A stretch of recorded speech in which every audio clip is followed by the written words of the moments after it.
Su Chan awakened a role-playing system at the beginning, where embodying Wu Tiao Wu would enhance his strength. Unexpectedly, the National Fortune Forbidden Domain was unleashed.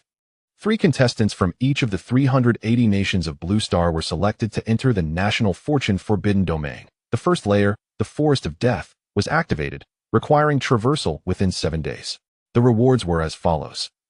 First place would receive the revival of spiritual energy, spiritual vein resources, and an S-grade treasure chest. Second place would receive 10 instances of spiritual energy tide and an A-grade treasure chest. Third place would receive 5 instances of spiritual energy tide and an A-grade treasure chest. Eagle Nation, genetically modified soldier and battlefield medic. Sakura Nation, ninja monk warrior. Dragon Nation, the famous actress and the young child Su Chun, aged 8, portraying the little dragon girl of Wudong. The audience from Dragon Nation lamented, "How can our contestant, being merely 8 years old, compete?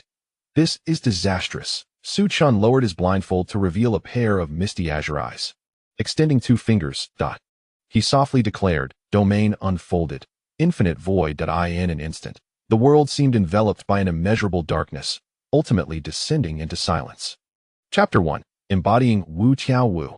The Forbidden Domain descends. September. The air thickening with autumn. As the sun set, the sky retained a lingering hue of crimson. The autumn breeze caressed, causing leaves to sway gently, and a solitary yellow leaf fluttered down from a branch, spinning gracefully in the air. Beep, beep. The harsh honking of horns echoed through the bustling streets. Amidst a crowd waiting to cross the road, a child clad in a black coat stood out distinctly. His striking white hair contrasted sharply with a black satin blindfold that blocked all light. So young, with white hair and a black cloth covering his eyes. Such an odd sight immediately captured the attention of many passers-by, with several displaying expressions of pity. "Hey, look at him. Such a young child with white hair. Is it a hereditary condition? Indeed. Why is he also blindfolded? Is he visually impaired? I don't see a cane with him. How can he be out here all alone at such a young age? Where are his family? Alas, could it be that he was abandoned by his family due to illness and blindness?" Ding! The green light illuminated nearby pedestrians prepared to assist this peculiar child. An astonishing scene unfolded. The white-haired child briskly crossed to the other side of the road, adeptly and precisely avoiding the oncoming crowd without colliding with anyone. Simultaneously, he retrieved a piece of Shijiu Fu from his bag and savored it. He was not blind. He must be able to see. This thought swirled in the minds of the onlookers. Su Chun relished the delightful taste, paying no heed to the astonished gazes of the pedestrians.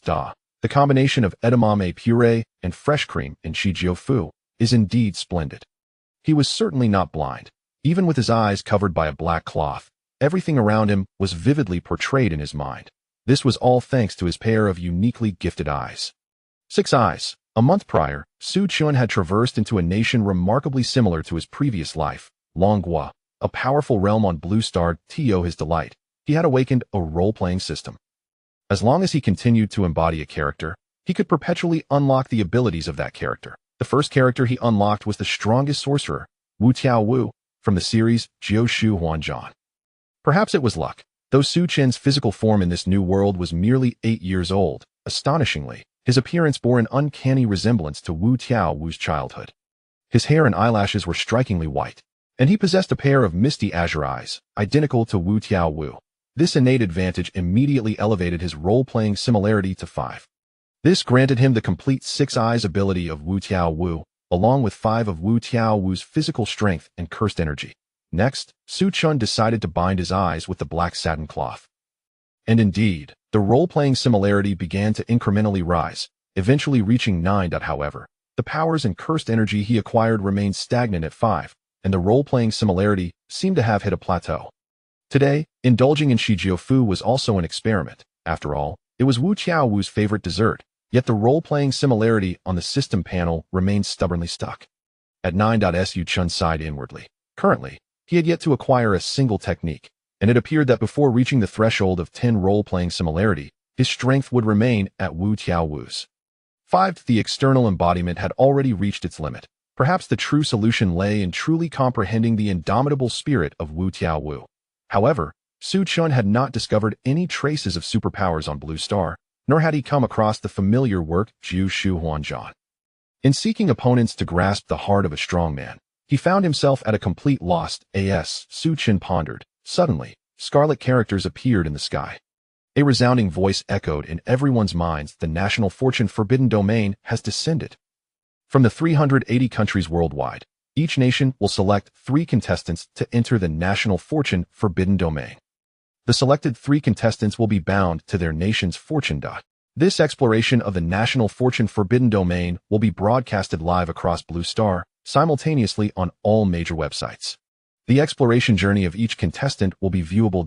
Precautions for the national fortune forbidden domain. 1. Contestants within the forbidden domain will face various dangers and encounters. Rewards from encounters will be related to national fortune. 2. For every contestant that perishes from a nation, the remaining contestants will face punitive crises. Once a contestant dies, there is no chance of revival. 3. Failure of a contestant's mission will result in obliteration. 4. If all 3 contestants perish, the nation's fortune will suffer, leading to resource depletion and calamities. Third place will receive 5 instances of spiritual energy tide and an A-grade treasure chest. Countdown begins. 1 hour, 59 minutes and 59 seconds. The sudden appearance of the scarlet characters was akin to a lightning bolt across the sky, shaking the souls of all present. The voice resonating in their minds seemed to emanate from the depths of an infinite universe, leaving everyone in a state of confusion and astonishment. Yet, such shock was fleeting. Soon, whether in reality or in online comment sections, discussions erupted instantaneously. Like a fuse igniting the enthusiasm of the masses, people began to express their opinions and speculations. Wow, what is this? A miracle? Did you hear that voice? I heard it too. It's incredible. This is beyond human capability. The national fortune battle. Did you see the writings in the sky? We all saw it. Look at those rewards. They seem to herald that we are about to enter a new era. I wonder which 3 contestants from our Longguo will compete. Do not worry. Regardless of who takes the stage, our Longguo will surely triumph. At this moment, Blue Star was engulfed in fervor. Everyone was filled with confidence, eagerly anticipating the remarkable performances of their national contestants. Su Chen gazed at the throngs of jubilant revelers on the streets, and after a brief moment, his attention shifted to the floating subtitles before him. Congratulations, you have been selected as a contestant from Longguo to participate in the Guoyun Jinyu, with a countdown of 58 minutes and 59 seconds. A faint smile graced his lips, as if he had come to a realization. Excellent. I shall etch the name of the strongest into the annals of this world. Ding. The role-playing degree has reached 10. Chapter 2. Commentary on the Jinyu livestream. The sudden upheaval plunged many nations on the blue planet into chaos. A wave of concern swept through the populace, with many perceiving this as an omen of impending doom, and unrest began to spread. However, some major powers reacted swiftly, initiating discussions and future planning. Among them, the officials of Longguo convened an urgent high-level secret meeting. The source of this formidable power remains shrouded in mystery. Whether it stems from deities or extraterrestrials, it is undoubtedly a presence that transcends the blue planet. A new era is on the horizon. The rewards hinted at in the subtitles suggest that, while this battle for national fortune harbors peril, it also embodies an opportunity for the rise of Longguo. Since prevention is impossible, it is better to guide it correctly. Longguo decided to establish an official livestream commentary platform immediately to accurately steer public opinion online. They swiftly mobilized, racing against time to locate contestants, hoping to provide the necessary support. Welcome, everyone, to the official livestream channel for the Guoyun Jinyu. I am your host, Bai Lu. I am the commentator, Song Wei Yi. Greetings, I am Xing Tian, a recipient of the International Hunter Medal and now retired, serving as a technical advisor in a special operations brigade. Hello to our viewers before the livestream.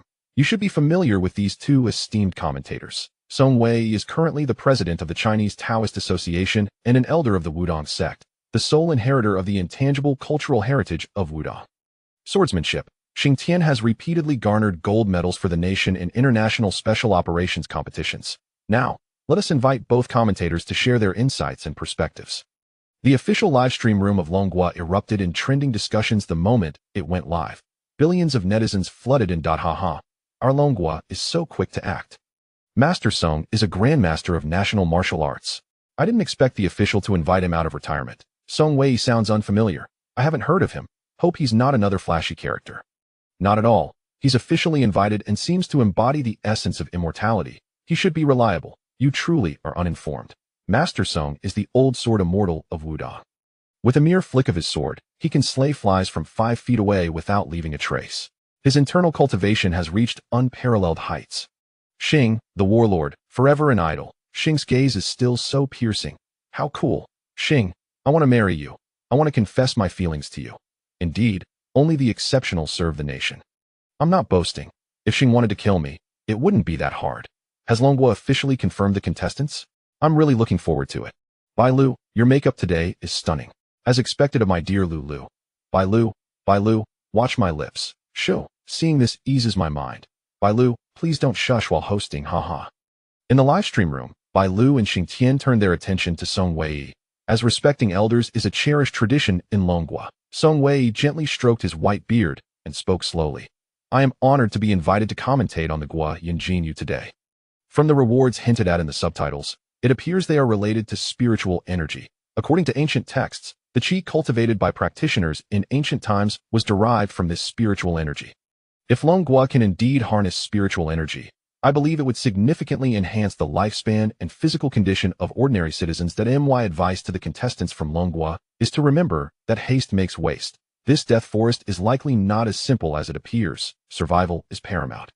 Xing Tian nodded in agreement, adding, I wholeheartedly concur with Master Sung's viewpoint. Although the current task is to traverse the death forest in 7 days, preserving one's strength and ensuring survival should take precedence. Moreover, have you noticed that among the rules of the Gua Yinjinyu, there is a stipulation that for every contestant from our nation who perishes, the remaining contestants will face crisis penalties. This means the success or failure of a team hinges on their vulnerabilities, as the death of a single team member can easily trigger a domino effect. Thus, my advice aligns with that of Master Sung. The audience in the livestream room erupted once again after hearing the insights of the two commentators. That makes sense. It turns out that maintaining stability is the true wisdom. Xing's words are very insightful. It seems the key to this national fortune battle is to ensure the team's vulnerabilities do not fall. Both commentators have made very valid points. When will we be able to find the contestants from Longhua to inform them? At that moment, Bai Lu gently adjusted her earpiece, as if receiving some information. Both commentators, according to the latest news we just received, the Inghua, Inhuagua, and Ergua have already found their contestants. Please look at the photos on the big screen. The contestants announced by Inghua are quite impressive. First, there is Battlefield Dr. John Damon, who works for the International Red Cross. His name is almost universally recognized. Next is the current captain of SEAL Team 6, codenamed Viper, whose track record and capabilities are formidable. Most intriguingly, the last contestant's identity remains unknown, only referred to as Steve. The contestants from Inhuagua have not disclosed their names. Among the 3 contestants, 2 are male and 1 is female. Reports indicate that one of the contestants is a master of swordsmanship. Another is a Japanese monk. As for the identity of the 3rd contestant, it has yet to be revealed, and the information is currently confidential. That I wonder what insights the 2 commentators have on this. Could you provide us with an in-depth analysis from your professional perspectives? After hearing Bai Lu's report, Xing Tian's brow furrowed slightly. All 3 members of the Inghua team are quite remarkable. As far as I know, John Damon is not just a renowned battlefield doctor. He also possesses extensive adventure experience, having challenged uncharted territories multiple times and set numerous records in the exploration field. As for Viper, his reputation speaks for itself. He is an all-around warrior. What truly concerns me is the Ingua's last contestant, Steve. I have had the fortune of engaging him in combat. His close-quarters combat abilities are terrifying, and his physical prowess surpasses that of ordinary individuals. I suspect he has undergone the latest gene programming surgery developed by Inghua. Song Wei could not help but interject. The contestants from Inhuagua are formidable as well. From their appearances on the screen, it is evident that the 2 males possess significant martial prowess, and the last female contestant, whose face is obscured by a black cloth, may very well be the legendary ninja of Inhuagua. The composition of both teams is intriguing, as each has a close combat expert and a member knowledgeable in medical care. Bai Lu curiously inquired, does Inhuagua also have medical personnel? Haha, pharmacology is a requisite course for ninjas. Teacher Song, might the medical personnel of each team be their weak point? Well, that is difficult to say. It varies from person to person. I am quite eager to see who our Longhua contestant will be. Bai Lu glanced at the time and realized that only 30 minutes remained before the commencement of the National Fortune Forbidden Domain. A look of joy spread across her face. Teachers, we have already found our first contestant from Longhua. Chapter 3, Longhua Contestant. At Wudong Mountain, beneath Tianju Peak, a young maiden clad in white sat cross-legged on a mat within Zixiao Palace, exhaling a long plume of white breath as she concluded her training for the day. The girl was elegant and extraordinary, her beauty unparalleled. Her eyes, as clear as a serene lake, seemed to reflect the beauty of the entire world. With a delicate, jade-like hand, she picked up the ancient sword resting beside her mat, slowly rising and pushing open the palace door to step outside. Bai Yifei gazed at the floating subtitles before her with a hint of surprise. Congratulations, you have been chosen as a contestant for Longhua to participate in the National Fortune Forbidden Domain. However, she quickly pulled out her phone and sent a message to her master. Master, I have been selected. I shall not be modest about your ancient sword and the secret medicine in the rear hall. Heart emoji. In the Longhua live broadcast room, everyone eagerly looked at Bai Lu. Everyone, please direct your attention to the big screen. A stunningly beautiful visage appeared on the large screen, the white-clad maiden resembling a celestial being. Song Wei suddenly changed his expression, a flicker of astonishment crossing his eyes, and he could not help but cough several times. Noticing the anomaly in Song Wei, Bai Lu curiously inquired, Teacher Song, do you know her? Song Wei took out his phone, glanced at the message, and replied with a helpless expression, Indeed, she is my disciple, Bai Yifei. Bai Yifei is the heir of the Wudong medical lineage. Her master is currently in seclusion on the back mountain, so I have been instructing her in martial arts. Rest assured, her medical skills possess at least 80% of her master's capabilities. And her swordsmanship and cultivation are remarkable. No one among the younger generation of Longhua can rival her. Within the Longhua team, she will undoubtedly not become a weak link. As soon as Song Wei Yi's words fell, the live broadcast room was inundated with comments. She has appeared. My goddess has appeared. Her beauty is ethereal. She is truly the reincarnation of the little dragon girl. With the addition of our aunt, Longhua is assured of victory. I wonder what kind of Wudong legacy our aunt will showcase. I am so looking forward to it. Patience, patience. According to team matching, Longhua's healer has now appeared. Now that the healer is this strong, what about the other two? The Wudong heir will crush Yinghua country. At that moment, Xing Tian noticed a hint of seriousness in Bai Lu's previously smiling eyes. His heart tightened, and he immediately asked, what's wrong? Simultaneously, Song Wei also noticed Bai Lu's unusual demeanor. Could it be that the second Longhua contestant has also appeared? Bai Lu slightly nodded, her brow furrowed with concern. Yes, the second Longhua contestant has also emerged. It is Reba. What? Reba? You must be mistaken. Xing Tian could not help but exclaim. Song Wei, looking bewildered, asked, who is Reba? Is she also a military king? What is her strength like? Bai Lu replied, Reba is merely a celebrity. Her abilities should be no different from those of an ordinary girl. Song Wei Yi's eyes widened in disbelief as he exclaimed, you mean a star from television? One of those who are even afraid to kill a chicken? This is utterly absurd. Xing Tian rubbed his forehead, sighing, I find this quite incomprehensible. The likelihood of a female celebrity surviving in the National Fortune Forbidden Domain is exceedingly slim. This time, the situation for the Longhua team is truly perilous. As the viewers from Longhua learned of this news, a wave of lamentation ensued. What a disaster. My Reba is finished this time. Oh no, isn't this akin to courting death? How could they select Reba? Longhua is in danger this time. Even with our aunt, we cannot cover this gap. This is unfair. Why send an ordinary person from Longhua? Isn't this clearly unplayable? The news that Longhua's second contestant was a celebrity exploded across the Blue Star, a nation of supreme power on Blue Star. Longhua's every move draws significant attention. Such an outrageous event could not be overlooked by those who had long held their tongues at that moment. Numerous foreigners flooded into the live broadcast room, snickering and mocking. Longhua, are you holding a talent show? Our great eagle country will gladly accept. Haha, doesn't Longhua always claim to be invincible? Why are they silent now? Our kimchi country contestants eagerly await an encounter with yours. Hee. You all don't understand. Longhua's second contestant is merely here to cheer them on. Haha. Surely, the third contestant from Longhua won't be another girl, right? That would be amusing. From now on, let's call Longhua the country of women. Haha. Bai Lu stared at the barrage of comments flashing across the screen. Her lips tightly pressed, her body trembling slightly with rage. However, at this critical moment, she knew she could not show fear and must have faith in her country's contestants. Bai Lu took a deep breath, and with resolute voice, addressed the crowd. Everyone, please do not let these comments affect you. That we must maintain our confidence in our country's contestants and refrain from premature conclusions. Xing Tian nodded in agreement. Bai Lu is absolutely right. We must trust our contestants. and the third contestant has yet to be determined. That I sense a possibility that the National Fortune Forbidden Domain deliberately selected Reba to maintain balance due to the strength of our third contestant. Upon hearing this, Bai Lu's eyes brightened. Are you implying, Team Xing, that Reba was chosen because our third contestant is exceptionally strong?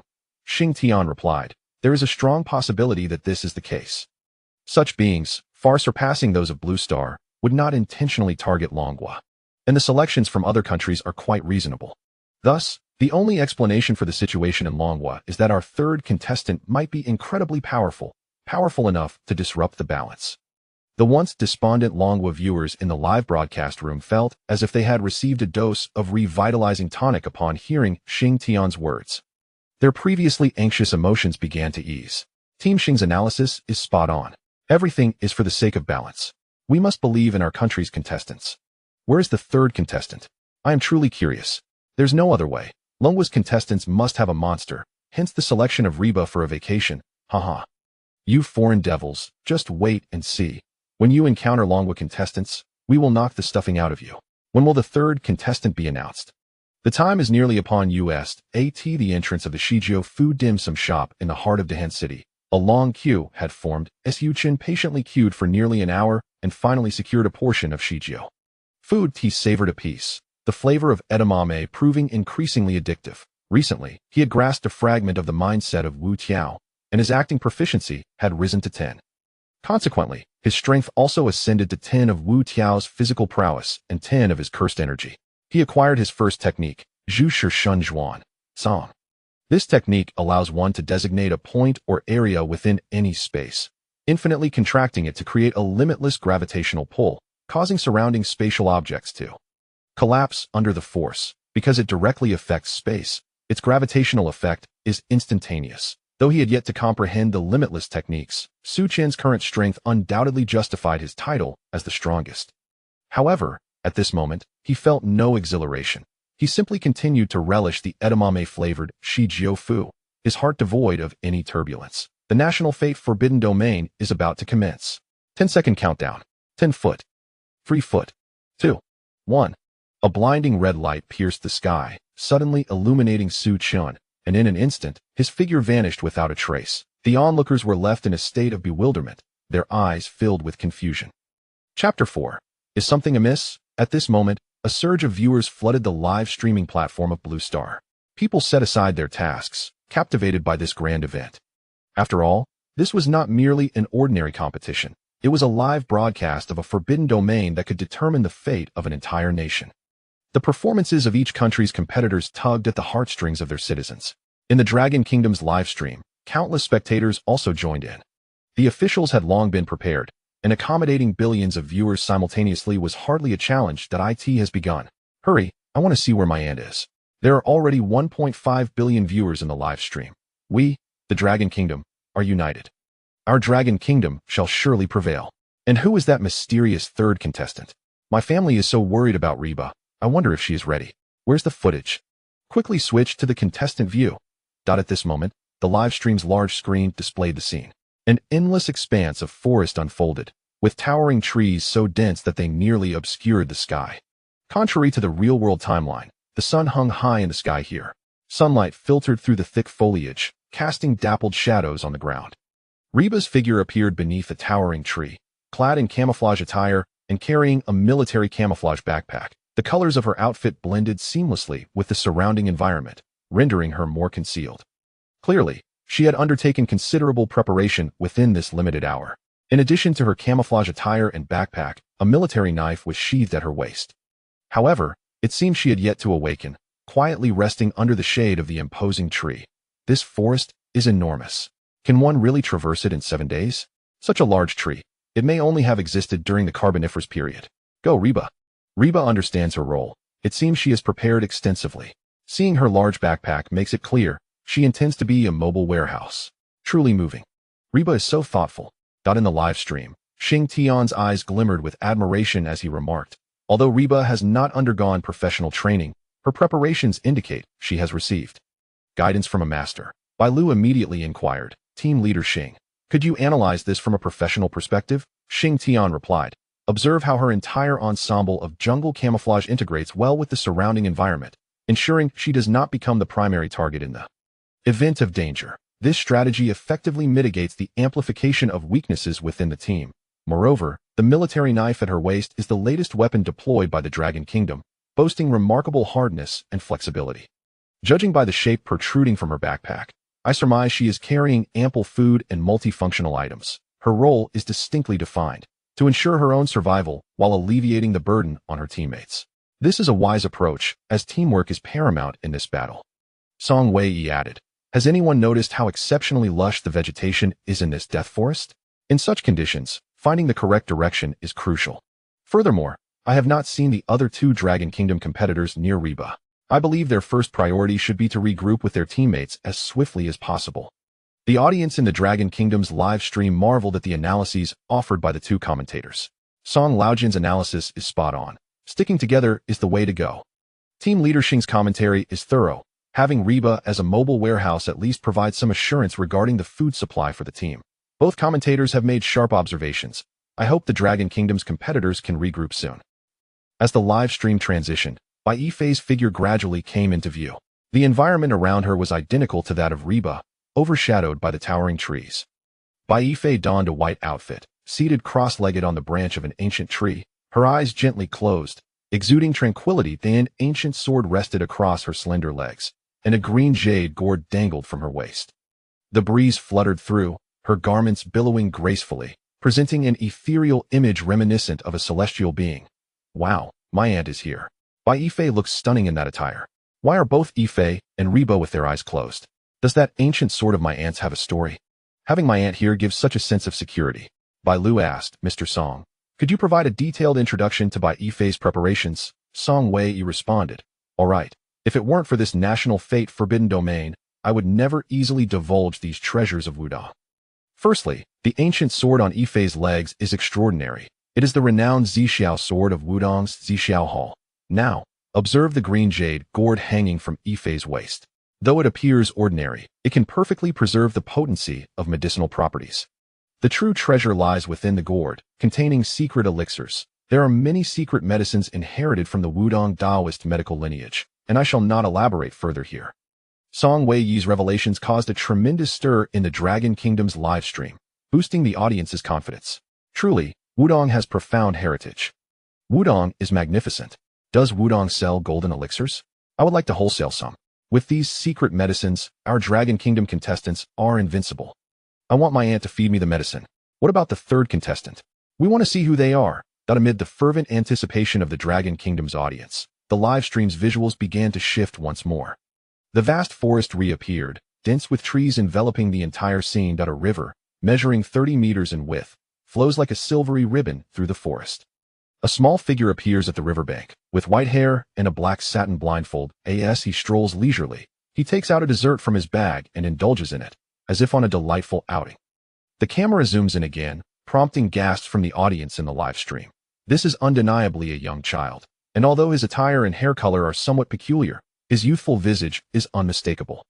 Xing Tian furrows his brow, unable to suppress his curiosity. "Bai Lu, are you certain this child is the third contestant from Longhua?"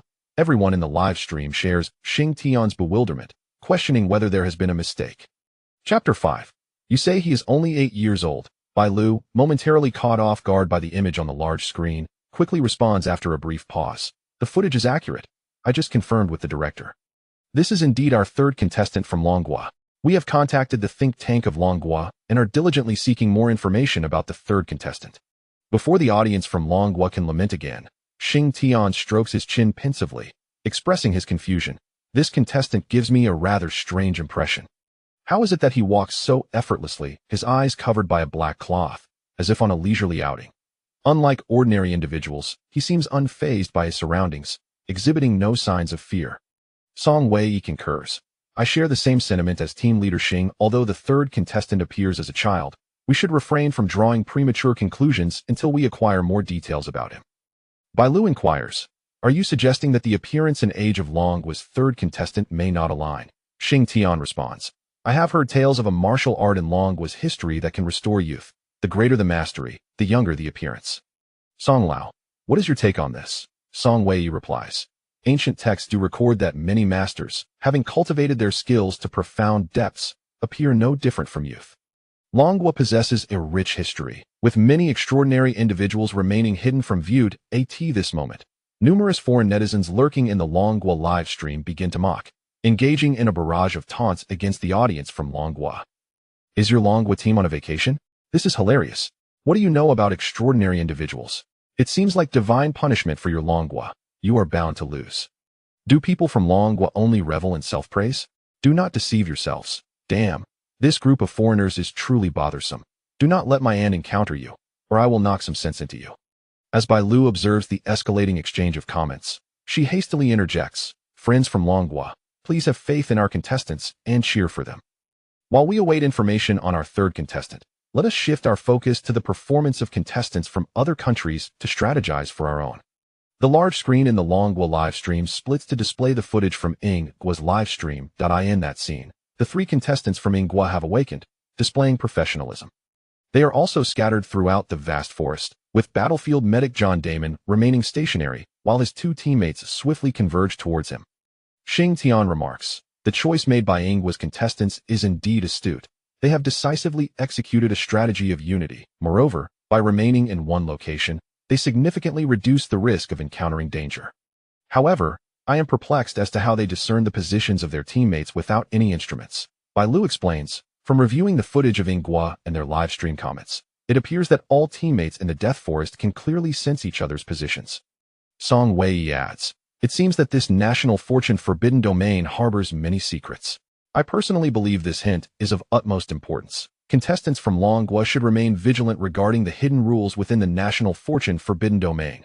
While there may be advantages, there could also be lurking traps. After a moment of contemplation, Xing Tian states, what Song Lao says is indeed profound.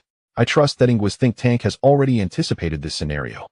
Observing the equipment carried by the three contestants from Ingwa, it primarily consists of cold weapons, with relatively few firearms. Battlefield medic John Damon carries medical supplies and food, with his main weapon being a military crossbow and a military knife at his waist. The tall Steve bears a specially crafted alloy longsword, while Viper from SEAL Team 6 is the only contestant primarily equipped with firearms, albeit with silencing devices. In this densely wooded area, firearms may not necessarily be superior to cold weapons, as their loud noise can attract unnecessary trouble. Furthermore, examining the rewards of the national fortune forbidden domain, it does not seem to follow a technological route, but rather aligns more with the resources of ancient cultivators, suggesting that firearms may possess certain disadvantages within the national fortune forbidden domain. The audience from Longwa expresses deep admiration for the analyses presented by the two commentators. Wow, impressive. Song Lao and team leader Xing discerned this hidden trap so astutely. I was initially puzzled as to why they did not bring any powerful weapons. Now I understand. The national fortune forbidden domain is indeed remarkable. Contestants can sense each other's positions. Is this a sign of cultivating immortality in the future? Are there ginseng fruits in the Death Forest? Aunt, please bring me one. It seems that from now on, we Blue Star will abandon technology and pursue immortality instead. Ha!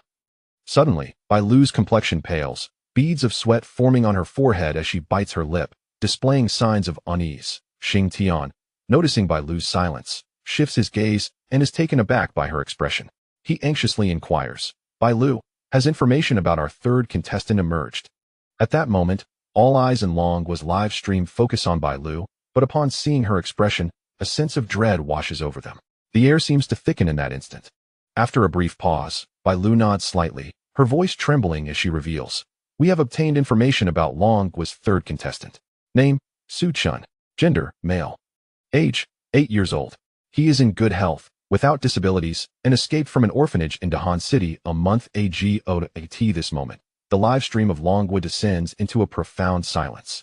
Xing Tian feels darkness envelop him, the ground beneath him crumbling. You mean to say our third contestant from Longwa is only 8 years old? Song Wei Yi's eyes widen in disbelief, his mouth quivering, unable to articulate a response. All hope seems lost. This time, my Yifei is in danger.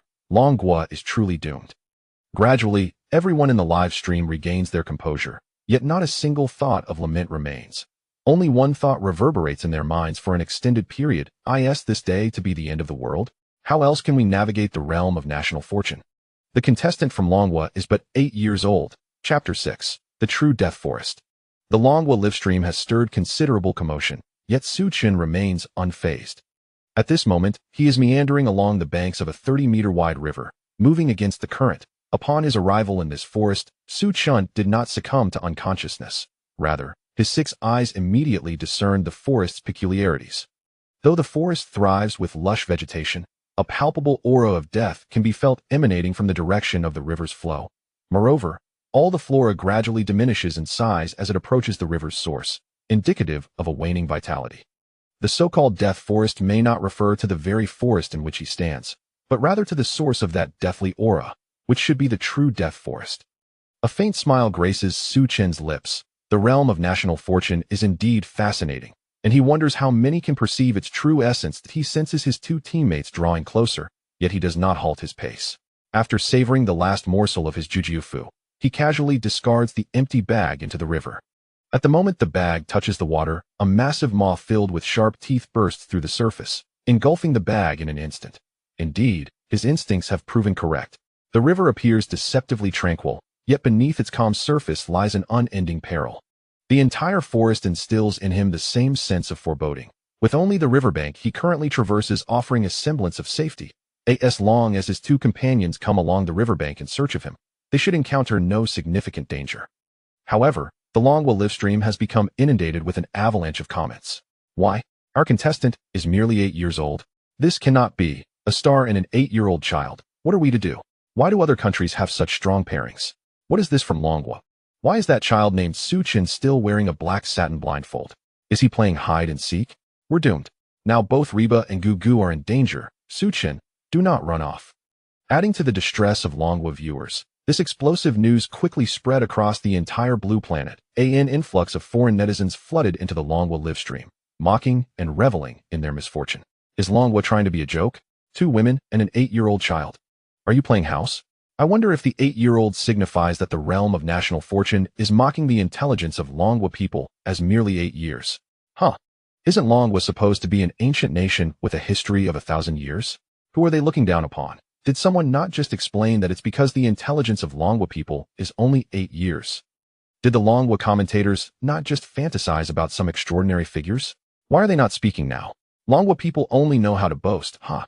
Bai Lu watched as the situation in the Longwa livestream spiraled out of control, her heart racing with anxiety, her fists clenched tightly, as if sitting on pins and needles. Enough.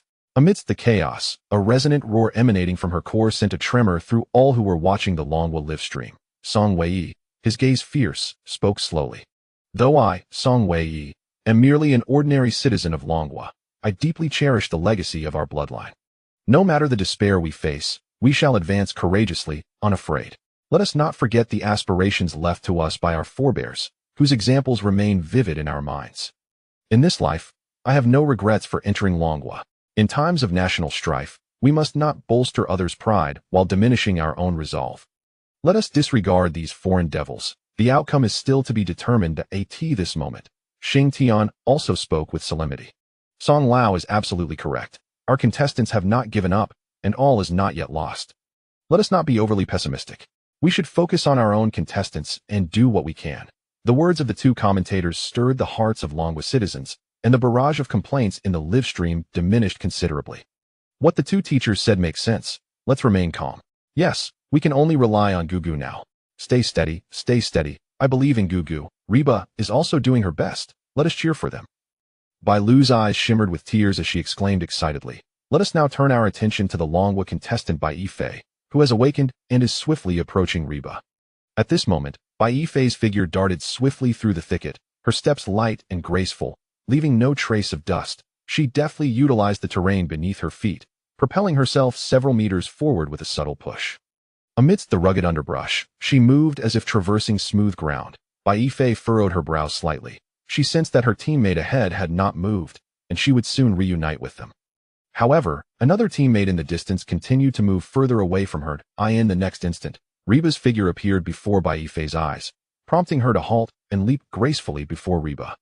Reba was startled by Bai Yifei's sudden appearance. Although she sensed a teammate approaching, Bai Yifei's nimble movements caught her off guard.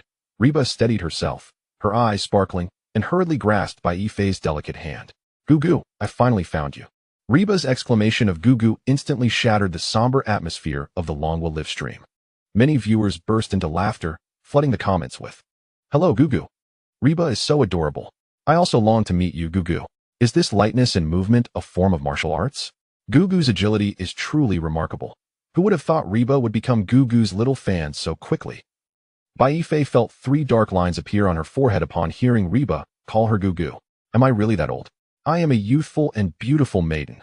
Yet, reflecting on the comments made about her before entering the realm of national fortune, she resignedly remarked, "Ah, call me whatever you wish, it matters not." Reba, still clutching Baife's hand, inquired, "Gugu, what shall we do next? First, let us find that troublesome fellow who has run so far. Winning in the realm of national fortune requires teamwork." Baife felt incensed at the sight of the figure distancing itself from her and Reba, gritting her teeth in frustration.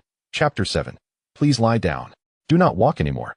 The viewers in the Longwa livestream resonated with Baife's frustrations. If it were not for the little rascal named Su-chan running amok, the Longwa team would have been able to assemble much sooner.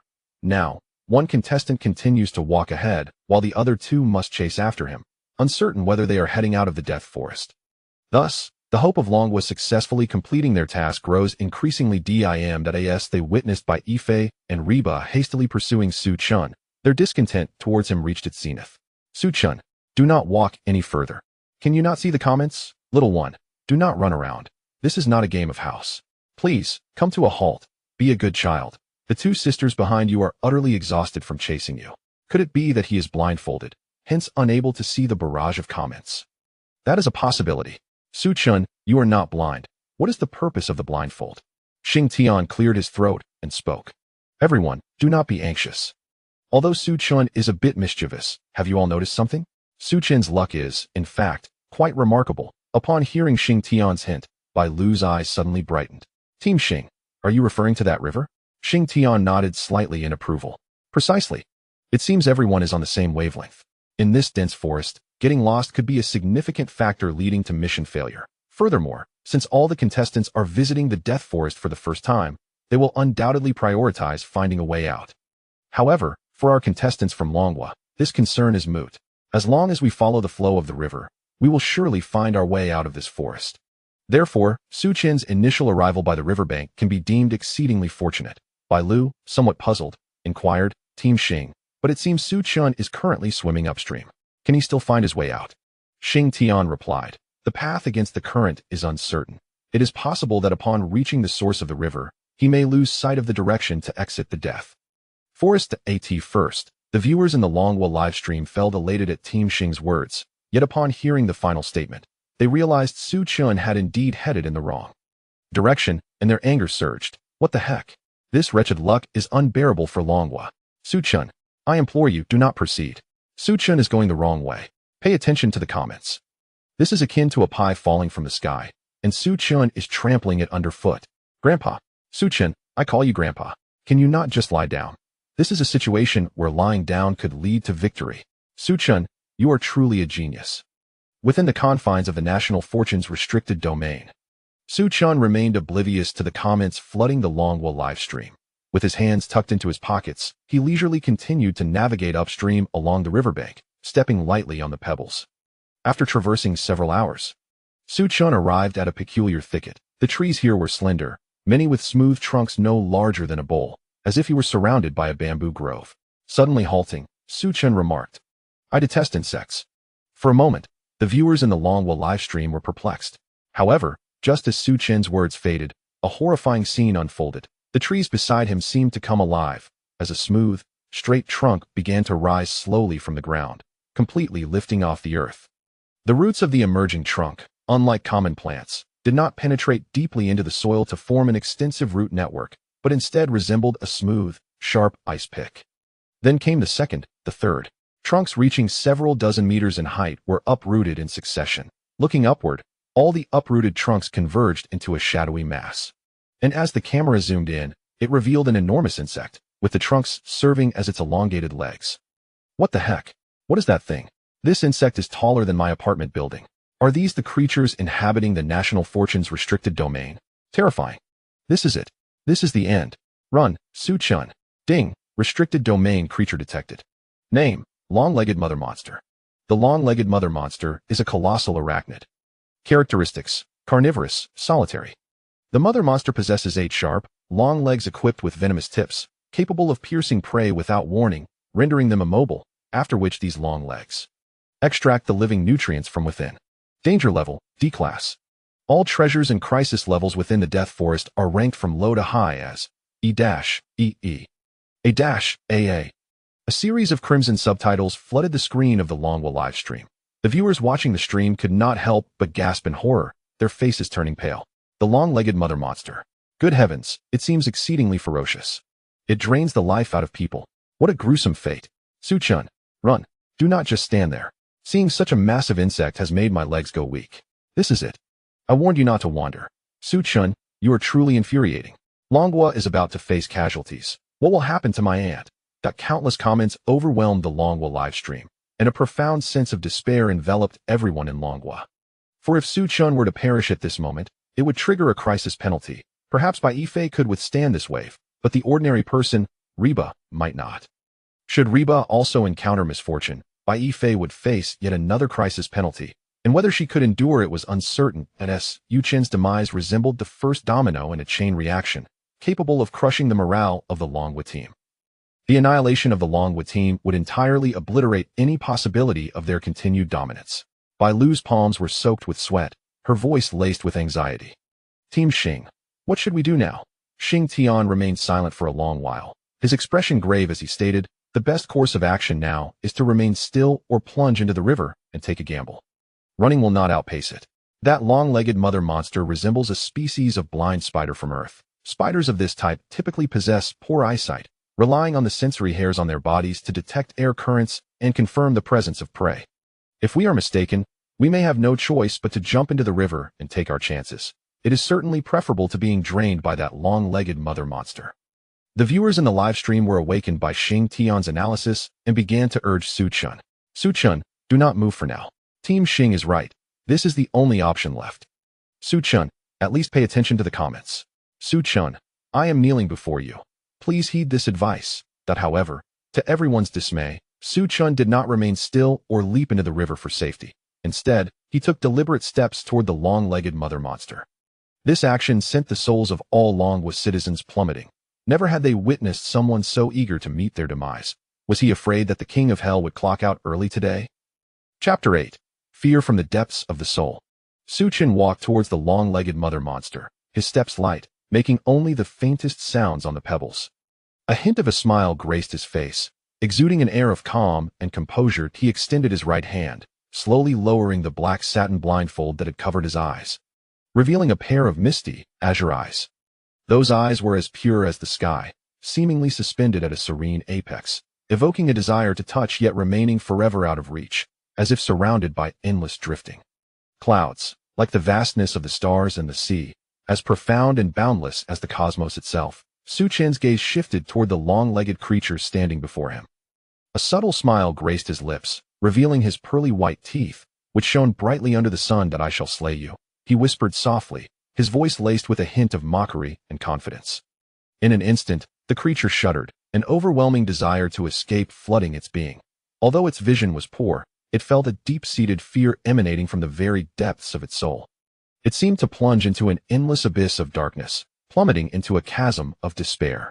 The instinct for survival surged within it, leaving but one thought: to flee. To escape swiftly. With all its might, the long-legged creature propelled itself forward, its 8 elongated limbs moving in a blur, vanishing from Su-chun's sight in an instant. It had no desire to meet its ancestral matriarch just yet. The viewers in the Longwa livestream were left in a state of disarray, witnessing the creature's frantic escape. Bai Lu was momentarily stunned, her mouth agape as she stared at the screen. Song Wei's eyes widened in disbelief, nearly tearing at his own beard. Everyone in the livestream believed Su-chun was destined for imminent demise. Yet, what transpired next left them utterly astounded. The long-legged creature trembled and fled, forsaking the meal Su-chun had so generously offered. Wasn't it supposed to be a creature from the National Fortune Forbidden Zone, with a danger level of D-? Was its home ablaze? Why the sudden haste? What had occurred? Meanwhile, Su-chun in the Forbidden Zone appeared unperturbed, casually adjusting his black satin cloth and continuing onward. Xing team, what on earth just happened? Could you lend us your professional insight? Bai Lu's quivering voice pulled the others from their shock. Xing Tian, relieved, exhaled deeply and replied, Su Chun is indeed quite fortunate. The only reason that long-legged creature fled is the likelihood that it has discovered a more valuable prey. Its tremor was not a sign of fear. Rather, I believe it was a manifestation of excitement upon spotting a high-quality target. As a hunter in the natural world, a prime quarry is the preferred choice for all predators. Observe its immense size. Each movement consumes a considerable amount of energy. Based on its deceptive exterior, we can surmise that it hunts using the least energy possible to maintain its stamina for any potential threat. Someone as small as Su Chun likely wouldn't even suffice to replenish the energy expended in a single action. Upon hearing Xing Tian's words, the viewers from Longhua experienced an epiphany. Everything began to make sense. That it seemed that youth could indeed confer an advantage, as lesser meat was deemed unworthy by the predator. The earlier scene of Su Chun offering himself as prey had frightened the audience, nearly leading them to believe that Longhua was facing the worst possible start. Now, it appeared that the crisis had passed, at least for the moment. You scared me. I thought we were done for this time, one exclaimed. Me too. My heart nearly stopped from fright, another added. Fortunately, our Su Chun is only 8 years old. Even its teeth wouldn't be worth the creature's attention. Laughter erupted. 666. Who would have thought that being young could be advantageous? Crisis averted. Heaven bless our Longhua. If Su Chun can survive such recklessness, it seems fortune is on our side. You know, Su Chun has such beautiful eyes. He will undoubtedly grow into a handsome young man.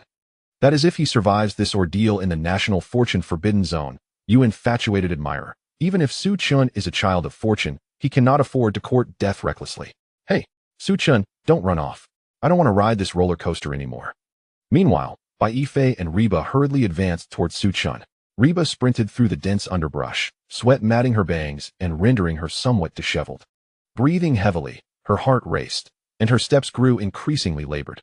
Although Bai Yifei had relieved her of the heavy backpack, and Reba maintained a habit of regular exercise, the burden of heavy combat boots made prolonged running through the rugged terrain a formidable challenge. In contrast, Bai Yifei effortlessly carried Reba's backpack, her expression calm, her breath steady and powerful, showing no signs of fatigue. Seeing the stark contrast between the two, Xing Tian could not help but commend Bai Yifei, as a disciple of Wudong, exemplifies remarkable endurance, traversing such a distance. While carrying a heavy load with such ease, Song Lao, is this due to the inner strength cultivated? Song Wei stroked his beard with pride, responding, it is partly due to inner strength, but more so, Bai Yifei possesses an extraordinary talent, refining her inner strength to a remarkable degree at such a young age. The commentary from the two in the Longhua livestream provided slight comfort to the audience, who were feeling disheartened. Thank goodness we have our aunt here. Only she can save the day. Let's hope the other two teammates can take care of themselves. Tears, Reba is working so hard too. Indeed, both Reba and Aunt are struggling due to that troublesome child. Su Chun, be reasonable. We don't ask much, just don't jeopardize your teammates. Su Chun, are you blocking the comments? Please stop moving. Suddenly, a series of intense gunshots echoed from afar, the thunderous sounds reverberating through the forest, seeming to awaken some slumbering inhabitants. An ominous premonition surged within Bai Yifei, as the direction of the gunfire pointed to the location of Longhua's final contestant. Moments later, as if to confirm her foreboding, a mysterious voice resonated in her mind. Announcement. Contestant Ruan Fuzhong from the Monkey Nation has perished. Not good. Reba, we must hurry. Bai Yifei exclaimed, grasping Reba tightly and accelerating towards the location of Longhua's final contestant. Chapter 9. The first contestant's death emerges. Across all live streams on Blue Star, the same crimson text appeared. Announcement. Contestant Ruan Fuzhong from the Monkey Nation has perished. Announcement. Contestant Ruan Fuzhong from the Monkey Nation has perished. Announcement. Contestant Ruan Fuzhong from the Monkey Nation has perished. The three glaring announcements sent shivers down the spines of all viewers on Blue Star. This was their first genuine encounter with the dangers of the National Fortune Forbidden Zone. It was no mere game, but a perilous realm where death was a real possibility. In the Longhua livestream, Bai Lu covered her mouth in shock, her eyes wide with disbelief. She had never anticipated that within less than a day, a contestant would meet their demise. After a brief moment of stunned silence, Bai Lu suppressed her astonishment and quickly stated, the first contestant's death has occurred. Let us take a closer look at what transpired with contestant Ruan Fuzhong from the Monkey Nation. The large screen in the Longhua livestream immediately switched to the footage from the Monkey Nation's livestream. In the next moment, the viewers from Longhua were nearly sickened. The footage revealed a desiccated corpse was ensconced within a mass of amber-hued crystalline substance, lying beneath a withered tree. The eyes of the mummified body were not sunken, but rather fixed unblinkingly ahead, reflecting a haunting blend of bewilderment and helplessness from its final moments. A chilling sensation coursed through the billions of inhabitants on launching upon witnessing this sight, drawing sharp intakes of breath as dread enveloped their hearts. At this moment, Bai Lu was beset not only by terror but also by an overwhelming urge to retch. The plight of the contestant from the Monkey Kingdom, Yuan Fuzhong, was indeed too gruesome to bear. Goodness, is this even suitable for broadcast? How did the contestant from the Monkey Kingdom meet such a tragic end? It seems he died with his eyes wide open. I can't eat anything today. It feels as though the contestant was drained by some entity. Let's blur it out. I'm already feeling nauseous. The mindset of the Monkey Kingdom's people is in shambles. At that moment, not far from the mummified remains, another contestant from the Monkey Kingdom emerged on screen. His complexion was as pale as parchment, beads of sweat trickling down his forehead and splattering on the ground. His entire body trembled as he gripped the trigger with his right index finger, firing recklessly at the withered tree, his mental state teetering on the brink of collapse.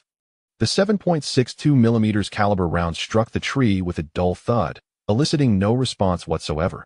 Just as the audience in the live stream found this perplexing, the withered tree began to stir. Gradually, it inclined towards the ground, 6 enormous eyes opening at the apex of its trunk. The 6 desiccated branches began to bend, gently touching the earth and supporting the main body of the tree. Subsequently, the entire tree began to crawl towards the contestant from the Monkey Kingdom.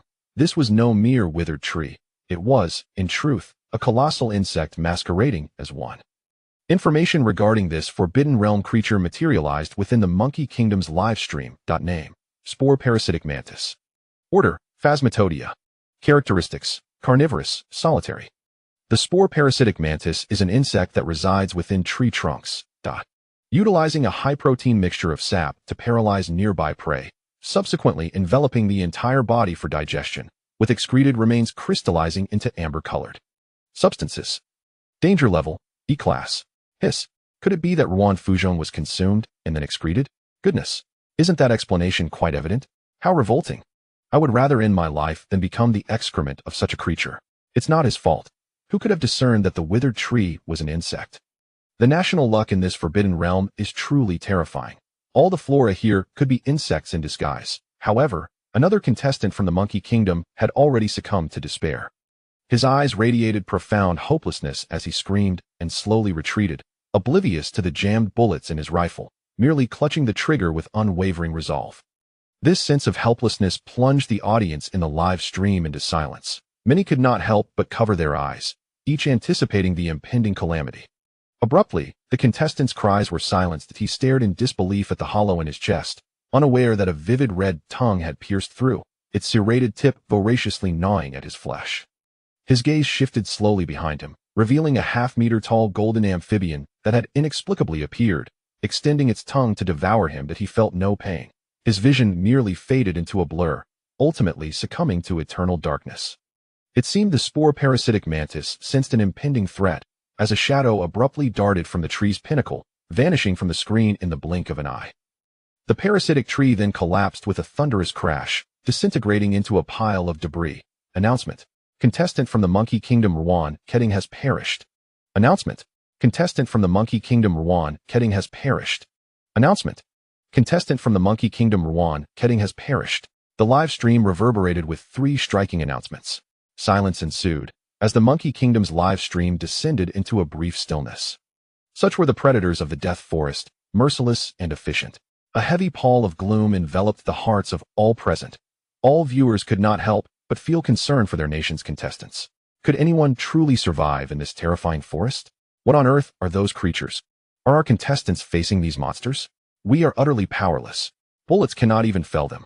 These monsters are truly cruel. I shall have nightmares tonight. I am at a loss. How can we confront these creatures? In the Dragon Kingdom's live stream, Bai Lu wore a worried expression and anxiously inquired, could the 2 commentators provide a professional analysis on how our national contestants should respond when confronted with such monsters? Song Wei-yi, maintaining a composed demeanor, replied calmly, as martial practitioners, we emphasize, first in the heart, then in the body.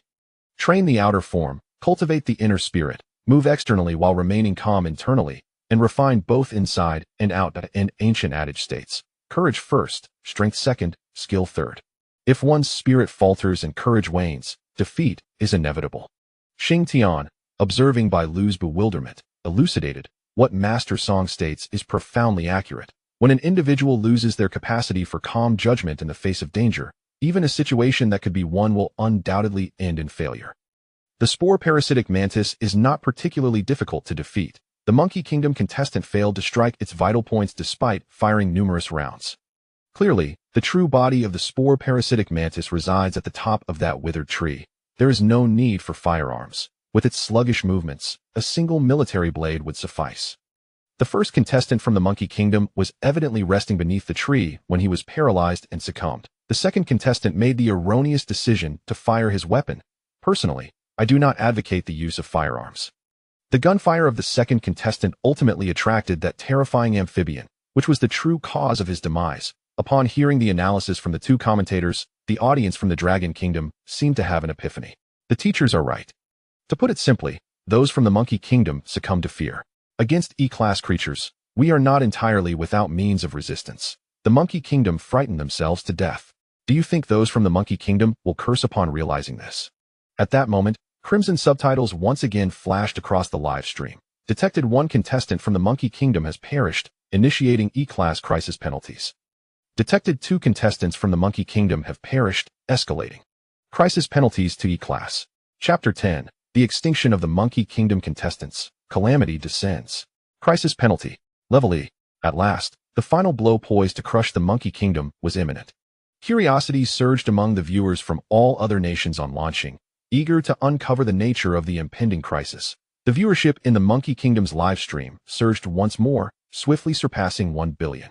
On the grand screen, the figure of the third contestant from the Monkey Kingdom soon materialized. The dense foliage of the plants shielded most of the sunlight, rendering the jungle unbearably humid. Ruan Shunkai was running for his life, his clothes torn by the branches and thorns of the dense forest, blood seeping through the rips.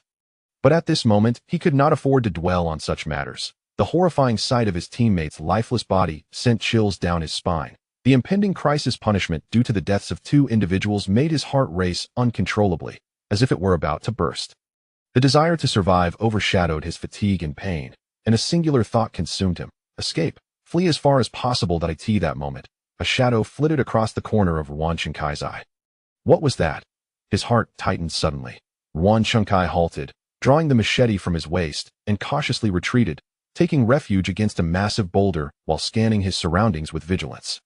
Yet, all was silent, revealing no anomalies. Only the sound of his heavy breathing. A rural lad from the Monkey Kingdom. The only source of comfort at this moment was the machete in his hand. Moments passed, and he still detected no threats. His initially taut nerves gradually eased. Just as Ruan Shankai prepared to step forward once more, he suddenly realized that the surrounding stillness was the greatest anomaly of all. Not even the faintest chirp of birds or hum of insects could be heard, an ominous sign of the approaching danger. At that moment, he felt something wet dripping onto his head. Had it begun to rain? However, as he lifted his gaze upwards, his pupils constricted in terror. Before him loomed a massive maw filled with sharp teeth, and then his consciousness plunged into darkness. Announcement. Contestant Ruan Shinkai from the Monkey Kingdom has died. Announcement. Contestant Ruan Shinkai from the Monkey Kingdom has died. Announcement. Contestant Ruan Shinkai from the Monkey Kingdom has died.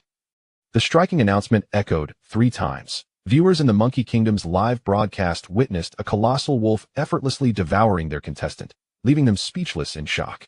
The giant wolf, as large as a compact car, had gray fur interspersed with fiber-like quills that glinted menacingly. Its eyes were cold, and its jaws gaped wide, revealing sharp, fierce teeth, with drool dripping from the corners of its mouth, as if it had yet to satiate its hunger. This scene delivered an unprecedented shock to the audience, who acutely felt the fragility of life. Fear and helplessness intertwined in the hearts of the viewers. Faced with an E-level crisis, the contestants from the Monkey Kingdom were utterly defenseless, not even able to scream or struggle, and were swallowed whole by the monstrous wolf. The sheer terror of crossing just 2 tiers in strength was staggering. The audience from the Dragon Kingdom could not help but recall Su Chen's reckless encounter with a D-level creature moments ago, a shiver running down their spines. Fortunately, Su Chen was lean and managed to escape a calamity. Before long, Viewers from other countries on Blue Star began to fervently discuss the incident. Oh, God bless. May we from the Eagle Kingdom never encounter such monsters to this what an E-level crisis entails. It's terrifying that we cannot afford to lose anyone. A loss equates to total annihilation. It's alright, our Kimchi Kingdom can handle anything. Samida?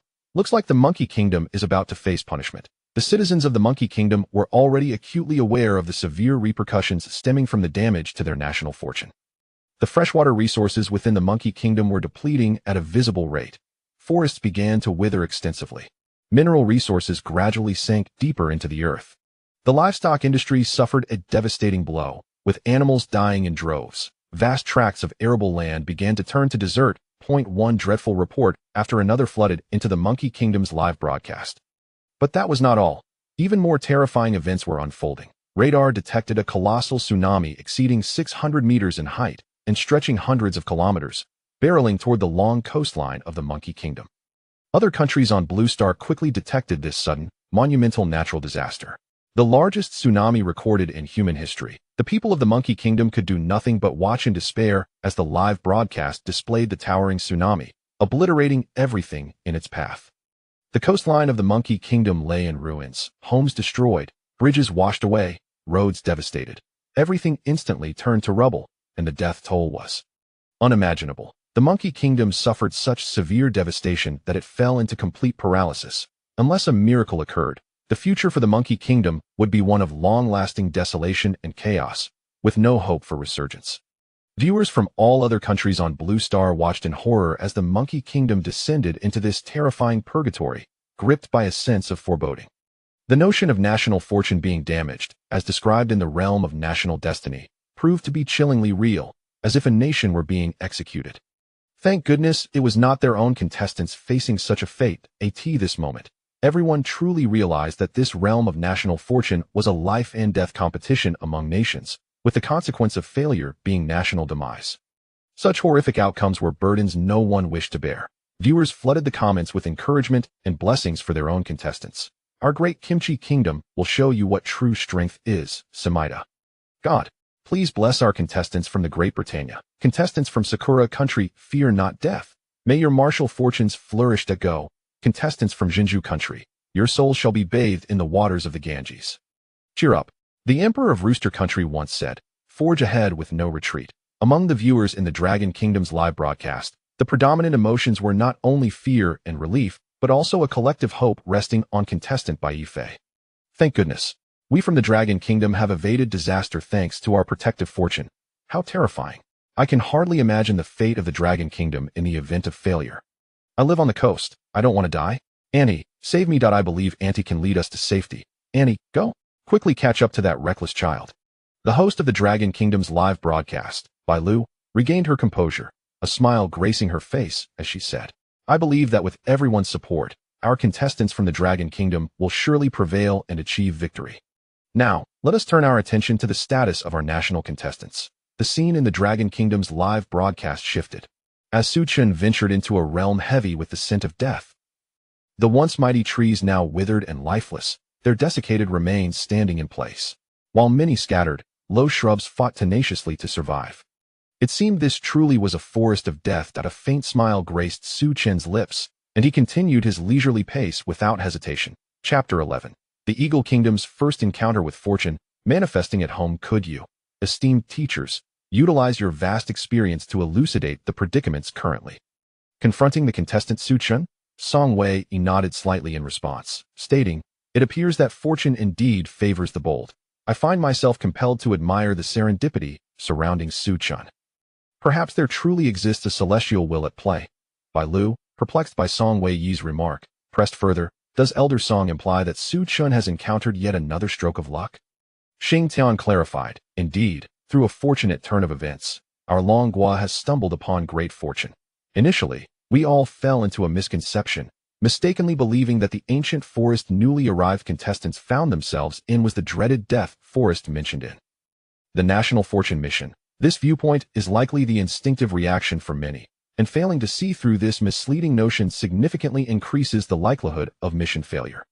Observing Su Chen's journey thus far, one can note that the colossal trees gradually diminish in size. Contestants who overlook this detail will struggle to navigate correctly. Remarkably, Su Chun, with his eyes closed and wandering aimlessly, has serendipitously found himself on the correct path. The location he occupies now is the true death forest. If Bai Yifei and Reba follow Su Chen's direction, they shall undoubtedly see through this deception. Hence, when Elder Song remarked on Su Chen's extraordinary luck, it reflects the unseen providence that protects our Longhua. The audience from Longhua, previously weighed down by anxiety, now felt an uplift in spirit. Could it be that Su Chun is indeed the favored child of destiny? Indeed. Su Chun can traverse the correct path without even looking. Let us hope that the contestants from Longhua can maintain such fortuitous circumstances. However, amidst the rising enthusiasm of the Longhua audience, a striking crimson announcement reappeared. Announcement: contestant from Inghua has received the first fortuitous reward. Qing Zhongli.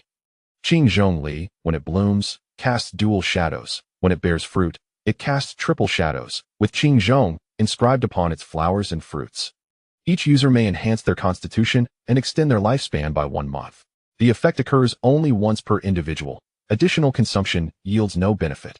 This fortuitous encounter will randomly manifest within the territory of Inghua. Assessment of the fortuitous encounter is underway. Assessment result, level E-. Receiving an E fortuitous encounter grants the contestant 1 attribute point, freely distributable. All contestants within the National Fortune Forbidden Domain simultaneously heard this announcement within their minds. Fortuity? Lifespan extension. The inhabitants of Lanxing who received this news were instantly engulfed in frenzy. The pursuit of immortality has been humanity's aspiration throughout the ages, with countless emperors and heroes perishing in their quest for eternal life. Now, hope has emerged to shatter this predicament. Even a mere month's extension is sufficient to drive people to madness. After all, this is merely the lowest E-level fortuitous item. What extraordinary power might A-level or S-level encounters possess?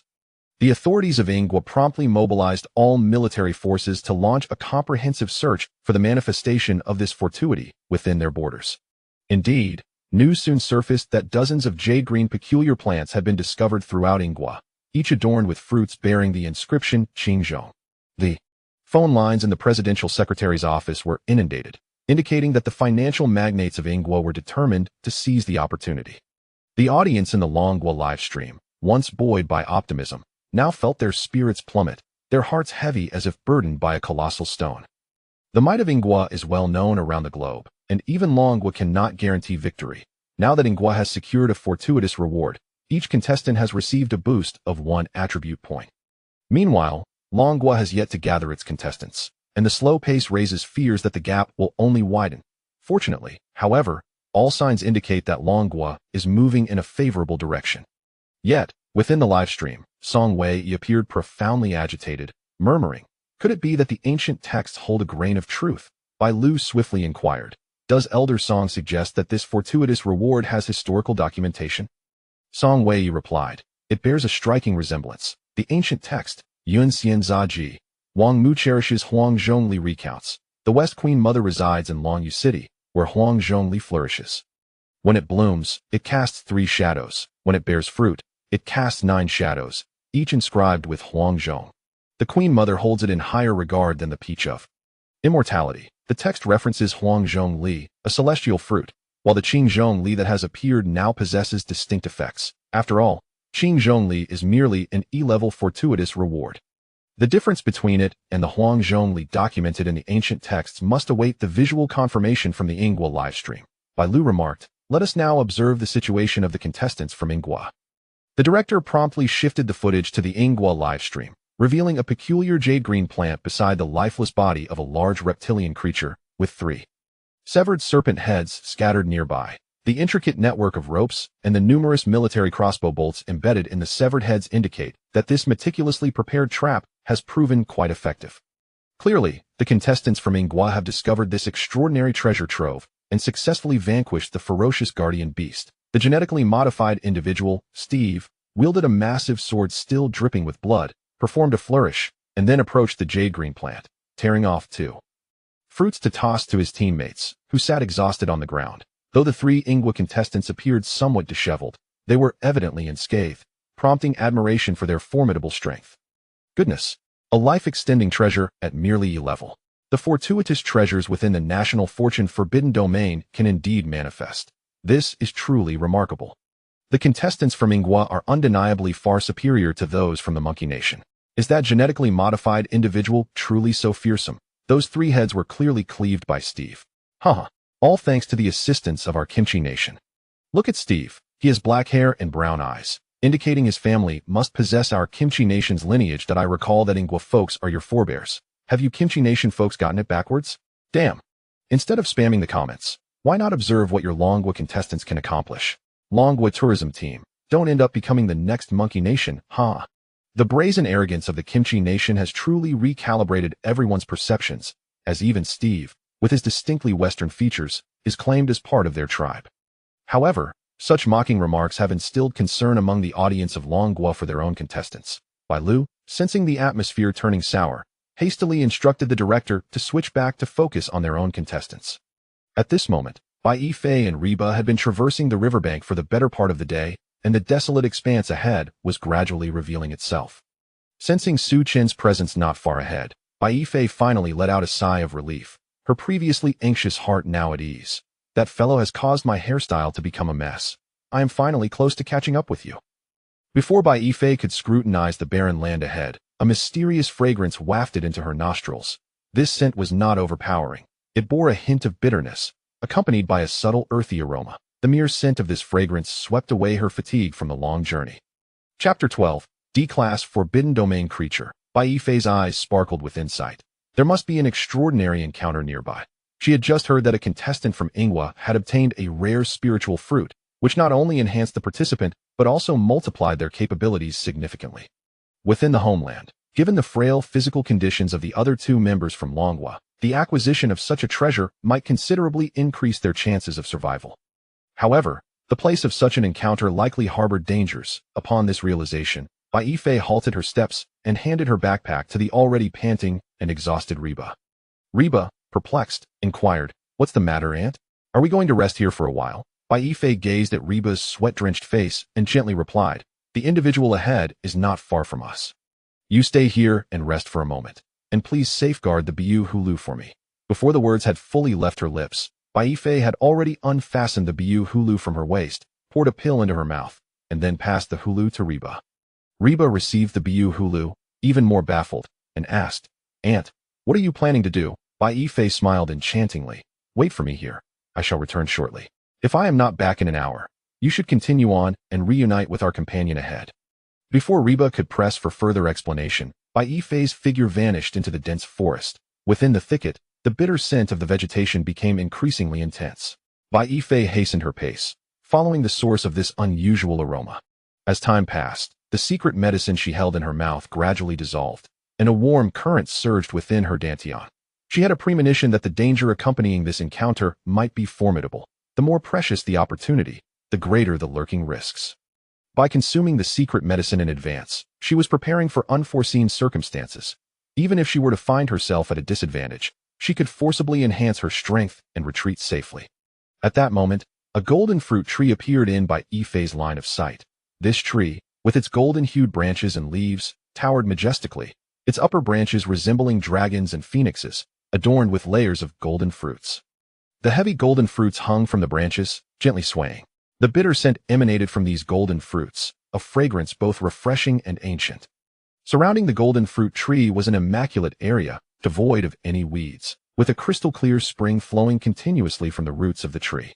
This peculiar plant, seemingly existing only in a realm of fairy tales, prompted Bai Lu, the live broadcaster, to exclaim in excitement, "An extraordinary encounter. Contestant Bai Yifei has discovered a place of fortune. From the appearance of this spiritual plant, it seems far more remarkable than the E-class spiritual plant recently acquired by the contestant from Ingwa."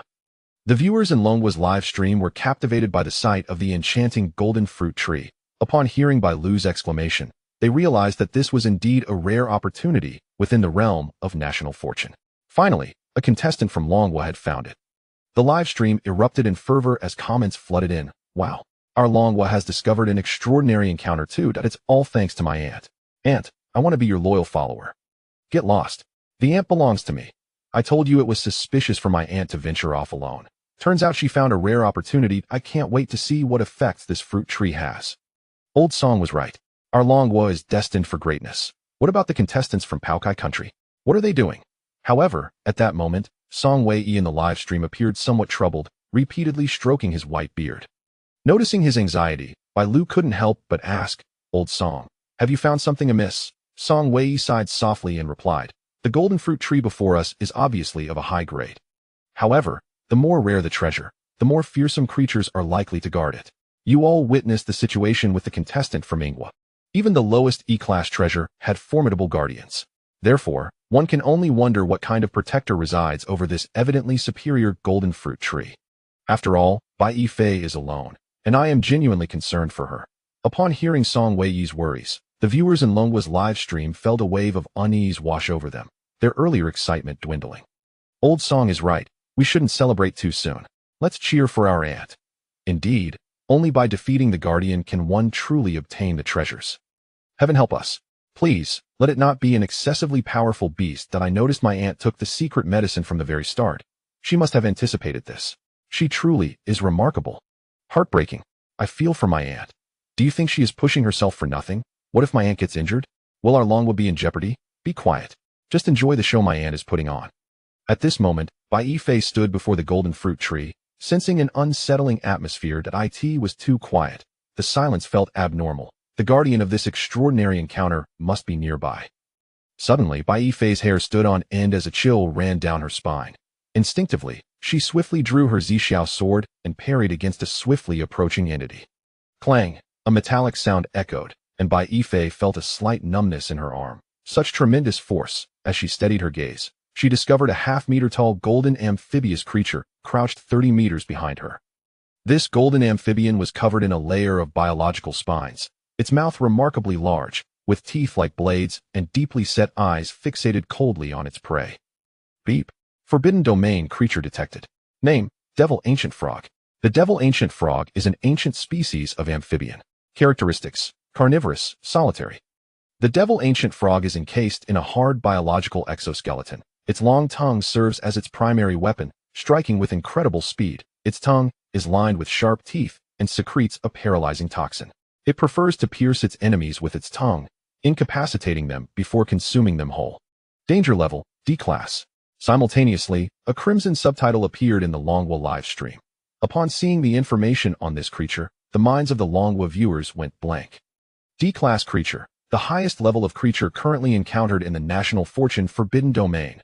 Wasn't it said that our Longwa was protected by fate? Now this is disastrous. What should we do? Our aunt is in danger. Moreover, many observant netizens noted that this Devil Ancient Frog was likely the same creature that had recently frightened away the spore-parasitic mantis and swiftly dispatched the monkey contestant. If even E-class creatures fled in terror, one could only imagine the savage prowess of this Devil Ancient Frog, the haunting image of the competitor from Hozigwa, Monkey Country, who met a tragic end resurfaced in the minds of the audience from Longwa, Dragon Country. The viewers in the Longwa live broadcast room were engulfed in profound despair. Run, Auntie. Even E-rank Forbidden Domain creatures flee upon sight of it. There is no shame in that. I can't bear to watch any longer. Have you forgotten its ghostly speed just moments ago? Auntie may find it difficult to escape. What has happened to our luck in Longwa? Why must we face a D-rank creature? Dear heavens, we beseech you to bless Longwa once more. At this moment, Bai Yifei felt an immense pressure weighing down on her. Her mind was devoid of distractions, her breathing steady and deep, as she focused intently on every subtle movement of her opponent. Time seemed to stand still. Beads of sweat slowly trickled down her alabaster cheeks. Chapter 13. Fierce Battle. Bai Yifei's final struggle. The instant a drop of sweat fell from Bai Yifei, she once again sensed the chilling aura. Without a moment to ponder, instinctively, she positioned her Zixiao Jian, purple sky sword, across her chest. Clang. Once more, the metallic clash reverberated, and Bai Yifei felt a tremendous force impact her chest, causing her to stagger backward. Just as she retreated, the chilling sensation returned. Her brow furrowed. Bai Yifei gritted her teeth, forcing the sword's tip towards her brow. Thud. This sound was different, somewhat muffled. She sensed the sword's tip had struck something. When she steadied herself, she discovered the devilish Gua, ancient frog, was writhing in pain, its tongue, adorned with sharp teeth, flicking back and forth. It seemed her gamble had paid off. The audience in the Longwa live broadcast room was momentarily shaken by Bai Yifei's astonishing performance. It appeared that victory was not entirely out of reach. She had indeed struck the devilish Goa. The despair in the host by loose heart began to dissipate, rekindling hope. Bai Yifei has injured the devilish Goa. There seems to be a chance for victory, she exclaimed, her voice brimming with excitement. Xing Tian, equally impressed, remarked, indeed, there is hope of winning. Bai Yifei's prowess far exceeds my expectations. Were I in her position, I doubt I could withstand even a single blow from the devilish Goa. There's no need for you to worry too much now, Song Lao. Song Wei slightly shook his head, yet concern lingered on his face.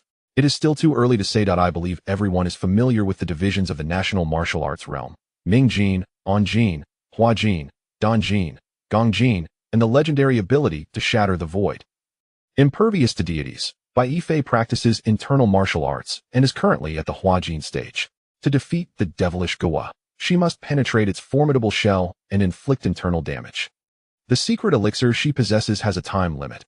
If she fails to deal sufficient damage before the effect wears off, she will be in grave danger. Despite Song Lao's factual observations, the audience in the Longhua live broadcast room remained fervently hopeful for Bai Yifei's triumph. Auntie, don't panic. We believe in your victory. Indeed, there is still hope for winning. Song Lao's concerns are valid, but all we can do now is cheer for Auntie. Go for it. Smash that ugly creature. Our Longhua is surely blessed by fate. In that moment, Bai Yifei seemed to sense the encouragement from the audience of Longhua. With determination, she stepped forward, swiftly approaching the devilish Goa. With a calm demeanor, her white attire billowed in the wind, exuding an ethereal grace, and the ancient sword in her grasp added an air of formidable elegance to her presence.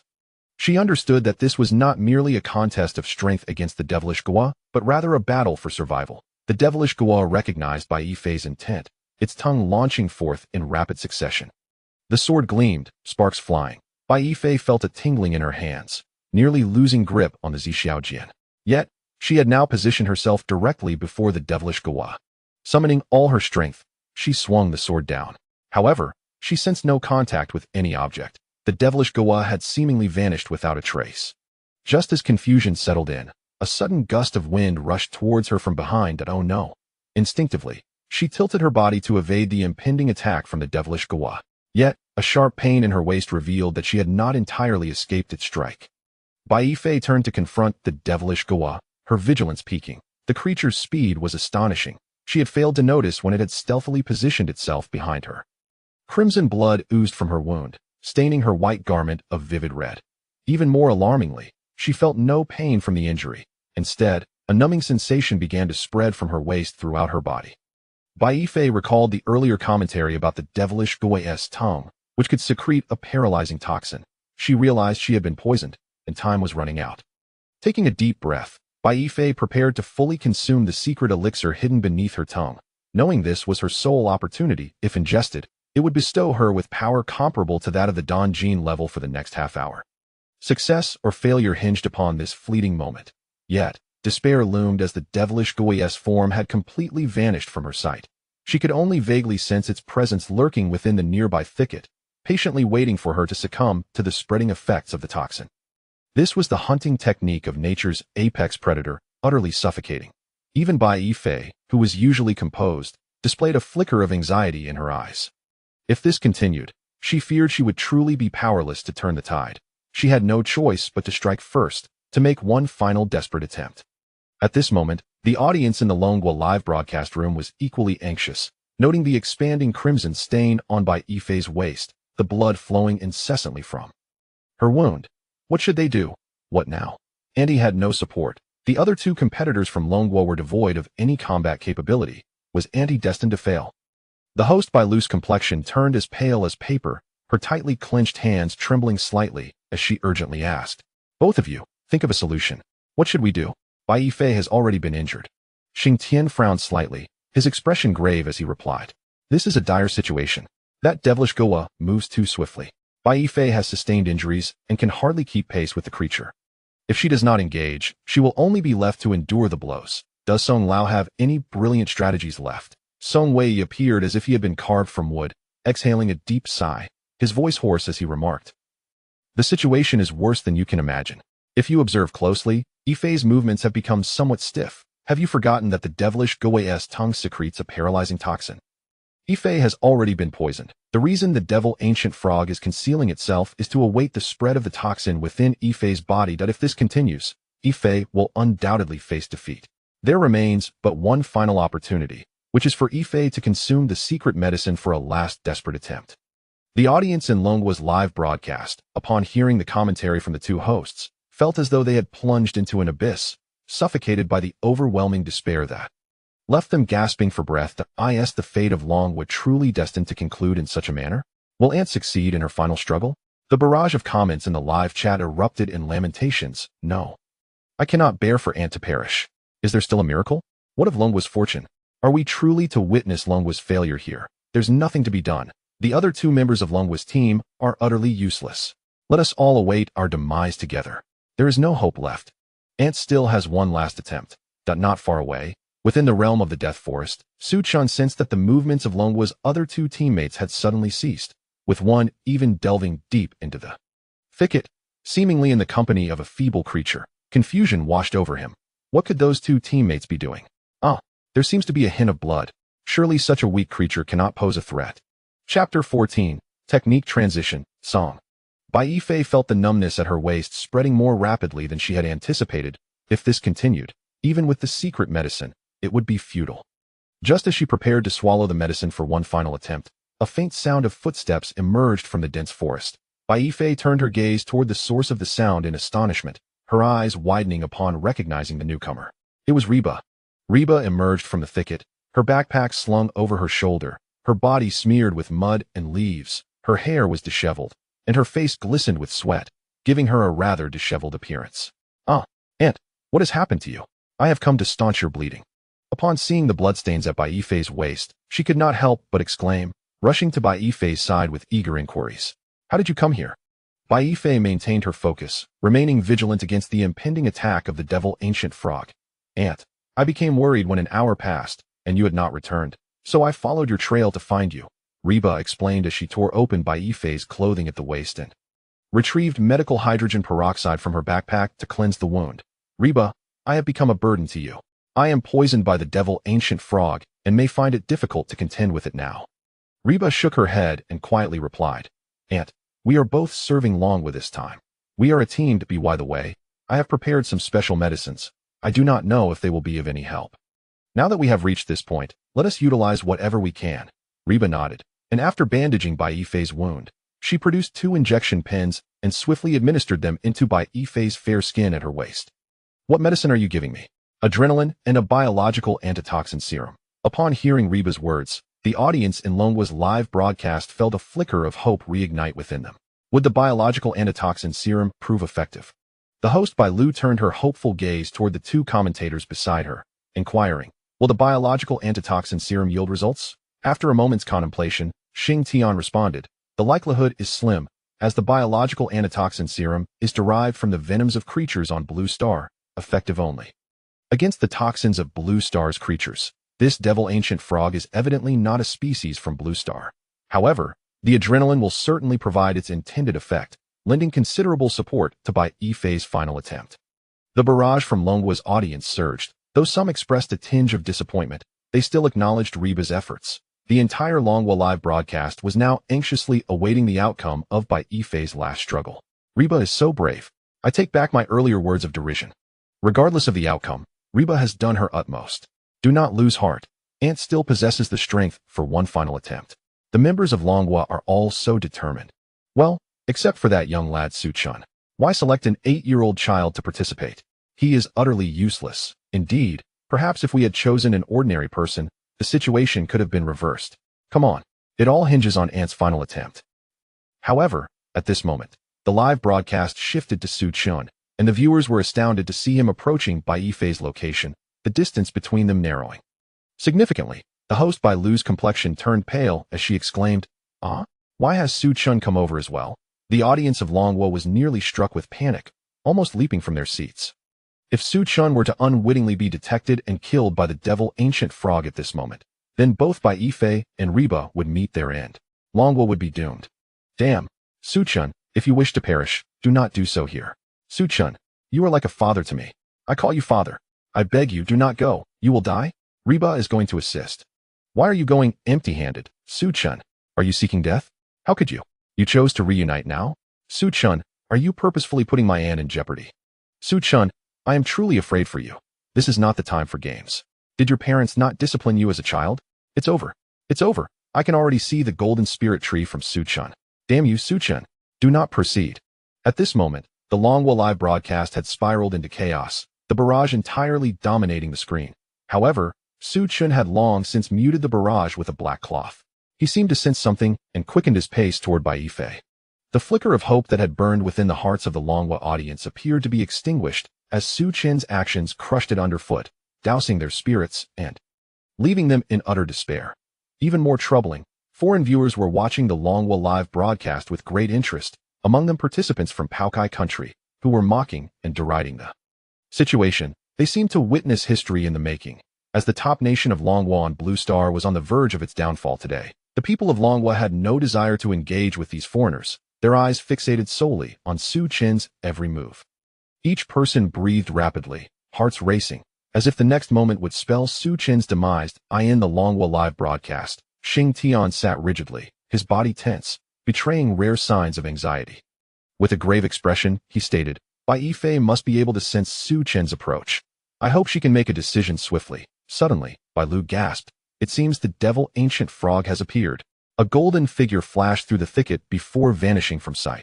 It was evident that the devil ancient frog had detected Su-chun's presence, yet at that moment, no one knew its intentions. The hearts of the Longwa audience were now at their peak of tension. In the Dragon Live broadcast room, the director swiftly divided the large screen into segments simultaneously, displaying the images of Bai Yifei and Su-chun. In the footage, Bai Yifei sensed Su-chun's arrival, appearing somewhat anxious as she and Reba gradually moved towards him.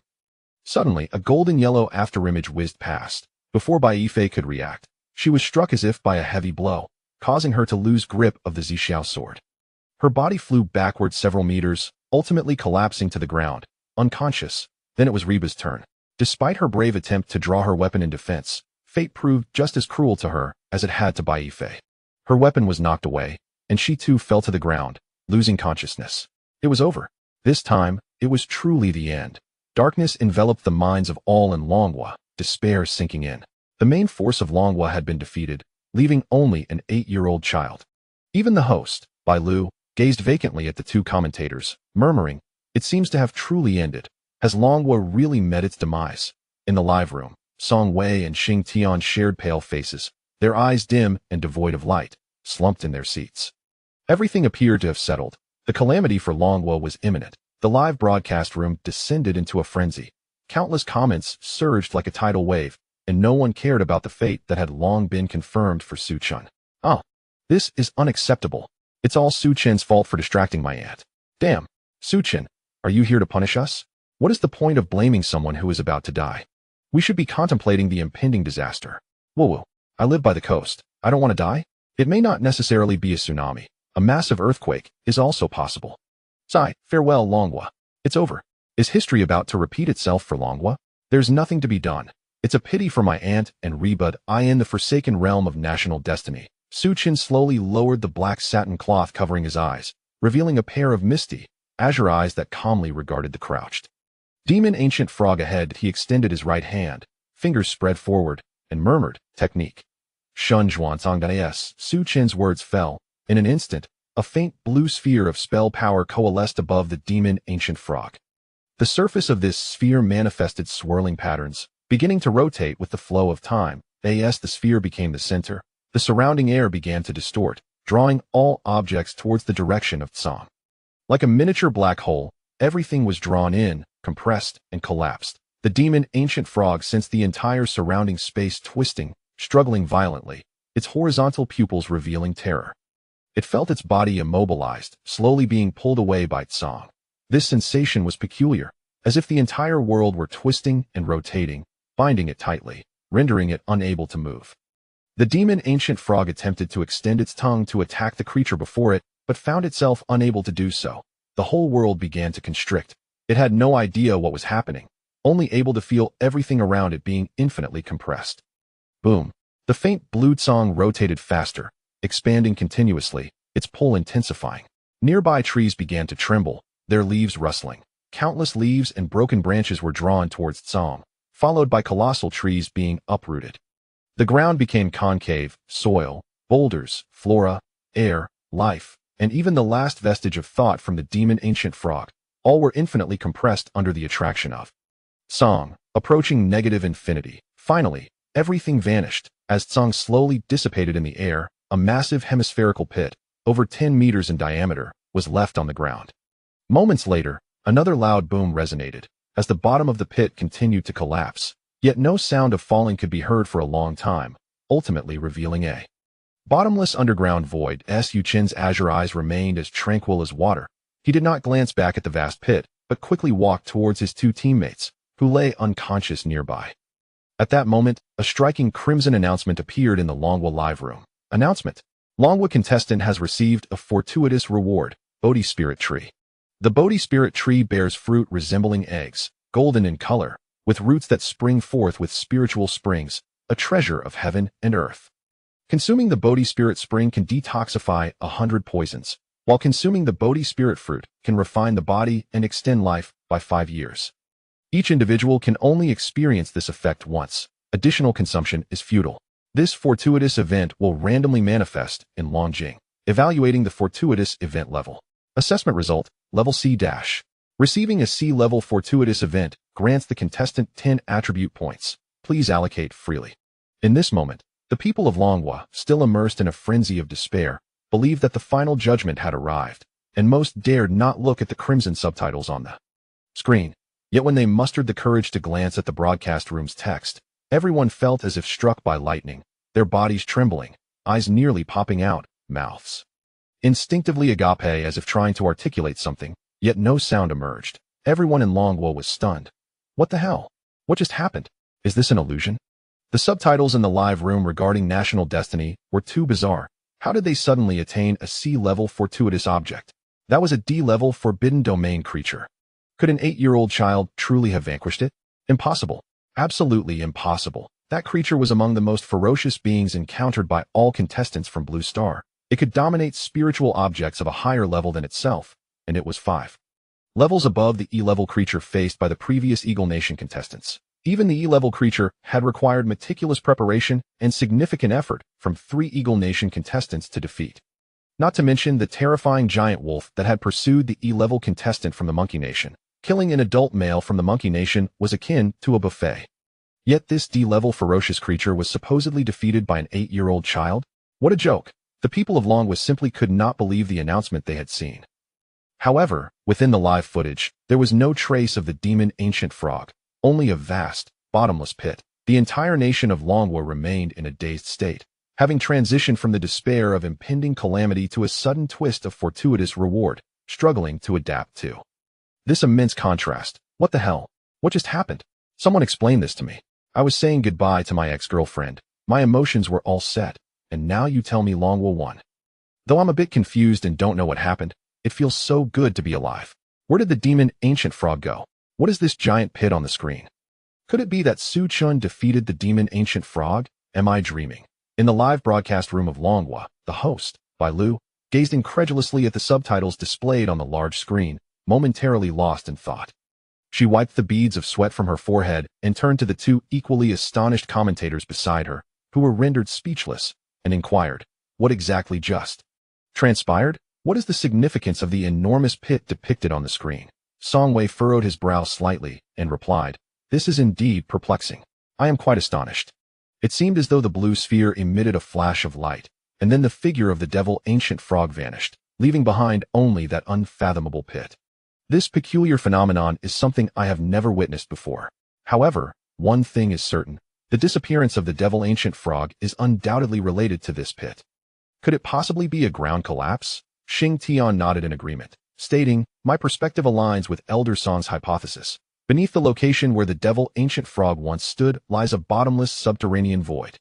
It appears a rare ground collapse occurred, causing it to plummet into this abyss before it could even react.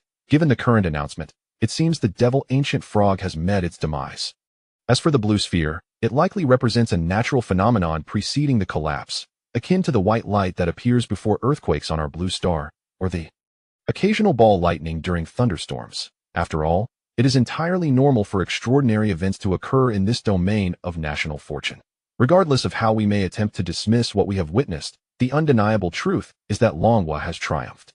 Indeed, it seems that contestant Su Chen's luck is ever in his favor, as if the heavens themselves are watching over our competitors at that moment. The citizens of Longhua finally regained their composure, their minds resonating with a singular thought. The heavens are truly benevolent, rewarding us with immense fortune. Chapter 16, Longhua in Uproar. The manifestation of C-class fortuitous rewards. The commentary from Longhua seemed to awaken the dazed audience, for regardless of the events that transpired, the outcome was clear. The devil ancient frog had vanished, the crisis was averted, and the fortuitous rewards were on the verge of manifestation. Instantly, the accepting populace of Longhua erupted in cheers. Goodness. So that's it. It was the heavens intervening. Longhua is indeed formidable.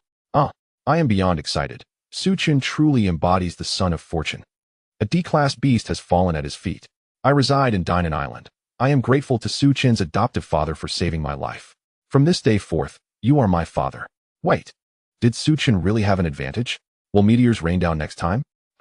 It seems the devil ancient frog met its end rather ignobly. It must have thought, if you're so skilled, let's engage in hand-to-hand combat.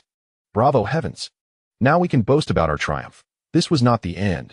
The citizens of Longhua began to spread the news fervently across various nations' live streams. In an instant, Blue Star was in an uproar, with the attention of people from all nations fixed on the Longhua live broadcast. The viewer count surged dramatically.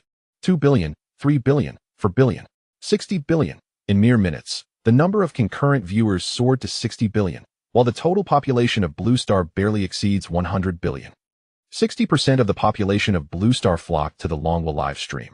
Excluding the elderly and the young, it equated to 90% of the net-savvy populace of Blue Star congregating in one place. Upon entering the Longhua live stream and witnessing the unfathomable pit, they, too, expressed shock akin to that of the Longhua citizens.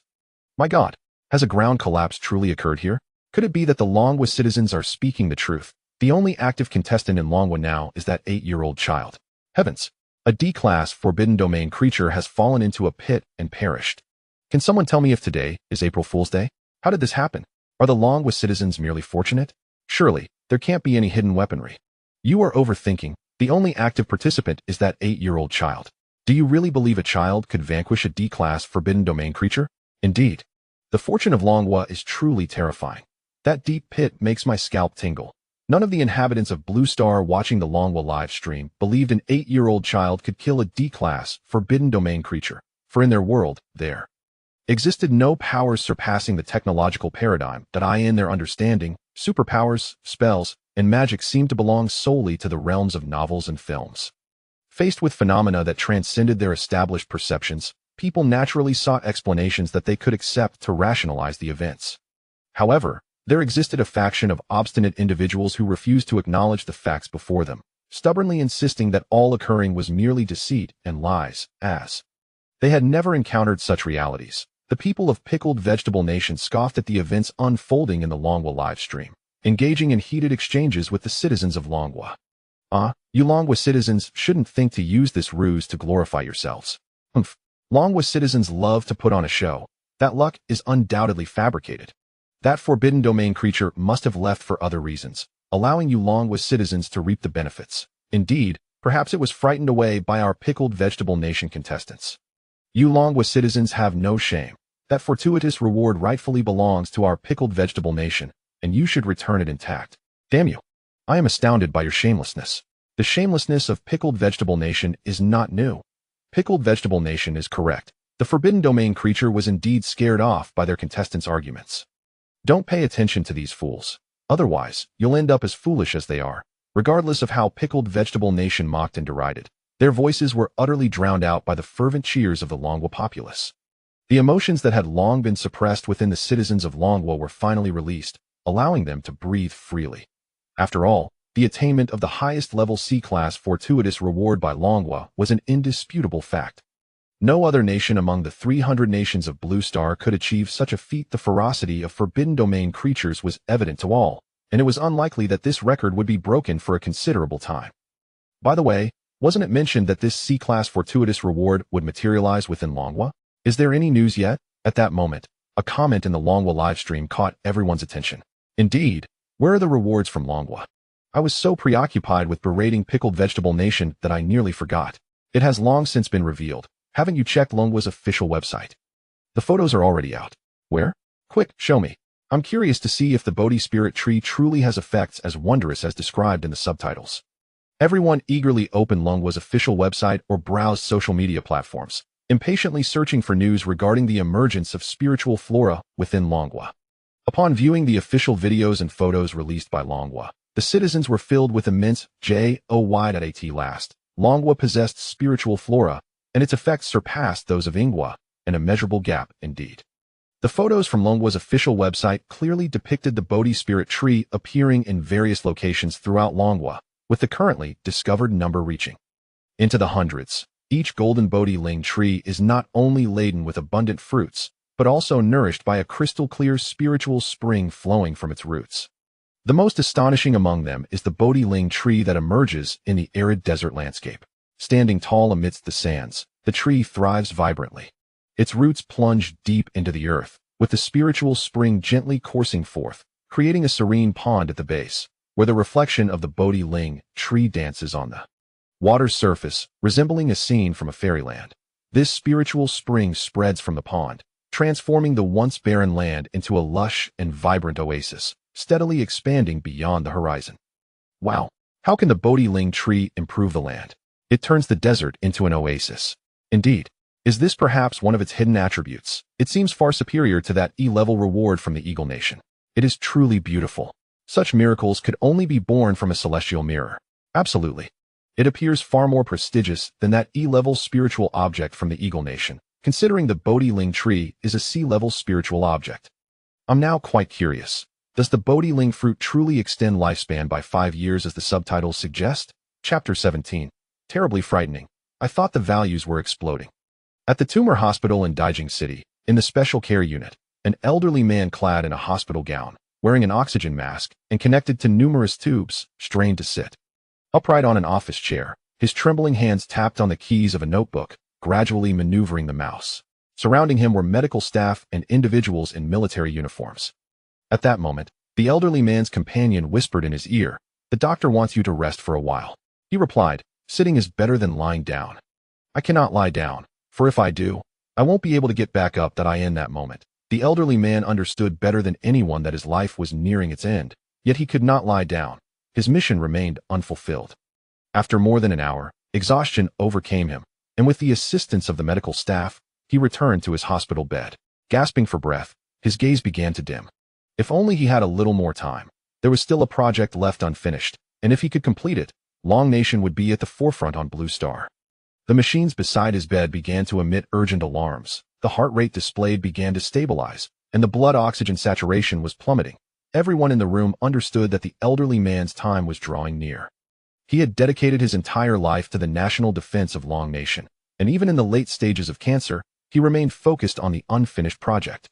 He was weary. It was time to rest, and everyone's eyes shimmered with tears, just as they prepared to observe a moment of silence. The door to the ward burst open, and a medical staff member rushed in, saying urgently, "Quick, push this through the gastric tube. This is the reward just obtained by the Long Nation contestant. The Bodhi Ling fruit can extend life by 5 years. The mashed Bodhi Ling fruit was introduced into the elderly man's gastric tube.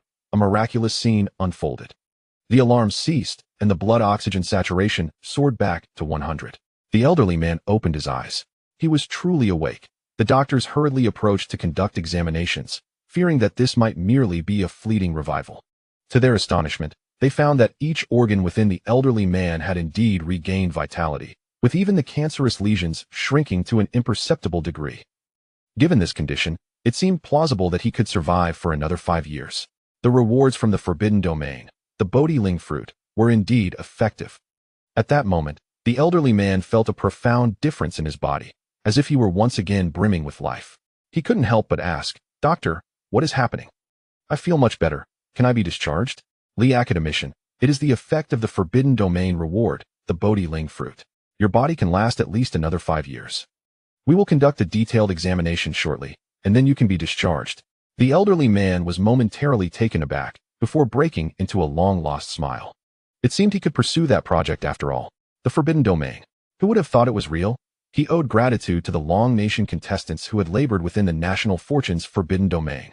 Simultaneously, although the number of Bodhi Ling trees was limited, more people believed that the Long Nation contestants would surely seize new fortuitous rewards again. Similar stories were continuously unfolding across Long Nation, as countless precious lives were salvaged by the spiritual fruits and springs of the Bodhi Ling trees. Patients and their families, saved by this miraculous tree, expressed their heartfelt gratitude to the Long Nation contestants on official websites and social media platforms. Despite the limited number of Bodhi Ling trees, more people firmly believed that the Long Nation contestants would undoubtedly secure new fortuitous rewards once again.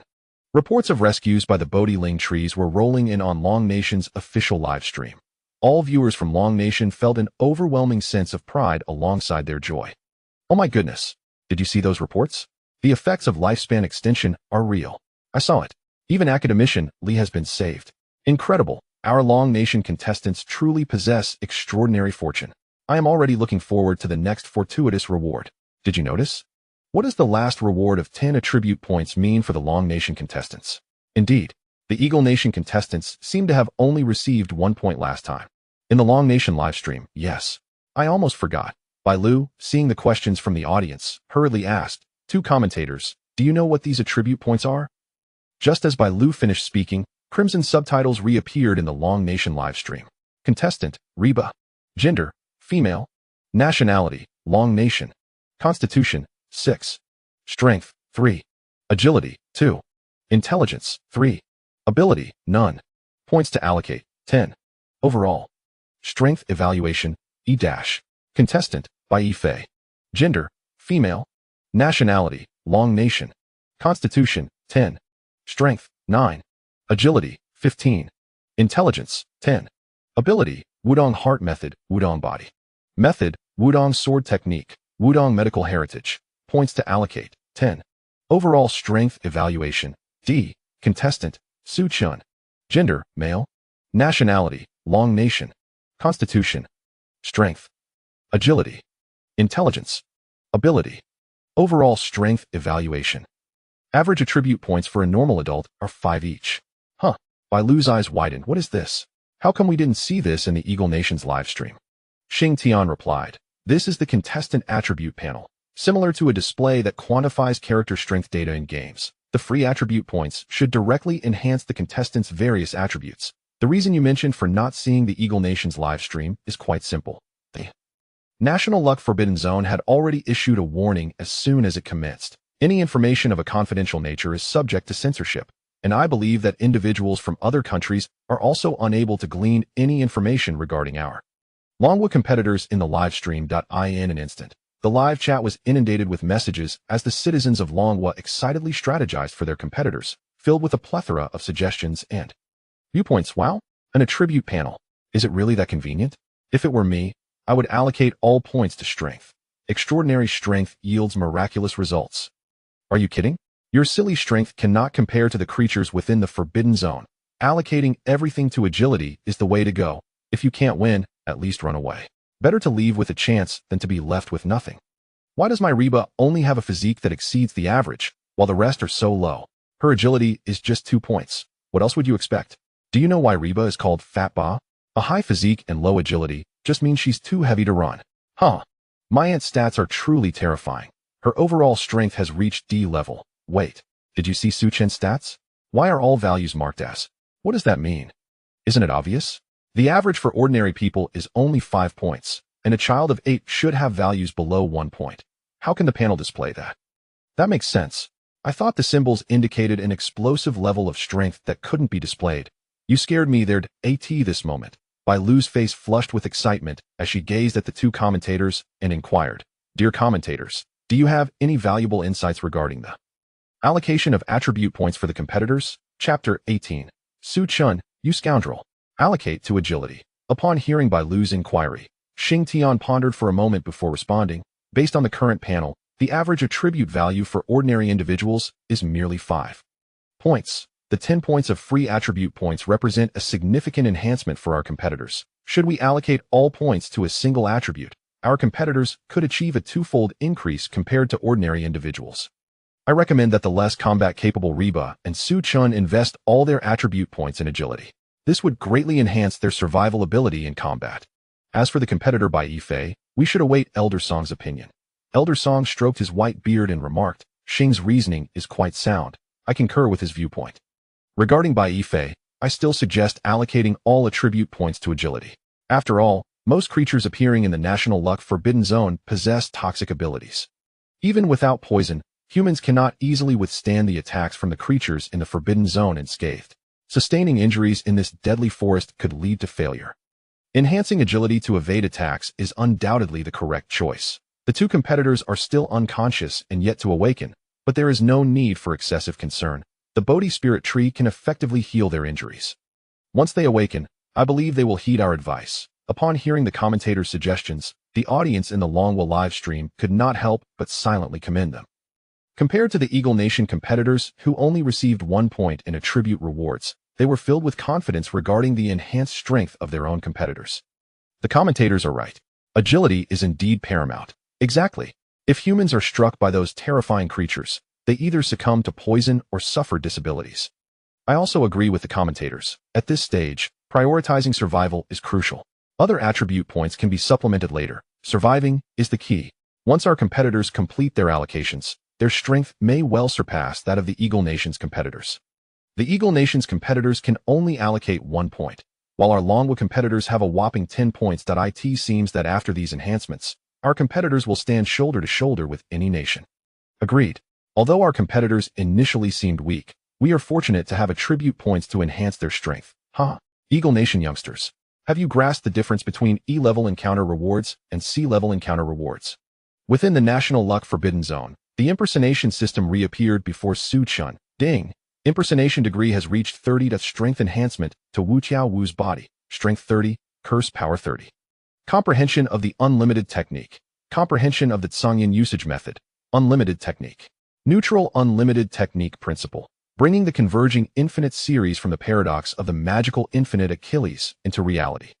This allows any object to infinitely reduce its proximity to the caster, achieving a result where it can never touch the caster. Tsangyan usage method. 1. Teleportation/high-speed movement. Determine the desired location and unobstructed route. Set that location as the center of Tsang. Accurately direct the target person to the location, and then use Tsang to compress the distance from the starting point to that endpoint. 2. Long-distance rapid movement.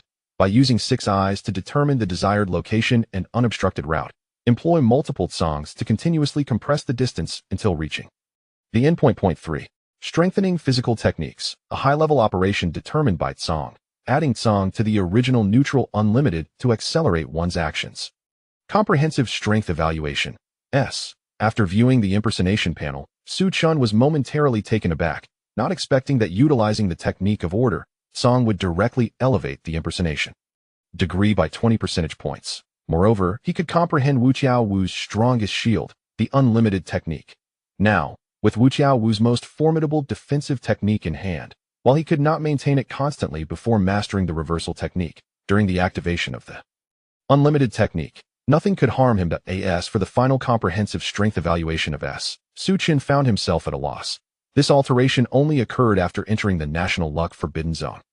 It likely relates to the Forbidden Zone itself. Once the impersonation panel faded, a crimson subtitle captured Su Chun's attention. Competitor, Su Chun. Gender, male. Nationality, Longwa. Physique. Strength. Agility. Intelligence. Ability. Comprehensive strength evaluation. 10 free attribute points yet to be allocated. What is this? What does it mean? Could it be that due to his body being continuously enhanced by curse power, all his values exceeded the standard? Moreover, the same comprehensive strength evaluation contrasts with the impersonation panel's comprehensive strength evaluation. A flash of insight struck Su Chun, and a hypothesis formed in his mind. This might be due to his comprehensive strength surpassing the current highest rating of A in the Death Forest. It seems that his impersonation system is indeed reliable. He did not dwell on it any further and casually allocated all points to his physique. After completing the allocation, Su Chun could not help but display a peculiar expression, murmuring, attribute points. Why do I feel nothing after allocation? Is it that 10 points are too meager for physique? Su Chun once again channeled curse power, but he felt no distinct change in his body, as if nothing had altered. Is the attribute point system in the National Luck Forbidden Zone truly this disappointing? At this moment, the audience in the Longwa live stream erupted in chaos. The barrage of comments flooded the screen. What the heck? Suchun, have you allocated all your points to physique? What? Suchun, didn't you hear what the comments said? No way. Suchun said he felt nothing after adding points. What is going on? It's impossible. I just asked my friends in Ingwa. Their players all added 1 point to agility, and their speed improved significantly. Could it be because he's underage? Damn. That might actually be the case. Suchun can't even display his stats. It's normal for the points to be ineffective. It's over. I thought there would be some change, but it seems Suchun, this burden, cannot make a difference. The host, Bailu, also heard Suchun's murmurs and could not help but ask, how could this be? Suchun has allocated all 10 points to physique, yet it seems to have had no effect. Beside her, Xing Tian frowned and said, this is impossible. The National Fortune Forbidden Domain system cannot malfunction. Is it possible that Suchun is too young and frail to bear the enhancement of 10 points in physique? Song Wei thoughtfully remarked, there's no need to worry. We will know the outcome once the other 2 players awaken and observe their reactions. Just as the Longwa audience was in an uproar, a new subtitle announcement appeared on the live stream's large screen. Is it time for teammates by Ifei and Reba to allocate points? Allocation countdown, 60 seconds. Failure to allocate before time runs out will result in the loss of attribute points. Oh.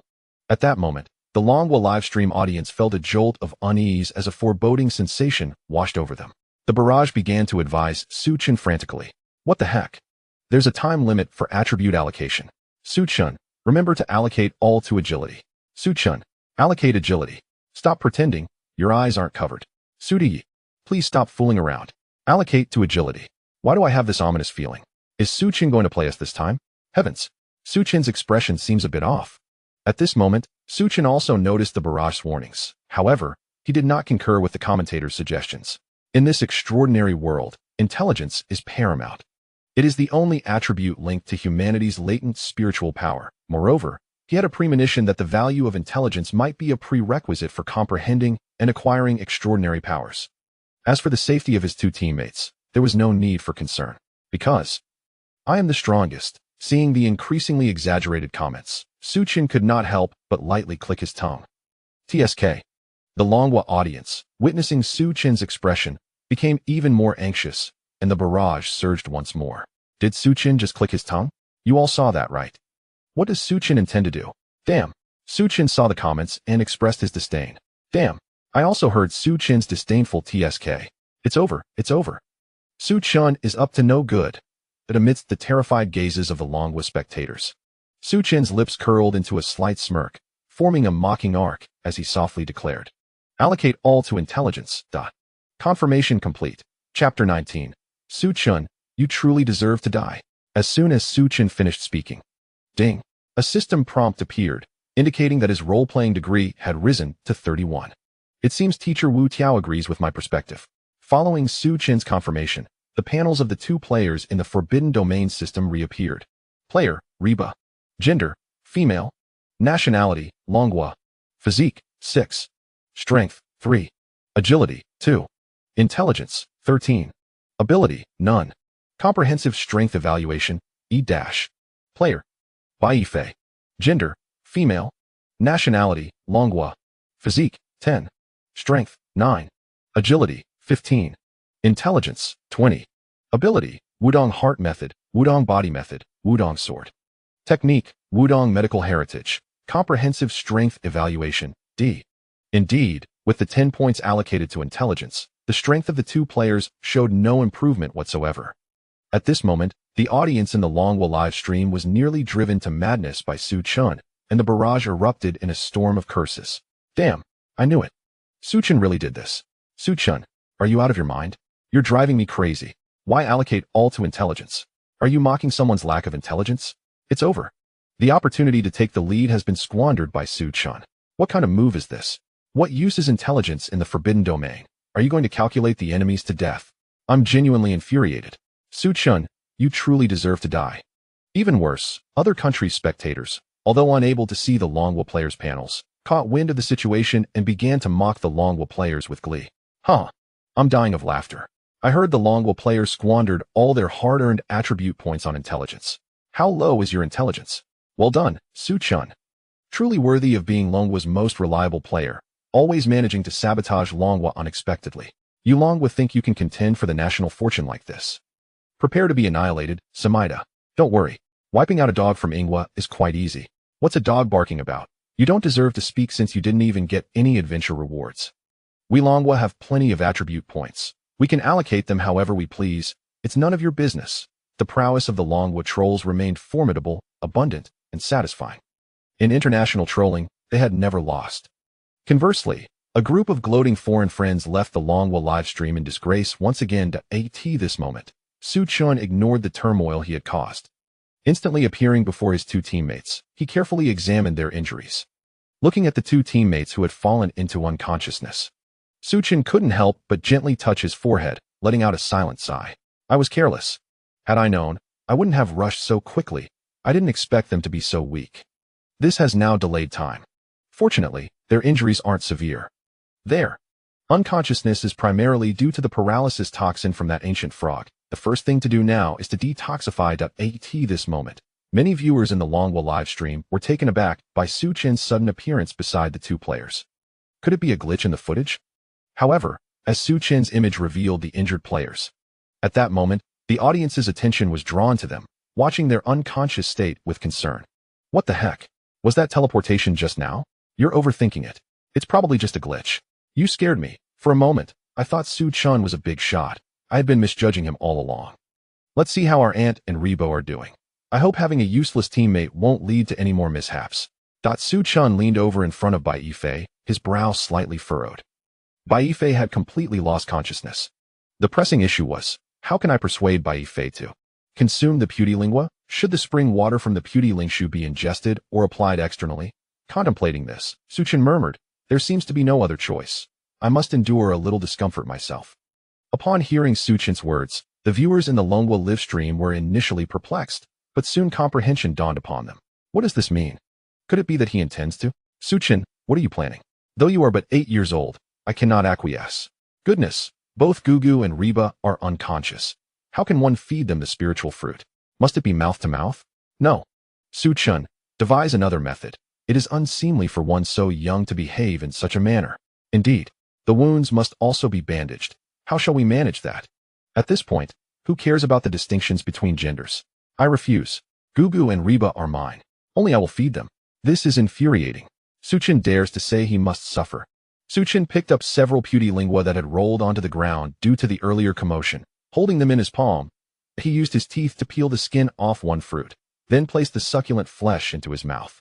In an instant, a wave of refreshing fragrance erupted within. The flavor was indeed delightful.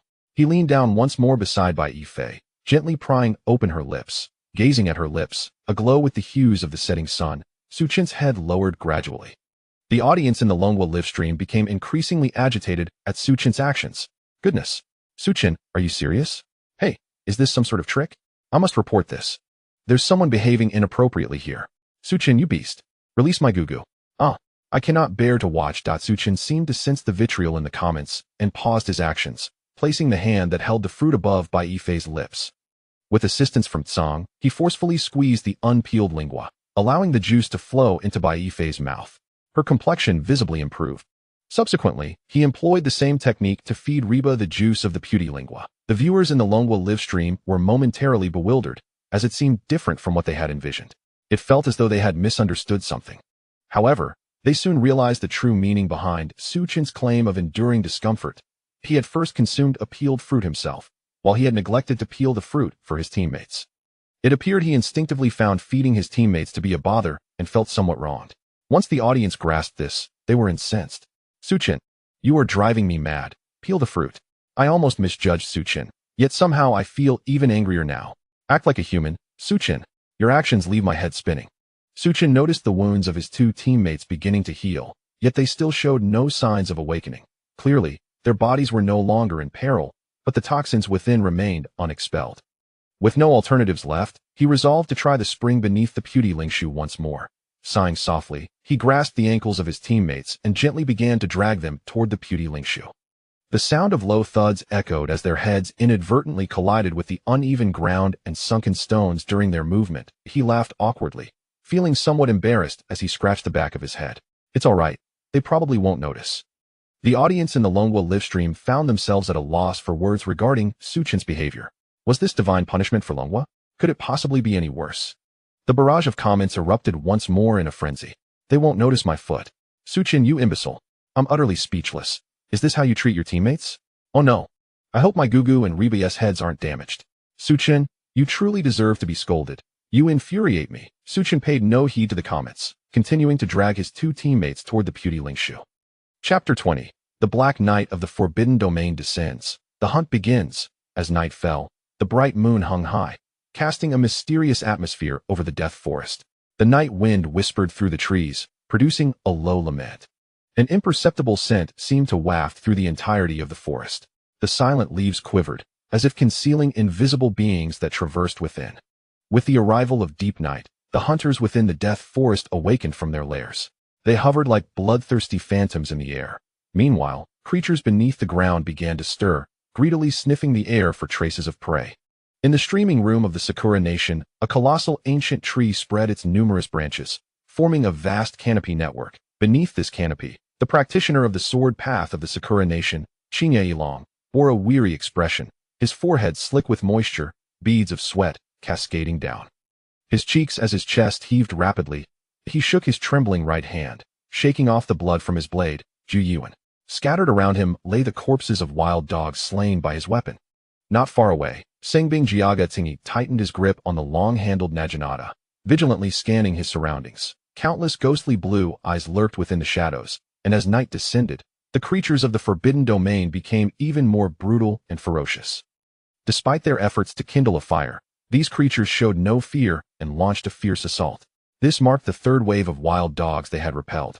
Impatiently, he murmured, Wang Yue Qiandai, how much longer? A cool voice drifted down from the treetops. Do not rush. These are no ordinary beasts. Setting the poison barriers requires a bit of time. Under the moonlight, atop the treetops, a masked woman in black, with a graceful and alluring figure, continuously hurled spherical objects with trailing wires around her. Her eyes, cold as ice, radiated an endless indifference. However, none of the three contestants from the Sakura Nation noticed that the bodies of all the wild dogs on the ground had begun to wither away quietly, as if an invisible presence were greedily savoring this sweet offering. In the Eagle Nation's streaming room, a faint red glow flickered amidst a relatively open grove, where three contestants from the Eagle Nation were dining.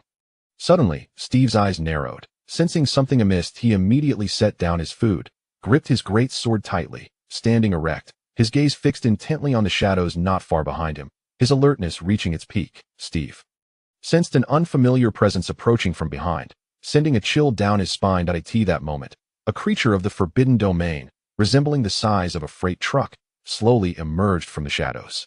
Under the bright moonlight, its massive form stood out vividly. It was, in fact, a colossal wild boar. Its tusks gleamed like sharpened blades, and its towering body was cloaked in coarse, resilient black fur, exuding an aura of strength and wildness. The formidable limbs bore hard, sharp hooves capable of tearing apart any prey. As it lowered its head and let out heavy breaths, the entire jungle fell eerily silent. The subtitles in the Eagle Nation's live stream revealed that this gigantic wild boar was rated at a staggering D-. What is happening?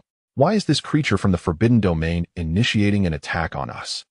John Damon expressed his surprise, as this was somewhat inconsistent with his previous experiences. After slaying E-level creatures, they had encountered numerous beings from the Forbidden Domain along the way, yet none had shown any inclination to attack. They merely kept their distance, likely sensing the scent of blood from their recent kills. Under normal circumstances, he believed that without any competition for treasures, the beings from the Forbidden Domain would not resort to aggression. The Viper appeared far more professional, swiftly arming himself and surveying the surroundings. He murmured, John, stay alert. Something feels amiss. These creatures from the Forbidden Domain seem to become more frenzied at night. In the Maple Leaf Nation's live stream, three competitors were daringly traversing the dense forest. They could sense the unusual aura of death that enveloped the forest under the night sky, as if countless eyes were lurking in the shadows, watching their every move. A sense of unease and anxiety began to spread within them. Upon exiting the thicket into a relatively sparse area, a sudden cacophony of sharp avian cries pierced the air. Almost immediately, enormous vultures appeared in their line of sight, with wingspans exceeding 5 meters, circling ominously overhead while emitting piercing shrieks. The Maple Leaf competitors instinctively gripped their firearms, aiming at the vultures above. However, they remained oblivious to the peril of firing a weapon during the night in the Forest of Death. As gunfire erupted, more creatures from the Forbidden Domain were drawn to the flames and noise that a horde of badgers surged forth from the underbrush, targeting only the competitors from the Maple Leaf Nation. The competitors fired back relentlessly, bullets whistling through the air, striking several vultures and badgers. Yet soon, an overwhelming number of creatures flooded the space, relentlessly charging at the competitors and swiftly tearing apart their prey. The vultures and badgers were not satisfied with this. The blood of their victims drove them into a frenzy. They appeared to have lost all sense of reason, engaging in a violent frenzy against one another. Countless lives extinguished in the darkness, their bodies fading into the shadows. Announcement. All competitors from the Maple Leaf Nation have perished. Announcement. All competitors from the Maple Leaf Nation have perished. Announcement. All competitors from the Maple Leaf Nation have perished. The striking notification echoed 3 times across all live streams in Blue Star. As the audience from Blue Star beheld this announcement, a wave of tension washed over them, for their compatriots were embroiled in a fierce battle. Many viewers from other nations flocked to the Maple Leaf Nation's live stream to witness the unfolding events. What is happening? This is the second team to be completely annihilated in a single day. Wait. I recall that the Maple Leaf Nation is quite formidable. They are all from military backgrounds. Did you not see? The sheer number of creatures from the Forbidden Domain. Which nation's team could withstand such a force? Why does it feel as if the creatures in the Forest of Death have gone mad once night falls? I've seen several nations' live streams, and they are all engaged in combat. Indeed. I noticed the Eagle Nation's live stream is also struggling tremendously. Is the Forest of Death more perilous at night? God, protect the competitors from our Great Britain. The viewers in the Dragon Nation's live stream were especially anxious, their hearts entwined with worry and unease, as 2 of their competitors remained unconscious, leaving their team devoid of any combat capability. Even a mere E-level creature from the Forbidden Domain would lead to their utter destruction. What should we do? Ant and Reba still haven't awakened. Exactly. Su Chun is utterly powerless. Su Chun is a liability to the team, offering little assistance. Even if Ant wakes up now, I doubt they can cope. It's all Su Chun's fault for causing chaos. Goodness, just when we were feeling hopeful, are we doomed again? If Su Chun had invested in health or strength, it would have benefited our competitors, but instead, he allocated everything to intelligence. How can we manage? We might as well wait for death. Teams from nearly every nation in Blue Star are engaged in combat. We cannot escape this fate. In the Forest of Death, beneath the Bodhi Spirit Tree, Bai Fei gradually opened her eyes. Chapter 21. Bai Fei's heart shattered. Bai Fei felt a splitting headache, her body weak and languid. She sensed a lingering dampness in her mouth, accompanied by the scent of vegetation. It appeared she had not succumbed to death, though she was uncertain about Reba's condition or whether the devilish ancient frog had been dealt with. Bai Fei slowly sat up, glancing around her surroundings. Fortunately, Reba lay beside her, breathing steadily. Although still unconscious, she appeared to be unharmed. An enticing aroma wafted through the air, causing Bai Fei to swallow involuntarily. Not far from the campfire, a youthful figure sat, roasting something. The boy's white hair and black satin attire exuded an air of composure and authority that belied his age. It seemed he was the last competitor representing the Dragon Nation. However, Bai Fei soon found herself regretting her thoughts at that moment. Su Chun, noticing Bai Fei's awakening, turned with a beaming smile and exclaimed, "Oh, how wonderful. I was worried you might have succumbed to your injuries. What would I have done then?" As Bai Fei gazed at Su Chen's beaming face and processed his words, she momentarily froze, questioning whether her ears had deceived her. Once she regained her composure and grasped the implication of Su Chen's words, rage surged within her, nearly causing her to spit blood in frustration. Her chest heaved violently, akin to a flame roaring within her heart. This insufferable brat. He dared to wish for my demise. How infuriating. Had she not been so physically drained, she would have surely delivered him a loving punch. Bai Fei took several deep breaths to calm herself, striving to relax her facial muscles, and managed to conjure a somewhat natural smile. "May I inquire your name, young lad?" The viewers in the Dragon Nation's live stream were filled with elation upon witnessing Bai Fei's awakening, a wave of reassurance washing over them. The citizens of the Dragon Nation fervently flooded the chat with messages of support for Bai Fei. "Wonderful. Ant has finally awakened. Thank goodness Ant is awake. Otherwise, the Dragon Nation would be in peril. How is Annie feeling now? I hope there are no lingering effects. Oh my, This little devil Su-chin speaks in a way that could infuriate anyone. Just think of him as a mischievous child. Upon hearing Bai Yifei's inquiry, Su-chin momentarily paused. Ah, did I not tell you? Bai Yifei felt her blood pressure rise, but managed to maintain a stiff smile and nodded. You may call me Su-dad or Su-god. I have no objection. Bai Yifei's forehead throbbed with veins. Her hands clenched tightly as she struggled to suppress the tempest of emotions brewing within her. In a hoarse voice, she continued to ask, do you know what ultimately happened to the devil ancient frog? Su-chin pondered briefly, then pointed towards a nearby giant pit and remarked, I wonder if it went out for a stroll at night. Upon hearing such a vacuous reply again, Bai Yifei felt as though the resolve she had cultivated over the years was on the verge of shattering. The audience in the Longhua livestream began to empathize with Bai Yifei as they observed her exchange with Su-chun.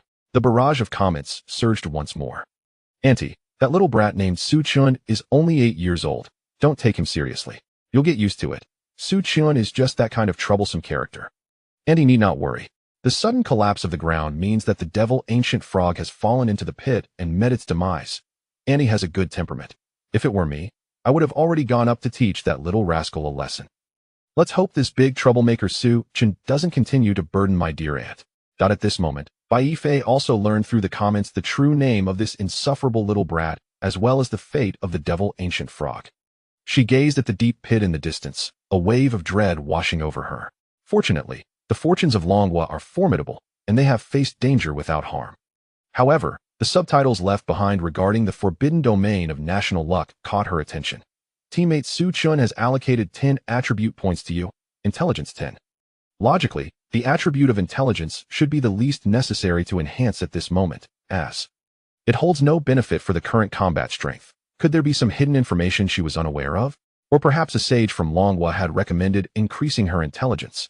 Bai Yifei pressed on with her inquiry. Su-chun, was my intelligence of 10 suggested by some sage from Longhua? Is there a deeper meaning behind it? A brighter smile seemed to spread across Su-chen's face. Of course, I took the liberty to allocate those points myself. Bai Yifei felt a wave of darkness engulf her. She finally understood the accuracy of the comments regarding Su-chun. He truly was a troublesome brat. She should not have harbored any expectations of this insufferable child. Today, she had never felt so exasperated in her life. Now, Bai Yifei was numb with anger, filled with concern for the future of Longhua. Would she be led to ruin by this Su-chun? At that moment, a weak voice interrupted Bai Yifei's thoughts. The voice filled with joy and relief.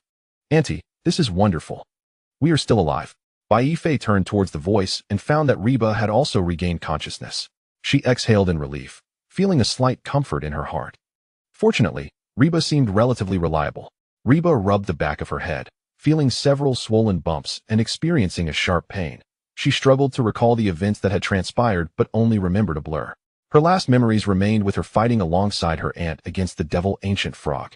Just as she was about to inquire further, a delicious aroma wafted from the campfire, and her stomach growled loudly. Reba's face flushed slightly. Her gaze fell upon the last of Longhua's teammates by the campfire. Though she was surprised by the youth of the final Longhua contestant, she weakly asked, "It smells so good. What is it?" Su-chin's lips curled into a subtle smile, revealing his pearly white teeth as he gave a thumbs up with his right hand, proudly responding, "Of course, it's the canned beef from your backpack." Bai Yifei couldn't help but roll her eyes. She seemed to have developed an immunity to Su-chin's antics, no longer surprised. She could only hope that Reba wouldn't be thrown off balance by Su-chin. Just as Reba was lost in thought, Su-chin's voice rang out again. "This is truly vexing.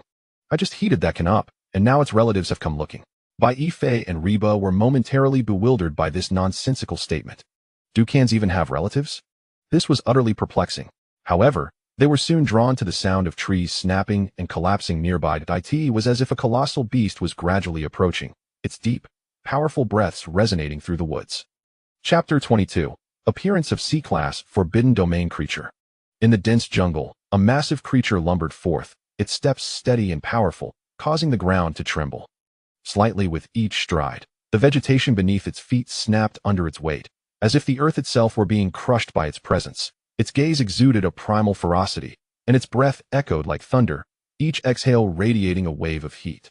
This colossal creature boasted a pair of gigantic, curved horns atop its head, sturdy and unyielding, its body muscular and robust, with every muscle clearly defined. Its very existence instilled a sense of overwhelming pressure among all living beings. In the presence of this beast, any creature could only retreat in fear. At the moment this ferocious beast appeared, the audience in the Longwa livestream once again saw a striking subtitle announcement. Name: Anger Bull Demon. Enraged state.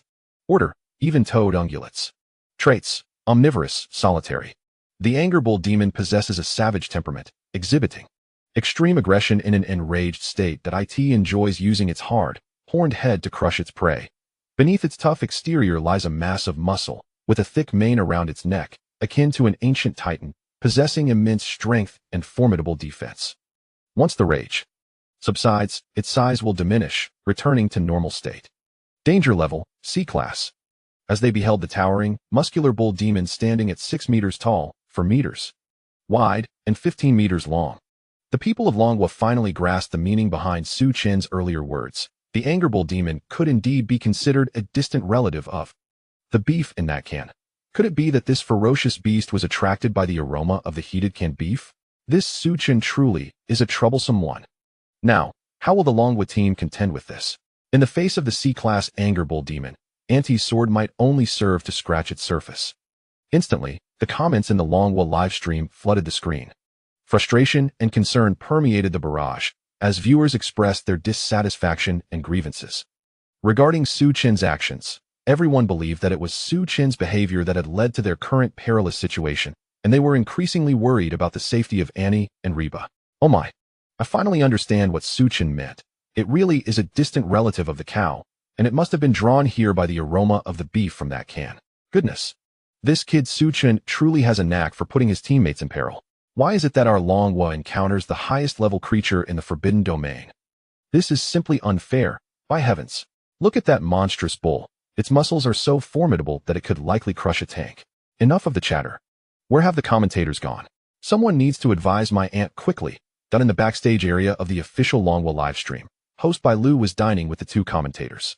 Bai Lu remarked, "Now you two can breathe a little easier. Earlier today, I was quite frightened." Xing Tian replied, "Generally, every creature leaves behind its scent on its territory. In the short term, no other Forbidden Zone creatures will approach this area of opportunity. As long as the Longwa contestants do not wander off, they should be relatively safe." Song Wei added, "We need not worry too much about Longwa contestants roaming about. After all, it is late in the Death Forest. They should remain safe there. Moreover, after the fierce battle, Bai Yifei and Reba will also need rest and recuperation." However, the tranquil dining atmosphere was abruptly shattered by Bai Lu's exclamation. "What?" Bai Lu, one hand pressed against her earbud, suddenly rose, her complexion paling, her eyes filled with disbelief, even failing to notice the chopsticks slipping from her grasp. The two commentators, taken aback by Bai Lu's sudden reaction, quickly inquired, "What happened?" Bai Lu slowly turned her gaze towards the two commentators, her voice trembling as she said, "There is an emergency.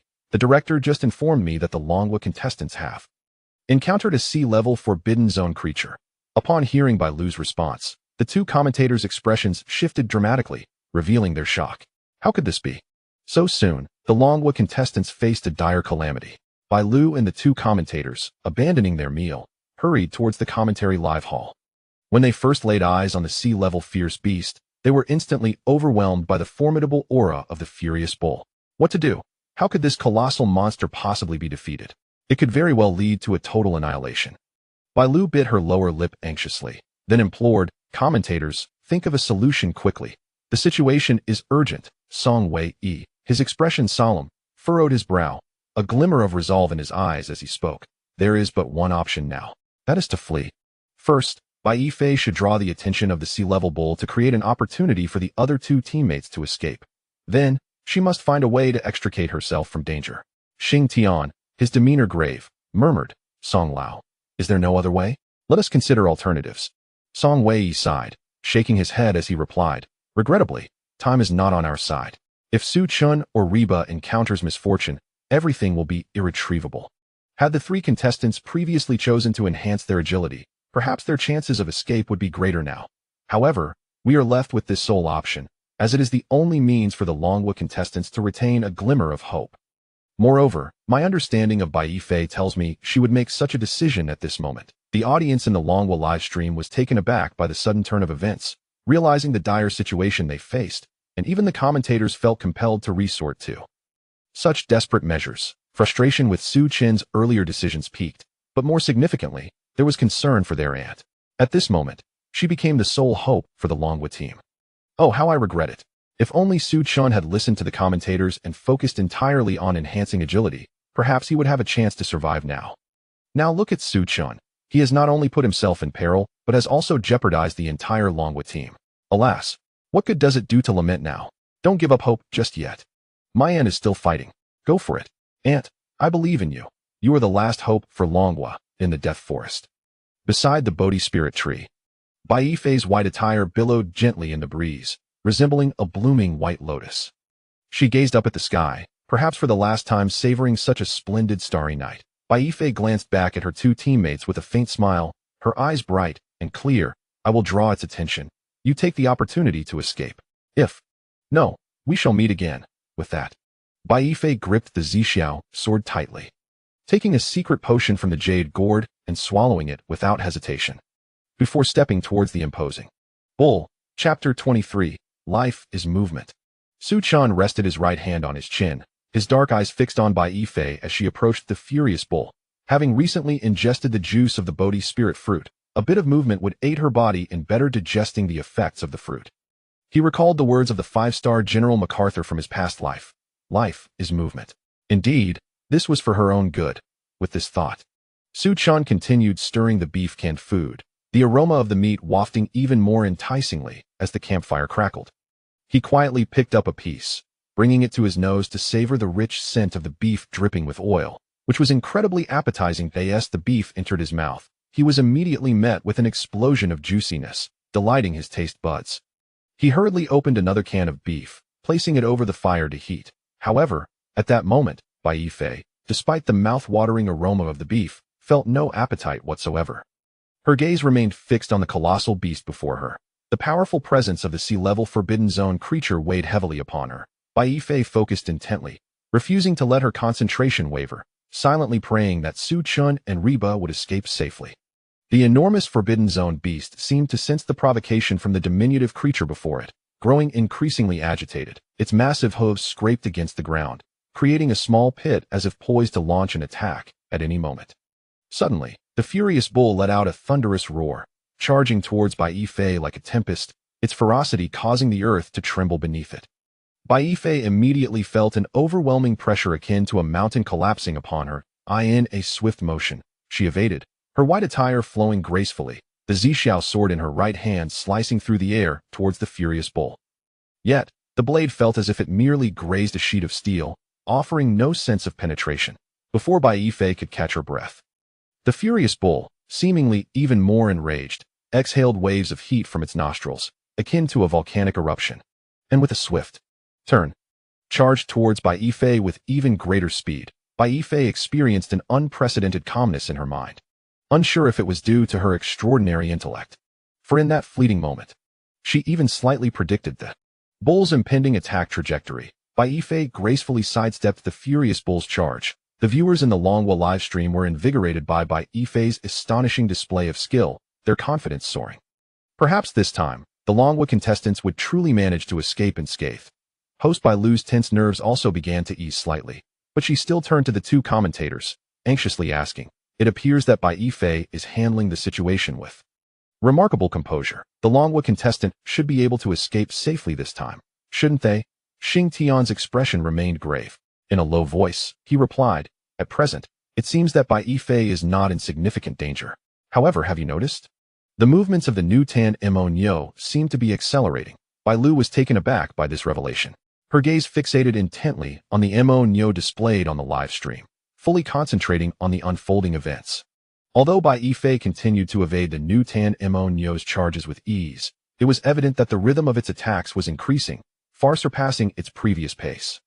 Under these circumstances, how much longer could Bai Yifei endure? Bai Lu's heart raced once again, her hands involuntarily gripping tightly, palms slick with sweat. She glanced at the commentator Song Wei beside her, for he was Bai Yifei's master and understood her condition best. "Song Lao, can Bai Yifei hold on any longer?" Song Wei focused intently on the large screen of the live broadcast, gradually responding, "There is no need for concern at this moment. The speed of the new Tanemo Nyo is nowhere near that of the Guaigua toad that previously faced Bai Yifei. With the aid of the secret potion, she can still manage. Upon hearing Song Wei's words, Bai Lu sighed in relief. However, the subsequent statement from him plunged her into deeper anxiety. Yet, this is already the second time Bai Yifei has consumed the secret potion today. Its effects will not last beyond half an hour. I hope that all contestants from Longwa can safely retreat within this time frame. Bai Yifei, in particular, must exercise utmost caution. A mere graze from the new Tan Imon Yo's attack would spell the end of the battle.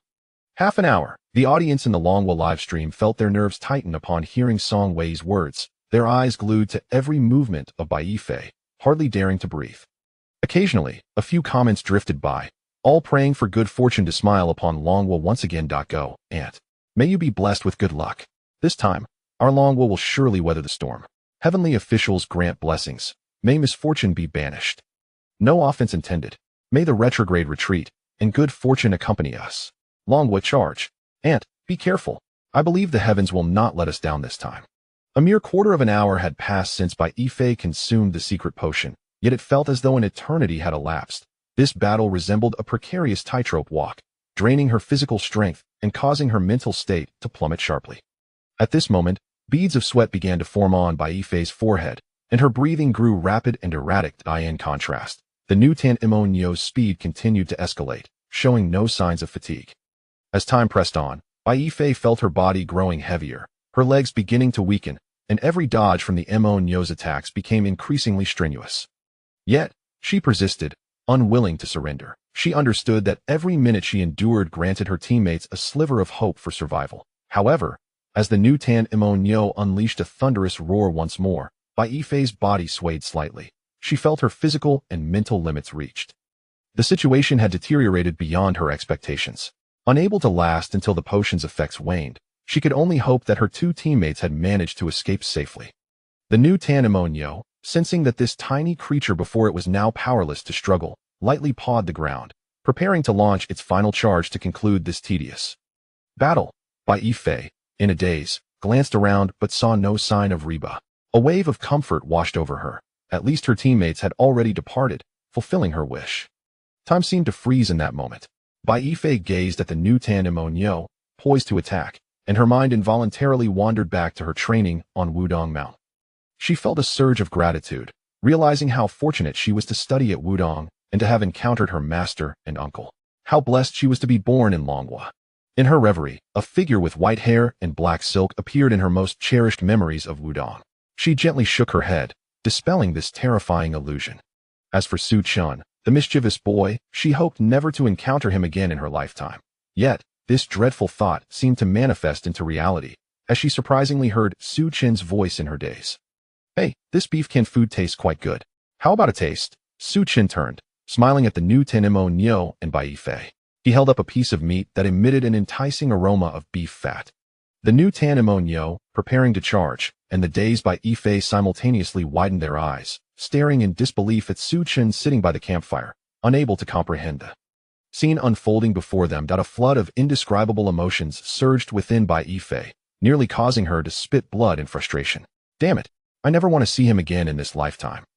Chapter 24, Two Choices.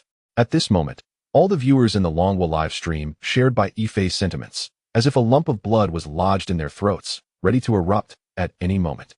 What the hell? Su Chin, what on earth are you doing? Are you just watching the show? And eating canned beef while at it? If you don't leave, how will my aunt escape? If my aunt doesn't escape, how will our Longwa progress? If you perish, what will happen to my Reba and aunt? Has Longwa been doomed by you today? The live stream was flooded with comments berating Su Chun. Su Chun, have you never tasted beef in your past life? Why so greedy? Are you just watching the show? You're wasting the chance my aunt fought for to escape. Your demise is inconsequential, but you will endanger my aunt and Reba. What will happen if our Longwa team is wiped out? Alas, all the good fortune is being squandered by Su Chun. It's too late to say anything now. Look, that Imon Yo seems even angrier. The new Tan Imon Yo's furious gaze locked onto Su Chun. Disregarding the already exhausted Bai Yifei beside it felt its dignity severely provoked, as the creature by the campfire shamelessly feasted on the flesh of its distant relative. Sensing the scent of its enraged relative's meat, the new Tan Imon Yo's fury reached a boiling point. It crouched slightly, ready to crush the creature before it completely. Suddenly, a massive shadow leapt up, descending upon the campfire like a mountain. The raging wind pressure sent the flames dancing wildly. Under the bright moonlight, the new Tan Imonyo's formidable muscular frame appeared even more colossal, relentlessly bearing down on Su Chun. Bai Yifei, dragging her weary body towards the campfire. Witnessing this scene, someone couldn't help but exclaim, "Run!" Su Chun. At that moment, the hearts of the audience in the Longwa livestream seemed to come to a standstill. Yet, Su Chun had turned his back to the furious Nurten demon ox, as if oblivious to the impending danger, calmly savoring the canned beef in his hand. All of Longwa's people sensed the tragedy about to unfold, and most could no longer bear to witness the cruel spectacle that was to come. Their spirits were heavy, as if a gigantic mountain had settled upon them, making it hard to breathe. Even Bai Lu, the livestream host, could not help but slightly close her eyes, unable to face the looming tragedy they anticipated. Boom! A resounding explosion echoed, and dust billowed, obscuring the image. At that moment, the entire livestream descended into silence, with only the sound of heartbeats reverberating in their ears. It was over. Su Chun was doomed, and the other members of Longwa would surely meet the same fate. The scene of the Monkey Kingdom contestant facing a punitive crisis flashed through everyone's minds. Given Bai Yifei's current state and the defenseless ordinary person, Reba, it seemed impossible for the Longwa contestants to escape this crisis unscathed. Longwa was truly facing its doom. There would be no miracles. Everyone held their breath, awaiting the impending announcement from the forbidden domain of national fortune. However, after a long while, the people of Longwa still did not see the announcement from the national fortune forbidden domain. Instead, amidst the hazy image on the big screen, a faint voice emerged. Wasting food is an act that cannot be tolerated by heaven. It was Su Chin's voice. He was alive. What was happening? Did the Nurten demon ox not crush him? The minds of the Longwa audience were momentarily bewildered as the dust gradually settled. The revealed scene astonished the people of Longwood. In the image, the bonfire had extinguished, dry twigs scattered about, and even the canned beef that had been heated over the fire lay on the ground. Su Chin stood beside the extinguished bonfire, relaxed, with his hands casually tucked into his pockets, completely unscathed. His demeanor was nonchalant, as if the earlier chaos had merely been a gentle breeze ruffling a strand of his white hair. The audience in the Longwa livestream was filled with surprise, yet they soon realized a critical question. Where was the Nurten demon ox? In the distance of the image, the immense form of the Nurten demon ox remained kneeling, unable to move, half of its body sunk into the ground, emitting low, guttural breaths. Surprisingly, it appeared to be kneeling before Su Chun in a peculiar manner. Moreover, the Nurten demon ox had precisely maintained a distance of 5 steps from Su Chun, reminiscent of ancient subjects bowing to their sovereigns, who would keep a similar distance to this moment. Bai Yifei in the national fortune forbidden domain stared wide-eyed, her lips slightly parted, unable to close, as she became momentarily frozen in shock. The astonishment etched upon her face, reflecting on the bizarre scene that had just transpired. Her heart remained unsettled. The Nurten demon ox had leapt high, poised to crush Su Chun into oblivion. However, when it was merely 5 steps away from Su Chun, it abruptly plummeted in a strange manner, crashing into the ground. What had once been a majestic pounce transformed into a posture of submission. What was happening? Why did it kneel and not rise, merely groaning on the ground? Before Bai Yifei could ponder further, an unprecedented pressure emanated from Su Chun. Su Chun slowly drew down a black satin cloth, revealing a pair of azure eyes adorned with white mist, tranquil and crystal clear like a serene lake. His snow-white eyelashes added an air of cool elegance to his demeanor. With a hint of an elusive smile, he took measured steps toward the kneeling Nurten demon ox, as if a deity descending from the altar. As Su Chun took his first step, the ground seemed to tremble slightly. Bai Yifei felt an inexplicable palpitation in her heart, instinctively taking a deep breath to dispel the unease. With the second step, she felt an overwhelming heaviness, the air thickening as if it bore weight, making even breathing a challenge. With the third step, the ground around where the Nurten demon ox knelt began to show fine cracks. Unable to withstand an immense pressure, the fissures rapidly spreading with faint cracking sounds. In the fourth step, the Newton Moniu's massive form sank deeper, its head firmly pressed against the ground, emitting no sound from its mouth, while its eyes gradually began to glaze over. Not far away, Bai Yifei felt a wave of darkness wash over her, her breath nearly ceasing as she sank down limply. In the fifth step, the world seemed to fall silent.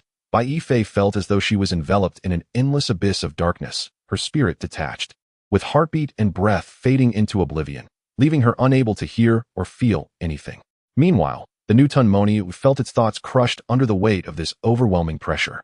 Instinctively gazing up at Suchin above, Suchin's lips curled upwards, revealing a hint of his pearly white teeth in a smile, his eyes widening slightly, exuding a divine indifference as he regarded the insignificant creature before him.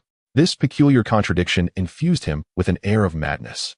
Suchin's voice resonated once more, crisp and unhurried, presenting two choices. I could slay you now, or you could serve as my steed and meet your end later. Chapter 25. Suchin, are you a demon? Bai Yifei, seated on the ground, felt her worldview shatter upon hearing Suchin's commanding inquiry. How imposing! How unreasonable! This was quintessential Suchin. It appeared she had misjudged him all along. Such overwhelming pressure, such commanding authority that could subdue a sea-level Newton Moniu, could only be wielded by a true powerhouse. Rubbing her dazed eyes, she then witnessed a scene that made her feel utterly foolish. Suchin, still smiling brilliantly, had placed his foot upon the Newton Moniu's nose, vigorously rubbing it back and forth. Hey, speak up. Is it really all right for you to remain silent like this? If you don't respond soon, I will end you. The Newton Moniu, head pressed against the ground, weakly uttered low moos. How had the atmosphere shifted so dramatically? Where was the earlier intimidation? It seemed everything that had just transpired was but an illusion. In Bai Yifei's eyes, there was merely a mischievous child tormenting a cow, hoping for it to speak. Could it be that her exhaustion had conjured this delusion? Why did Suchin increasingly resemble a mischievous child? Moreover, was this truly the formidable beast she had struggled against moments before, nearly losing her life? Where was the fearsome aura of a sea-level creature? How could it tolerate being toyed with by a child? Bai Yifei's gaze became vacant as she fell into deep confusion, observing the harmonious scene between man and beast. The viewers in the Longhua live broadcast were equally stunned. Moments ago, the Newton Moniu seemed to have knelt before Suchin with a single leap, and now he casually toyed with its nose. Despite this, the Newton Moniu only made soft mooing sounds. What had transpired? Just a moment ago, it had ferociously chased her aunt, yet now the atmosphere had completely transformed. Who could slap her awake? Was this a hallucination? How could this demon cow be so docile? Who could explain why this beast was displaying such reverence towards Suchin? Was it possible that the Newton Moniu was discerning enough to recognize individuals? How could it lie beneath Suchin's foot like a defeated dog? Some speculated whether the Newton Moniu was merely resting, and if Suchin's actions might provoke its wrath anew. Don't scare me. Please, Suchin, stop stepping on it. Suddenly, Bai Yifei recalled something. No matter what, the Newton Moniu, as a sea-level ferocious beast, could not simply collapse to the ground without reason. It remained dangerous. She couldn't help but shout, Suchin, come here. It's dangerous. Suchin continued to trample the Newton Moniu's nose, dismissively waving his hand. It's all right, it's quite weak. As if recalling something, Suchin picked up the can of beef that had been knocked over. He bent down, offering a piece of still warm meat to the Newton Moniu, smiling as he urged, come on, open up. Wasting food is against the natural order. The Newton Moniu, fully aware that everything was not an illusion, instinctively sensed the terror emanating from the seemingly feeble creature before it. This small being could effortlessly extinguish its life. Gazing at Suchin's cheerful demeanor, the Newton Moniu understood the unspoken message. Hurry up and eat, or I will slay you right now.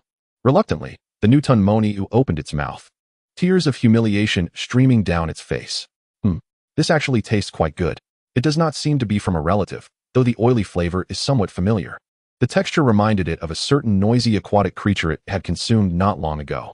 Suchin was thoroughly pleased with the Newton Moniu's response, feeding it one piece after another until the entire can was emptied. Afterward, he patted the Newton Moniu's nose, declaring, it seems you have chosen the second option. From now on, you shall be called Mozang. The Newton Moniu emitted a low moo, its body gradually deflating like a punctured ball until it returned to a size merely twice that of an ordinary yellow cow. The ferocity in Mozang's eyes dissipated, replaced by a clear, pitiful expression. The shrunken Mozang resembled an ordinary yellow cow from the Blue Star, its once menacing muscles now hidden beneath its fur, though slightly larger in stature.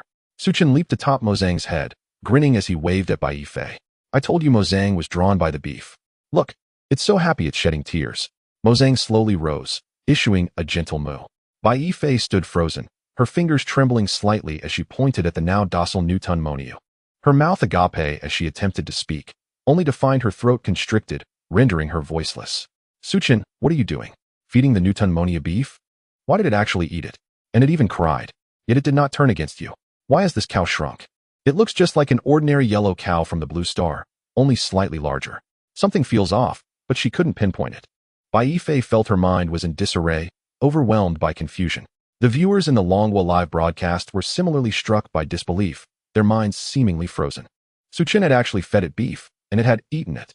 Everyone was dumbfounded, staring incredulously at the large screen of the live broadcast. This was utterly unfathomable. What was happening? Suchin, are you a demon? Feeding a cow beef? What kind of twisted reasoning is this? Do you not fear for your own life? Yet, why had the Newton Monyu truly consumed it and willingly accepted Suchin as its master? Hadn't the subtitles indicated that the sea-level Newton Monyu was known for its ferocity? Is this submissive demeanor of Suchin beneath the imposing presence of the Nyo, which dares not utter a sound, indicative of a tyrannical nature? Could this be interpreted as the subtitle announcement of the Guiyun forbidden domain engaging in deception? Yet, the image of Suchin, adorned with a radiant smile while comfortably seated upon the head of the Newton Monyu, compels them to accept this reality. The Dragon Country live stream momentarily fell silent as the barrage of comments paused. Bai Lu, the host of the live broadcast, stared wide-eyed at the large screen, rendered speechless. It was only upon the director's gentle reminder that she regained her composure and glanced at the two equally bewildered commentators beside her, inquiring, what exactly transpired within the Guiyun forbidden domain? Chapter 26. Thank you, Suchin. Xing Tian sensed the weight of Bai Lu's questioning gaze upon him, feeling an overwhelming pressure. Although he too was unclear about the events that had unfolded, he steeled himself and shared his analysis. Based on the current situation, it appeared that the competitors from the Dragon Country were safe. Did you notice that the subtitle announcement from the Newton Monyu included a statement?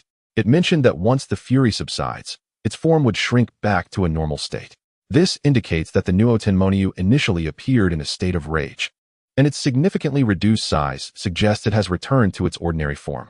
In its normal state, the Newton Monyu should not possess considerable aggression. As for how it transitioned from a state of fury, perhaps we should consult Mr. Song's perspective. Upon hearing Xing Tian's words, Song Wei felt a twitch at the corners of his mouth. Though uncertain of the exact events, he harbored a vague suspicion. He hesitated to voice this conjecture. Yet realizing the discussion had reached this point, he decided to proceed. I suspect that Suchin might be able to communicate with that Newton Monyu. After all, C-class forbidden domain creatures possess intelligence evidently superior to those encountered previously. The Newton Monyu's return to a normal state likely correlates with Suchin. I have a theory that Suchin might be inherently capable of communicating with animals. Ancient texts recount that in the deep mountains of the southern barbarians, there exists a minority group capable of beast mastery, naturally endowed with the ability to converse with animals. I believe Suchin may possess their bloodline. This could also elucidate why the Guiyun forbidden domain selected him for participation. Upon hearing the analysis from the two commentators, the audience of the Dragon Country livestream began to feel that there might be some truth to it. This indeed explained why the Guiyun forbidden domain chose Suchin. Nevertheless, a tinge of doubt lingered. However, Mr. Song's explanation seemed to be the only plausible scenario. It was inconceivable that the 8-year-old Suchin had intimidated the monstrous bull into submission. The barrage of comments in the live stream erupted into fervent discussion, with many Dragon Country citizens remaining skeptical. Was Mr. Song suggesting that Suchin could communicate with beasts? This felt somewhat fantastical. Yet, since Mr.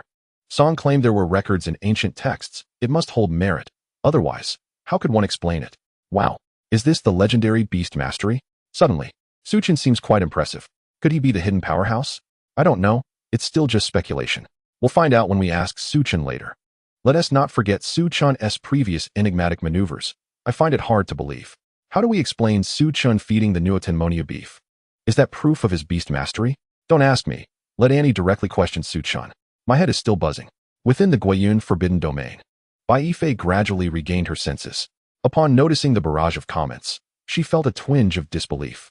Could this mischievous child truly communicate with the Newton Monyu? It was utterly astounding. Bai Yifei couldn't help but inquire, Suchin, can you genuinely communicate with the Newton Monyu? Suchin rested his right hand against his chin, pondering briefly. Communication? Does using Song to directly embed Mozong into the ground count as communication? Moreover, it seems Mozong understands my words. He slightly lowered his head, his azure eyes meeting Mozang's clear, pleading gaze, and it appeared that the exchange of glances posed no significant issue. With this thought, he nodded slightly, gesturing an okay with his right hand, and replied, communication is not a significant problem. With Suchin's affirmative response, Bai Yifei finally exhaled in relief. It seemed as though the barrage of comments had indeed indicated a genuine sense of safety. The audience in the Dragon Country livestream, upon hearing the dialogue between Su Chun and Bai Yifei, felt an uncontainable surge of excitement, their eyes sparkling with anticipation. It turned out that Teacher Song Wei's conjecture was not mistaken. Su Chun could indeed communicate with these ferocious beasts. Beast mastery that would transform the Death Forest into an advantageous territory for the Dragon Country. While Su Chun still seemed a bit unreliable, his ability to communicate with beasts could provide a significant advantage for the Dragon team. The barrage of comments in the live stream began to flood the screen. Wow. So beast mastery is real. I thought Mr. Song was sharing a fantastical tale, but Su Chun has some merit after all. What do you mean some merit? This is a C-class forbidden domain beast. Can our Dragon Country dominate? Are you sure it's beast mastery? I still feel somewhat skeptical about Su Chin's reliability. How else can he prove it? He fed the Nuo Tenmonyu beef. Our Dragon Country is just that formidable. Anyone who dares to oppose us shall be vanquished. Just wait. I'm heading to the foreign livestream to show off. Although the Dragon Country livestream's comments were ablaze with excitement, the image of Su Chin's cheerful face left Bai Yifei with an unsettling feeling. Beast mastery? Could Su Chin truly be dependable? Suddenly, a flash of insight struck her. Wait, if Su Chun could communicate with the Nuo Tenmonyu from the outset, did that mean she need not have struggled with the bull for so long? She almost lost her life in the process. At this moment, Bai Yifei seemed to grasp a revelation. Offering a gentle smile while her lips twitched slightly as she softly asked, Su Chun, I would like to know, since you can soothe that bull, why didn't you stop me earlier? Upon hearing Bai Yifei's question, Su Chun awkwardly scratched the back of his head, a sincere smile gracing his face. Oh, weren't you having fun by yourself? I didn't want to interrupt. Bai Yifei felt her chest swell with indignation, her scalp tingling with frustration. Her tightly clenched hands trembled slightly as she struggled to restrain herself from lunging forward to tear that cheerful smile off Su Chen's face. Indeed, this was Su Chun. How naive it was to consider him reliable. After a prolonged silence, Bai Yifei gritted her teeth and spat out, Thank you, Su Chun. Upon hearing Bai Yifei's response, Su Chen's smile seemed to shine even brighter. Chapter 27, Unsettling Thoughts. In the live streams of other countries on Blue Star, competitors from various nations continued to engage in fierce battles. In the live broadcast room of Yinghua Nation, a layer of pale purple mist enveloped the ground beneath a colossal ancient tree. Qian Ye Long, the heir of Shun Dao Wu Nian, and the monk soldier Jia Gatung Yi leaned against the towering trunk, their vigilance directed towards a pack of wild dogs encircling the toxic barrier. Having just emerged from a fierce battle, their bodies were marred with bloodied wounds. The antidote lodged in their mouths provided a semblance of security, indicating that the toxic barrier was effective. However, before they could relax even momentarily, two massive wild dogs suddenly charged from the pack, disregarding the barrier and lunging towards the duo. Qian Ye Long's pupils constricted as he gripped his blade, Kiku Ikamanji, ready to engage. Witnessing this, Jia Gatung Yi could not contain his fury, exclaiming, Wang Yue Qiandai, this toxic barrier is useless. A woman clad in black atop the tree sighed softly, exasperated by her two companions. These two inept individuals could not even scale a tree towering over 10 meters. It was unsurprising that the toxins of Lanxing had no effect on the creatures of the Forbidden Realm. Without further hesitation, she drew the ninja blade from her waist and leaped down to join the fray. In the live broadcast room of Yinghua, the battle appeared to have concluded. A D-class forbidden beast lay silently on the ground, its massive head pierced by an alloy great sword, while its colossal body was riddled with military crossbow bolts. Steve leaned wearily against a boulder, his chest heaving as he gasped for breath. His hair was disheveled against his forehead, and sweat trickled down his cheeks. That was close. He had nearly resorted to his last trump card, instinctively touching the potion in his pocket. Should he use the potion, his two companions would likely abandon the weakened version of himself in the face of subsequent danger. Behind him, his teammate, Viper, spoke gravely, Steve, come quick. John Damon is in a bad state. John Damon lay on the ground, his breath shallow, with a visibly sunken right chest, and his entire right arm contorted into a grotesque shape. Merely being grazed by the attack of a D-class beast had inflicted such severe injuries. In Lanxing, there might still be a glimmer of hope for such grievous wounds. But in this perilous death forest, unless they could locate a healing treasure in a place of fortuity, his fate was sealed. It's too dangerous at night. We'll search for the treasure by day, Steve stated coldly. What if he doesn't last until dawn? Viper gazed at Steve in disbelief. Steve coldly closed his eyes, signaling his stance. Silence enveloped the entire Yinghua live broadcast room. Yet, as the audience of Yinghua expressed their concern for their injured contestant, The viewers from Longhua surged in, jubilantly flooding the barrage with messages. The celebratory comments from Longhua regarding their contestants' successful beast taming were glaringly ostentatious. Impossible. This is absolutely impossible. Our Longhua has fought tooth and nail to barely survive this crisis. How could the people of Longhua emerge unscathed and even subdue a forbidden beast? This had to be a scheme by the Longhua participants. Our contestants could not possibly be inferior to them.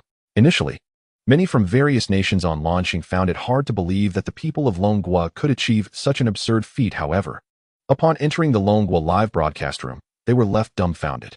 In the Longhua broadcast, a blazing bonfire dispelled the surrounding darkness. A woman in white and another clad in camouflage sat by the fire, enjoying canned food.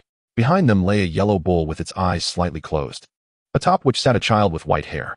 The child appeared rather young, around 8 years old, with black fabric wrapped around his eyes and a subtle smile on his face. These were the very contestants from Longhua whom they had just mocked. The information regarding the yellow bull was prominently displayed in the Longhua live broadcast. Angry Tan Emonyo, C-Class Forbidden Creature. What? This yellow bull is a C-Class Forbidden Creature? It merely appears larger than the yellow bulls on launching.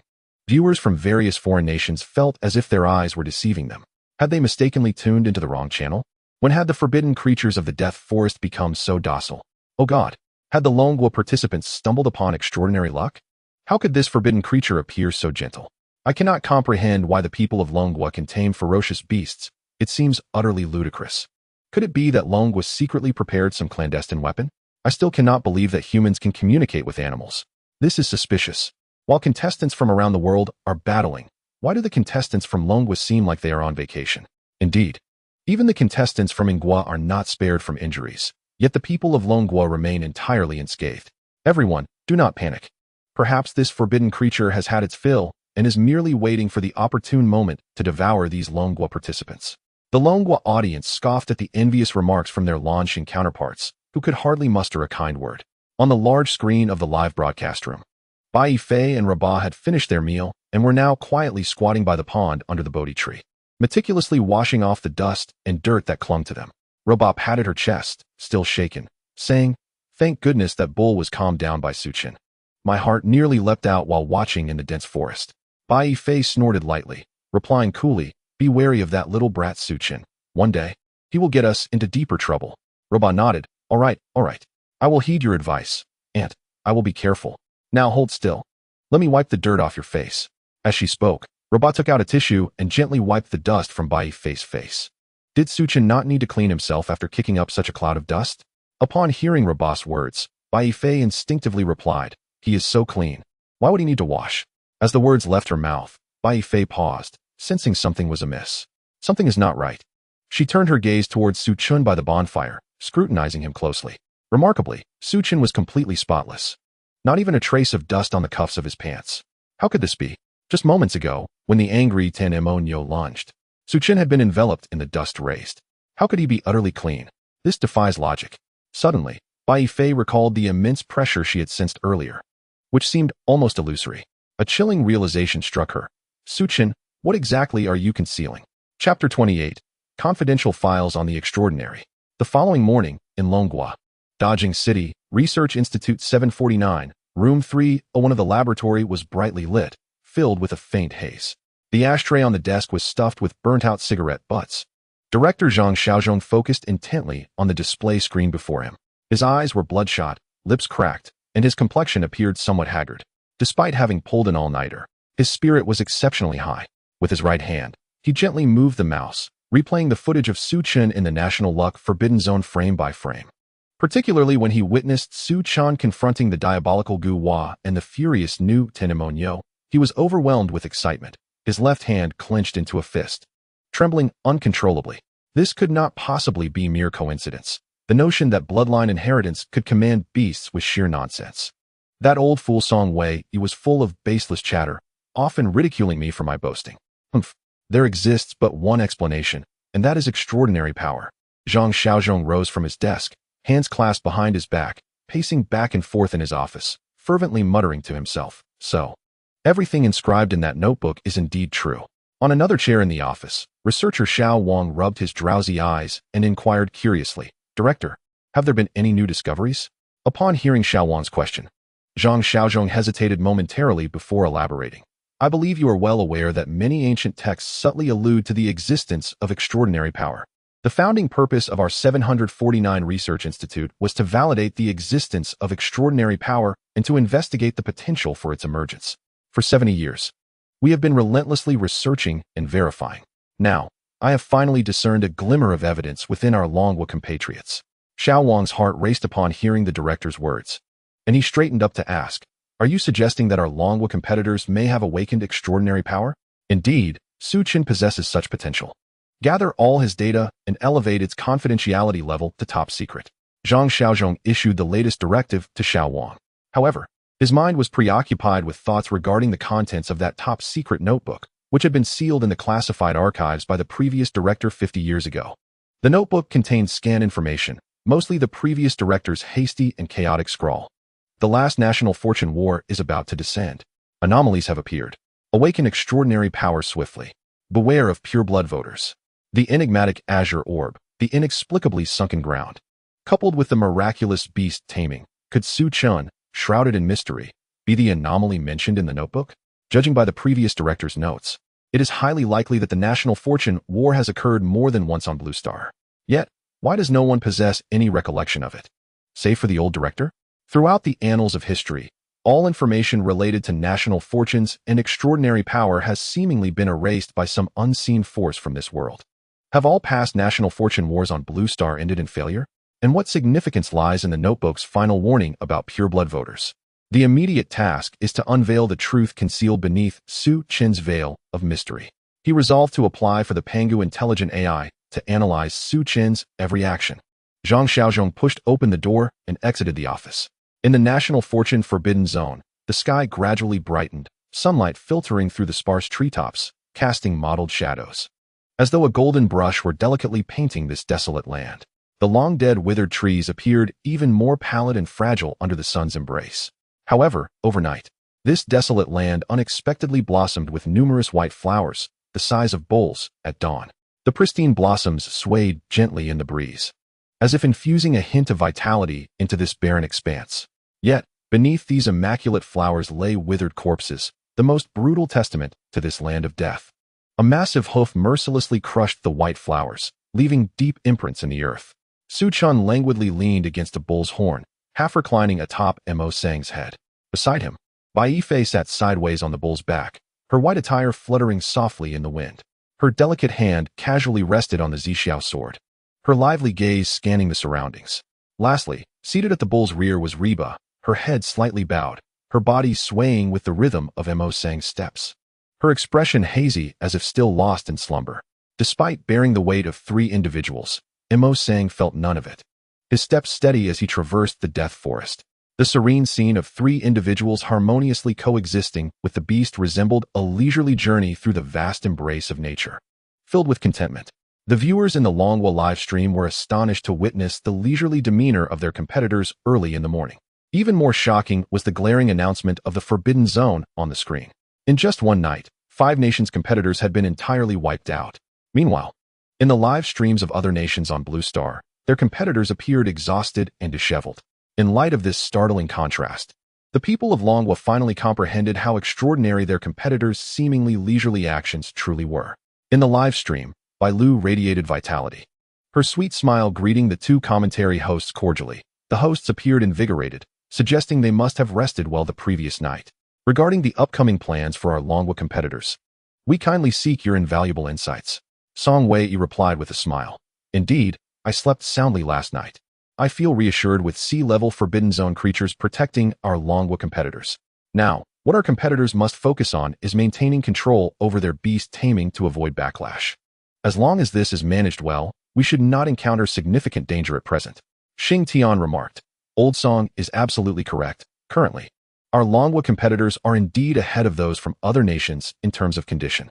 However, we must not let our guard down. Let us not forget that the danger level within the Death Forest can reach A. In just one night, 5 nations' competitors were entirely annihilated. Moreover, you may revisit the footage. 3 nations' competitors were instantaneously wiped out in the same location. Upon hearing Xing Tian's words, the previously smug Longwa citizens felt their hearts tighten. Yet, When they revisited the footage of the other three nations' competitors being obliterated, they could not suppress their gasps of horror. In the replay, under the night sky, 9 competitors from 3 nations gathered, seemingly having reached an agreement to jointly withstand the Forbidden Zone creatures. Suddenly, a dark swarm descended. Each black bee was the size of a basketball. The moment they approached the 9 competitors, a resounding explosion erupted. As the dust settled, the competitors vanished without a trace, leaving only a concave pit in the ground, not even a fragment remaining. What in the world is this? A biological bomb. The explosive power of this swarm of black bees rivals that of high explosives equivalent to 100 grams of TNT, leaving the surrounding area barren for dozens of meters. According to the live stream subtitles, the danger level of the black bees reached D. How terrifying it is that each black bee possesses such a high danger level. Could it be due to their self-destructiveness upon encountering enemies? Fortunately, the Longwa competitors were lucky enough not to encounter them. Otherwise, they would have surely met with misfortune. In the Death Forest, Su Chun, who had been languorously reclining, suddenly sat upright. He lifted a corner of the black satin cloth, revealing his cerulean right eye, gazing intently ahead at the increasingly dense grove of withered trees. As he gently inhaled, a sweet, honeyed fragrance seemed to waft through the air. Su Chen's lips curled into a faint smile, a barely perceptible expression of delight. Chapter 29. The Sacred Water of the Kingdom of Tianju. In the live stream of the Kingdom of Tianju, amidst a desolate forest, a swarm of black bees flitted about, tirelessly engaged in their labor. One black bee alighted on a pristine white flower, its petals soft and delicate, as white as snow, seemingly cloaked in a thin layer of frost, exuding a subtle, ethereal fragrance. Yet, its roots were deeply embedded in a desiccated corpse. The black bee methodically gathered the unique pollen, rhythmically adhering it to its body. Its form was covered in dark, velvety hairs, the pollen clinging to it like a shroud of dark luminescence. The swarm incessantly collected pollen from these white blossoms, making frequent trips back and forth to their hive. As the bees approached a massive, toppled dead tree, they instinctively veered away, as if an unknown presence instilled in them a primal fear. Within the hollow trunk of the dead tree, 3 participants from Tianju had been quietly concealed for an entire night. Fahang subtly stretched his limbs, casting a glance at his 2 teammates still lost in slumber, feeling a sense of relief wash over him. He tightened his grip on the murky water bottle in his arms, swallowing hard. This was the sacred water of the He River, and without its protection, the 3 of them would have perished long ago. He recalled the horrific scene from the previous night, and even now, with dawn breaking, a chill ran down his spine. 9 individuals from 3 nations had been annihilated in an instant. Hidden within the dead tree, they had seemingly been discovered by the swarm, which surged towards their location. Fortunately, they had quickly applied the sacred water over their bodies, silently praying for the blessings of the He River. To their astonishment, it truly worked. The swarm altered its course and flew away. Fahang, hand me some of that sacred water, implored Lagao, eyeing the precious liquid in his teammate's grasp with evident greed. Fahang, regarding his awakening companion with cold detachment, replied, "There's not much left. Let us save it until we leave this place." Lagao, sensing Fahang's indifference, felt a surge of discontent. Alas, Fahang served in the Air Force, while he was merely a humble acrobat in the motorcycle unit. Though both were soldiers, Lagao's rank was far below that of Fahang. Overwhelmed by irritation, he impulsively kicked their last sleeping teammate. The dark-skinned waiter rubbed his sleepy eyes, groggily inquiring, "What is up? Is it time to eat?" "Eat your family's ball," Lagao retorted, his frustration boiling over at Waita's naivety. He delivered 2 sharp blows to Waita's forehead, rendering him silent. This burden, only capable of performing various acrobatic stunts, was utterly useless.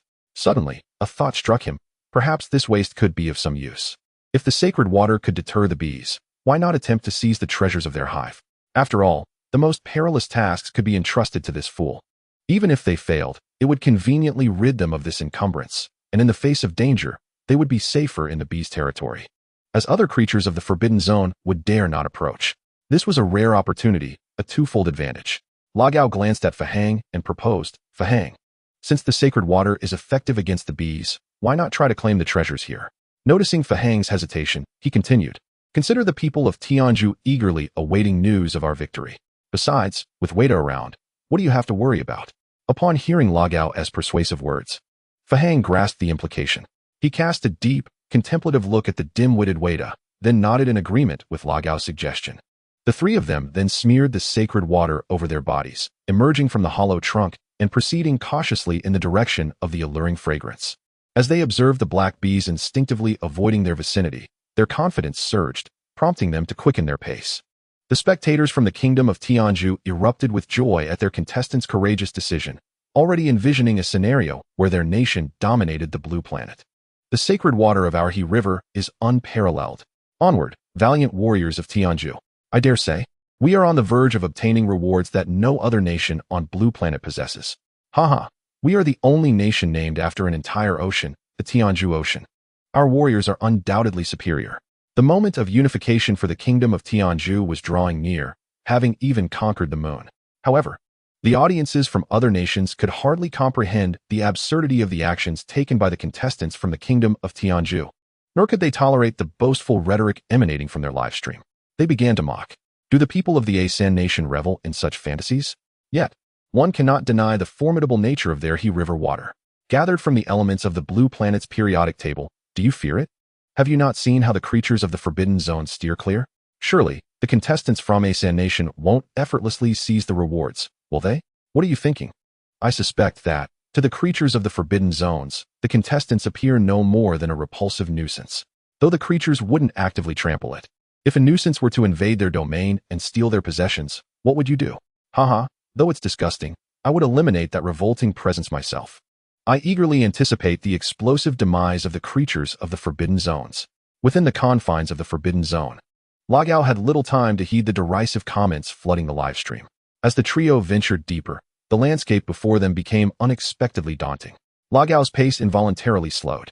Ahead, a black, spherical hive dangled from the gnarled branches of a colossal dead tree, a pure white queen bee standing atop it, her pristine wings fluttering gently. Surrounding the dead tree were the desiccated remains of 3 massive creatures. Though they had been turned into dry corpses, they still emanated a fierce aura. Upon closer inspection, one could discern their former forms: a beast with a lion's head and a serpent's tail, a 2-headed wolf, and a gigantic tortoise with razor-sharp fangs. These deceased beasts bore resemblance to the mythical creatures of Blue Planet's folklore. It was unfathomable to consider the immense power these Forbidden Zone creatures must have wielded in life.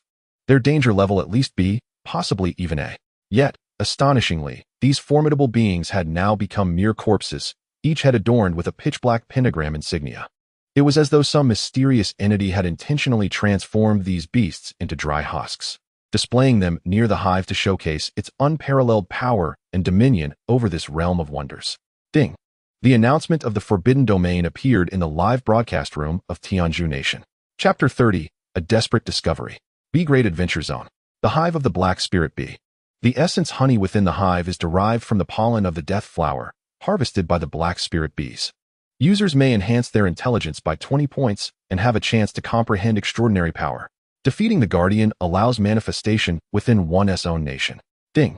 D-Grade Forbidden Domain creature discovered. Name: Black Spirit Bee Queen. An entity that controls the entire swarm, possessing no combat power, dedicated to the propagation of its species. D-Grade Black Spirit Drone discovered. Its size is double that of the Black Spirit Worker Bee, responsible for mating with the queen to propagate. Will self-destruct to protect the queen if necessary. D-Grade Black Spirit Worker Bee discovered. Responsible for hive maintenance, disposing of dead bees or debris, compacting pollen, producing honey, constructing honeycombs, sealing gaps with propolis, and guarding the hive. Typically, they resort to self-detonation to fend off intruders. The 3 contestants from Tianzhu Nation stared in astonishment at the sudden appearance of the subtitle announcement. B-Grade Adventure Zone. A chance to comprehend extraordinary power. A direct enhancement of intelligence by 20 points. The essence honey harvested by the black spirit bees possesses such astonishing effects. What captivated the trio the most was the possibility of comprehending extraordinary power. Is not extraordinary power a capability reserved for the protagonists of films and novels? They envisioned the heroes from the screens of Blue Star, capable of soaring through the skies, even annihilating worlds, accompanied by their harems, wealth, and power. The 3 fixated intently on the hive not far away, their eyes gleaming with insatiable greed, the flames of avarice nearly consuming their very souls. The audience in the Tianzhu Nation livestream erupted in fervor, although the ominous aura emanating from the 3 massive corpses served as a dire warning. The essence honey before them could grant a chance to directly comprehend extraordinary power. Such lifeless entities did not instill fear in the warriors of Tianzhu Nation. The treasures within this adventure zone far exceeded the longevity rewards of the Eagle Nation and Dragon Nation. The difference was indeed staggering. Possessing extraordinary power signifies a significant advantage over all of Blue Star. More importantly, this essence honey could directly augment intelligence by 20 points.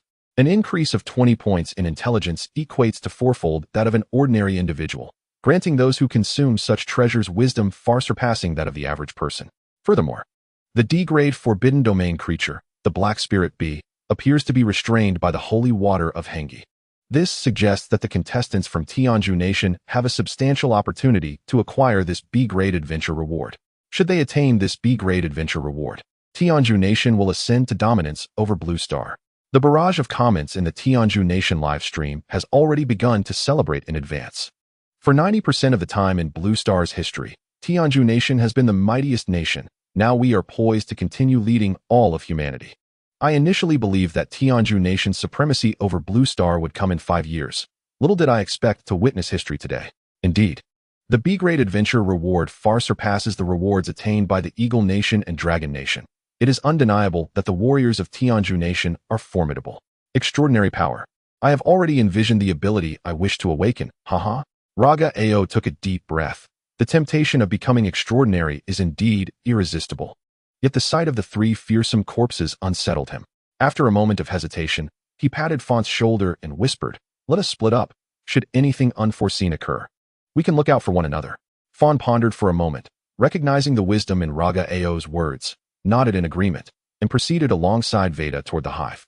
When Fawn and Veda were less than 50 meters away from the hive, suspended from the massive, withered tree branch, the completely snow-white Black Spirit Bee Queen seemed to sense their presence. It slowly turned its head, its compound eyes locking onto the two, its enormous mandibles slightly agape. Fawn felt as though his breath was being stolen, his heart raced, and his body froze, paralyzed with fear. Fortunately, the Black Spirit Bee Queen merely cast a glance at them before turning its head away, ignoring them entirely. Fawn exhaled a subtle sigh of relief and bent down, preparing to observe the situation before advancing further. He still could not ascertain if it was truly safe. Meanwhile, the oblivious Veda, without a second thought, trudged directly toward the hive. Before Fawn could utter a warning, a shadow flashed by, and with a thunderous crash, Veda vanished from sight. The immense shockwave and blast nearly propelling Fawn away. The announcement of the National Fortune Forbidden Domain appeared. Announcement: Contestant Veda from Tianju Nation has died. Announcement: Contestant Veda from Tianju Nation has died. Announcement: Contestant Veda from Tianju Nation has died. Fawn's face turned pale as he stood frozen in place, unable to comprehend why the swarm, which had always actively avoided them due to the holy water, would suddenly lose its efficacy. At that moment, Fawn fearfully noticed that the Black Spirit Bee Queen, which had originally ignored them, was now gazing in their direction, its mandibles slightly opening again, as if mocking them. Why did the Queen evoke such a personified impression? Could it be? Could the Black Spirit Bee Queen have been silently observing them all along? Was the swarm's avoidance merely a deliberate act orchestrated by the Queen? Such behavior resembled a game played with prey already ensnared, offering a glimmer of hope only to savor the sweet despair that arose from its fall. This malicious conduct bore a striking resemblance to the actions of ancient aristocrats of Blue Star who would release slaves only to hunt them later. Did the Black Spirit Bee Queen possess advanced intelligence that rivaled that of humans? As this realization struck him, an unprecedented terror enveloped him. No, this cannot be. All of this is merely conjecture. Fawn attempted to convince himself, seeking to quell the fear within.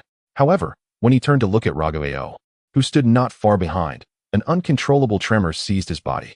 In despair, Fawn discovered that all his suspicions were indeed correct. 2 Black Spirit Worker Bees had been perched on the withered tree branch above Raga, not fleeing like the others of their kind. Fawn raised his head slowly, his gaze drifting toward the branch above, his eyes seemingly vacant, devoid of focus or purpose, consumed by an indescribable desolation. Just as he had suspected, 2 Black Spirit Worker Bees lingered above him on the branch.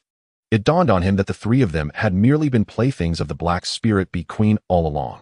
The notion that the holy water was effective against the swarm was merely a facade put on by the Black Spirit Bee Queen. From the very beginning, there had been no hope for survival for the 3 of them. Fawn's lips curled into a feeble grin, and suddenly he erupted into maniacal laughter. Ha ha ha. How could the mission of traversing the Death Forest possibly be accomplished? How could humanity triumph against these monsters? The so-called National Fortune Forbidden Domain was nothing but a mere hunt of Forbidden Domain creatures. With another resounding crash, Font's laughter was abruptly silenced. Announcement. The contestant from Tianju Nation, Fahang, has succumbed to death. As Lajiao witnessed the harrowing demise of his two companions, he was enveloped by a profound stupor. How could this be? Had the holy water failed? Instantly, Lajiao crouched down, seeking refuge beside a gnarled tree. His complexion turned as pale as parchment. As though all color had drained from his visage, and cold sweat trickled down his cheeks, fear surging like a relentless tide, gradually submerging him. He could not comprehend the unfolding events before him. Crouching beside the withered tree in terror, he fervently prayed for deliverance from this calamity. Two dark spirit worker bees lingered silently atop the gnarled tree above Lajiao, motionless. The dark spirit queen appeared to be unsatisfied. She awaited the moment when this toy would rekindle hope, only to extinguish it once more, for her amusement. The live stream of Tianju Nation fell into an abyss of silence, all participants steeped in profound despair. Even viewers from other nations, such as Launching, felt little inclination to mock. They gazed silently at the two dark spirit worker bees hovering above the last contestant of Tianju Nation. In this moment, it dawned upon them that the so-called holy water was not but a farce, a mere theatrical performance orchestrated by the Dark Spirit Queen. Gazing upon the slightly agape mandibles of the Dark Spirit Queen, they perceived a mocking expression that could only be seen on the faces of humans. An unprecedented wave of terror engulfed the hearts of all. The Forbidden Domain creatures were toying with their prey, mocking humanity. Their intelligence had reached a terrifying zenith. A deep concern for their own contestants arose within the hearts of all. Could humanity truly triumph over these fearsome beings from the Forbidden Domain? It seemed that Tianju Nation was destined to face impending disaster, and the demise of Lajiao was merely a matter of time. How would the Dark Spirit Queen further torment the last contestant of Tianju Nation? More terrifying than death itself was the anticipation of its arrival. As all in Tianju Nation recognized the inevitability of Lajiao's demise, each passing moment became an agonizing torment. Many citizens of Tianju, foreseeing the impending catastrophe, began to succumb to despair. None could ascertain whether they themselves would perish in the calamity. The people of Tianju disregarded moral constraints, indulging in actions they had long desired yet dared not undertake. Riots and crimes spread like wildfire throughout Tianju Nation, spiraling out of control. Meanwhile, Lajiao, within the Forbidden Domain, remained blissfully unaware of it all, as all sensitive information was obscured from the barrage of messages. After lying in wait for a moment, Lajiao discovered, to his astonishment, that he had not been attacked. He could not help but feel a sense of fortunate relief, marveling at his own fortuitous fate. Even more astonishingly, the anticipated crisis punishment announcement had not sounded. Perhaps it had been obstructed by the dark spirit bees. He resolved to remain hidden until nightfall before making his move. At this juncture, thoughts of acquiring extraordinary treasures and powers had vanished entirely. He merely hoped to stealthily escape under the cover of night, preserving his own life. Chapter 31. Something seems amiss. Within the Forbidden Domain, the sounds of explosions echoed not far from Su Chun and his companions, prompting Mozong to halt in its tracks. Su Chun maintained a tranquil demeanor, gently stroking his chin as though lost in contemplation. How intriguing, based on the vibrations from the explosions. Their source must lie not far ahead, and their intensity was no small matter. What extraordinary treasures awaited them ahead? It was truly exhilarating. He then gently patted Mozang's horn, signaling it to proceed. However, the sweet aroma intensified, and Mozong advanced only briefly before once again halting, seemingly stirred by some recollection, emitting a low, resonant moo. Clearly, some lurking danger lay ahead, instilling a profound sense of trepidation in Mozong.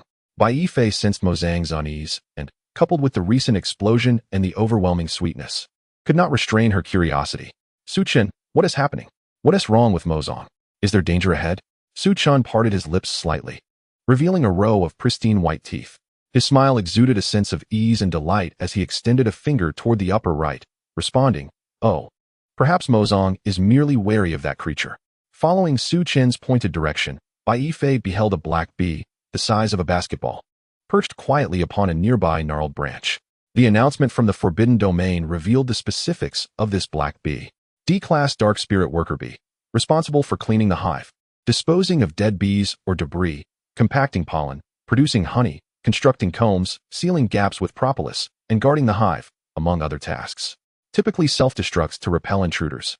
This D-class dark spirit worker bee, how could it instill fear in the C-class rage bull? Could there be an issue with Su Chen's beast control? Bai Lu, the host from the Longhua official livestream, voiced her concerns. Song Wei reassured her, "Rest assured, there should be no issues with Su Chen's beast. You may have overlooked that when the Rage Bull halted, it still responded to Su Chen. Moreover, Su Chen's demeanor appears remarkably composed, devoid of any panic. As for the bull's hesitation, it likely sensed a significant danger nearby, prompting its reluctance to proceed. The greatest threat currently seems to stem from the nearby swarm." In the footage, Su Chen remained unflustered, a subtle smile gracing his lips. He once more patted Mozang's horn, gesturing for it to continue onward. This action alleviated the anxiety of the Longhua viewers, affirming that Su Chen's beast was indeed functioning properly. Yet, the question loomed. If even C-class Forbidden Domain creatures felt the presence of danger, might the Longhua contestants be in peril as they advanced? Bailu continued, her face betraying her worry. Her words rekindled doubt among the Longhua people. Indeed, if even C-class Forbidden Domain creatures sensed danger, it indicated that the swarm ahead was undoubtedly perilous. Yet, in the footage, Su Chen appeared unfazed by the imminent threat, resolutely advancing forward, seemingly brimming with confidence in confronting the approaching crisis. Despite this, recalling Su Chen's previous unpredictable behavior, unease stirred within the hearts of the Longhua populace. Xing Tian remarked, "The threat posed by the bee swarm should not be underestimated, yet I believe it is unlikely to be fatal. After all, we have the Rage Bull by our side, and judging by Su Chen's expression, he seems to possess considerable assurance regarding this venture." No sooner had Xing Tian's words left his lips than Bai Lu's expression changed dramatically, a flicker of panic flashing in her eyes. With a trembling voice, she uttered, "Xing team, I have just received some grim news. Do you recall the Forbidden Domain that annihilated 3 nations and 9 contestants not long ago? Regrettably, through comparative analysis of the Forbidden Domain creatures' data and the environmental footage, the Longhua think tank has confirmed that our contestants have now reached the same location. Furthermore, recent reports indicate that 2 contestants from Tianju Nation have also perished there, and it seems their last remaining contestant is also facing doom." What? All the people of Longhua felt a sudden shock. Initially, they regarded the information about this D-level Forbidden Domain creature with indifference, believing that the presence of a C-level new Tenmo Nyo would pose no significant threat. However, reflecting on the scene they had witnessed in another country's livestream not long ago, unease crept into their hearts. Furthermore, the contestants from Tianju Guo were on the brink of annihilation, and seeing Su Chen's confident and composed demeanor on the screen only heightened their anxiety. Could it be that Su Chen was one of those fearless fools? Given his previous performance, such a possibility loomed large. The barrage of comments in the Longhua livestream began to flood in, urging Su Chen to reconsider. "Su Chen, perhaps we should take a detour. It's better to avoid danger." Indeed, Su Chen, heed this advice. Life is singular. Do not wager the entire Longhua team. This Forbidden Domain had already claimed the lives of teams from nearly 4 nations. We cannot be stubborn. I have a question. Those black bees can self-destruct. The new Tenmo Nyo is tough, but can our Longhua contestants withstand that? Oh my. Yes, this is a critical oversight. Su Chen, please turn back. Ugh. Is the Longhua team about to meet their doom? I have a foreboding feeling.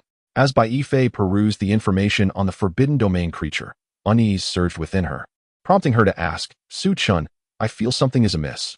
What do you think about changing our route?" Su Chen chuckled lightly, replying, "I fear it may be too late to consider a detour now. Take a closer look behind us." Bai Yifei's heart sank as she turned her head, instantly sensing a chill creeping up her spine, with beads of sweat forming on her forehead. Unbeknownst to them, the desiccated trees behind were now crawling with black lingong bees, clearly cutting off their retreat. Once these black lingong bees launched their attack, the trio would be reduced to ashes, and even the ferocious new Tenmo Nyo might not escape unscathed. Just as Bai Yifei was feeling restless, Su Chen's voice echoed in her ear once more. "Since the master here has so warmly invited us, as guests, how can we decline?" His tone was calm, devoid of any emotional fluctuations. Chapter 32, Let It Be 10 Seconds. Invitation? Bai Yifei was momentarily perplexed by Su Chen's words. However, after observing the swarm of bees behind them for a moment, she felt a wave of goosebumps wash over her. This dark mass of bees was encroaching upon them, forming a tightening black barrier from the rear. In stark contrast, the pathway ahead was only sparsely populated with black lingong bees, offering no obstruction to their advance. This situation was exceedingly peculiar. Logically, there should be tighter defenses closer to the hive.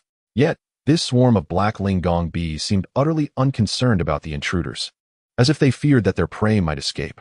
Su Chun's mention of an invitation likely referred to this very phenomenon.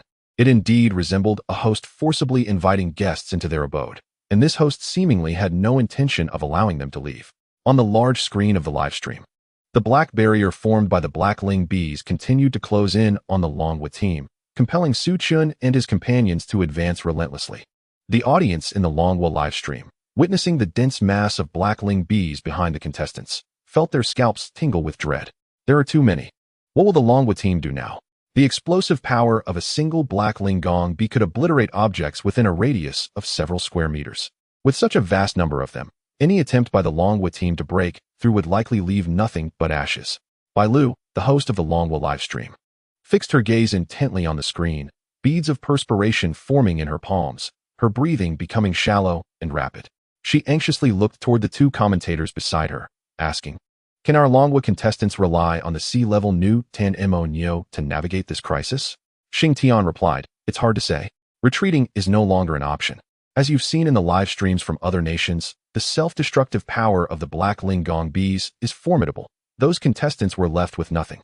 If the Longwa team chooses to push forward in search of an opportunity to break through, perhaps when the new Tan Mo Nyo enters a frenzied state and makes a desperate attempt, they might have a slim chance of survival," Song Wei added. "I just checked the replay from Tianju Gua's livestream. The situation may be worse than we imagined. The forbidden domain creature the Longwa contestants face is truly terrifying. Especially that queen of the swarm. She possesses intelligence comparable to that of humans and delights in playing with her prey. You can see how the contestants from Tianju Gua met their demise and the fate of their last contestant. I doubt that queen will grant our Longwa team a chance to escape. Perhaps our only option is to attempt to kill the queen." Upon hearing Song Wei's words, the audience in the Longwa livestream felt a chill seep from their hearts. A forbidden domain creature possessing intelligence on par with humans. How could this be? Yet, after watching the replay from Tianju Gua's livestream, a profound fear gripped them. They even felt their breathing becoming labored. Did the Longwa team truly stand a chance against such a monstrous queen? Would attempting to kill the Black Ling Queen lead to a repeat of the tragic fate of the Tianju Gua contestants? Although this option seemed to offer a glimmer of hope, how could they be sure this wasn't a trap set by the Black Ling Queen? Wasn't her favorite delicacy the despair of her prey as they fell from hope? This queen was too terrifying. Should we not seek a chance to escape? How naive. With so many self-destructing bees surrounding us, how could we possibly flee? Oh dear, my scalp is tingling. How could contestants survive against a forbidden domain creature with such high intelligence? I have a dreadful premonition. Could it be that the Longwa team is already trapped with no way out? It's all Su Chen's fault. Would it not have been better to take a detour earlier? Now we're doomed. The Longwa contestants are going to be blown to ashes. It is pointless to blame Su Chen now. We must think of a way to kill the Blackling Queen. Yet, on the screen, Su Chen remained unperturbed, seemingly indifferent to the barrage of comments in the livestream. He continued to ride the Mo Sang, moving forward at a leisurely pace, seemingly disregarding the encroaching swarm behind him. In stark contrast, Bai Yifei appeared tense, constantly scanning her surroundings, her fingers gripping the Zixiao, sword trembling slightly. However, the most astonishing sight was Reba, sitting at the back of the Mo Sang, still with her head down, as if still asleep, utterly oblivious to the chaos unfolding around her. Before long, Su Chen's attention was drawn to several massive corpses ahead. These corpses, just as shown in the Tianju Gua livestream, were the remains of forbidden domain beasts, exuding a terrifying aura even in death. Each corpse bore a pitch-black pentagram symbol embedded in its skull. Simultaneously, Su Chen finally laid eyes on the master of this land, the Black Ling Queen. Perched atop a massive, desiccated tree branch, the queen, entirely white, languidly reclined at the apex of a black hive. As the announcement regarding the forbidden domain emerged, Su Chen simultaneously spotted the He Ling Feng Ho within the Longwa livestream. The B-class encounter zone, He Ling Feng's hive. And the nectar within the hive is refined from the pollen of the death flower collected by He Ling Feng, revealed that users could enhance their intelligence by 20 points, with a chance to comprehend extraordinary powers. Defeating the Guardian would allow manifestation within one's own country. Ding. D-class forbidden domain creature discovered. Name, He Ling Feng Ho. An entity that commands the entire hive, possessing no combat ability. Solely responsible for the propagation of its kind. D-class He Ling Xiong Feng discovered. Twice the size of He Ling Gong Feng. Responsible for mating with the queen for reproduction, will self-destruct to protect the queen if necessary. Seemingly aware of Su Chun and his companions, The Hei Ling Feng Ho slightly opened its mandibles, as if welcoming the visitors. Su Chun, with his obsidian eyes, disregarded the Hei Ling Feng Ho, focusing instead on the lifeless corpses adorned with black pentagram marks atop their heads. He could distinctly sense a wave of energy akin to a curse emanating from the dark pentagram marks. This situation had become intriguing. Those capable of slaying these forbidden domain beasts must possess powers reminiscent of curses. This power was likely the extraordinary force mentioned in the announcement. Consequently, what level of strength might the master of this Hei Ling Feng Ho possess? The anticipation grew more intense. At that moment, Su Chen appeared to notice something. Turning his gaze towards a specific area to his right, there stood a robust, withered tree, amidst which rested two Hei Ling Gong Feng. These two creatures resembled harbingers of death, silently awaiting their prey, poised for a brutal hunt. Beneath that gnarled tree lay a slightly darker-skinned person from Tianzhu, weary in demeanor. He looked at Su Chun, astonished, seemingly unaware of the death lurking above him. In an instant, Su Chun comprehended the Hei Ling Feng Ho's intentions. Indeed, just as the Tianzhu individual rose in surprise, prepared to approach Su Chun, a thunderous explosion resonated. The man's head vanished in an instant, his headless body swaying, crashing to the ground, and stirring up a cloud of dust. Announcement: all contestants from Tianzhu have perished. Announcement: all contestants from Tianzhu have perished. Announcement: all contestants from Tianzhu have perished. The announcement from the National Fortune Forbidden Domain reappeared in the live streams of all nations on Blue Star. Bai Yifei's eyes widened in disbelief, her entire body trembling uncontrollably as she beheld the scene before her. Moments ago, she had witnessed a living being extinguished in a heartbeat. Met with such a cruel fate. Beside her, Reba was jolted awake from her slumber by the sudden explosion, left speechless by the horrifying sight. Not far off, a headless corpse lay on the ground, blood staining the earth. Reba's mouth gaped wide, releasing a silent scream, as if torn apart by an invisible dread. It was evident that this was all orchestrated by the Hei Ling Feng Ho, which struck decisively the moment the prey kindled a flicker of hope, utterly obliterating it. The Hei Ling Feng Ho had even expertly controlled the height of the explosion, severing only the Tianzhu man's head. Its actions reminiscent of a masterful director skillfully orchestrating every element on stage, crafting a dramatic performance to evoke unprecedented despair in the newly arrived audience. The Hei Ling Feng Ho delicately opened its exquisite mandibles, its translucent wings fluttering gently, producing a resonant hum, as if applauding its meticulously planned spectacle. Su Chen remained calm, his tone laced with derision, truly a base amusement. One can hardly fathom the extent of distortion required in a master to cultivate such a repugnant pet. The audience in the Longhua livestream fell silent at the moment the last contestant from Tianzhu lost their head. An oppressive silence enveloped the room, leaving only the shocking images displayed on the screen. Such a brutal scene unfolded before them, delivering an unimaginable impact that sent chills down their spines. At this moment, the viewers truly grasped the life and death reality of the Forbidden Domain, feeling a profound despair toward the overwhelmingly powerful Hei Ling Feng Ho. How could the Longhua contestants possibly triumph over this monster? A cold fear and profound despair seeped into the hearts of the people, leaving them feeling unprecedentedly helpless. It's over, it's over. What now? How could such a creature emerge? It's maddening. Why does Longhua always suffer such misfortune? Run. The only option now is to flee. Perhaps one of our contestants might survive. Let go of the struggle. I cannot conceive how to defeat such an intelligent beast. Woe is us. Are we doomed once again? Damn it. It's unacceptable. Will a miracle descend upon us? As if sensing the desperate cries of the Longhua audience, the swarm of Hei Ling Fengs surrounding Su Chun and his companions appeared to respond to a summons, accelerating towards them and compressing their dwindling space for movement. The wings of the Hei Ling Feng Ho suddenly flared, emitting a rapid buzz, as if declaring its eagerness to savor the despair etched on the faces of its prey. The Tianzhu people, already resigned to their fate, flooded into the Longhua live stream, relishing in the moment, mockingly anticipating Longhua's imminent downfall. This time, your contestants cannot escape death. You Longhua have always boasted of your extraordinary fortune, so let us see this performance. Perhaps your contestants will meet a fate more gruesome than ours, their bodies mingling together in the end, entwined in one another. TSK. Oh, but wait. They might not even leave behind ashes.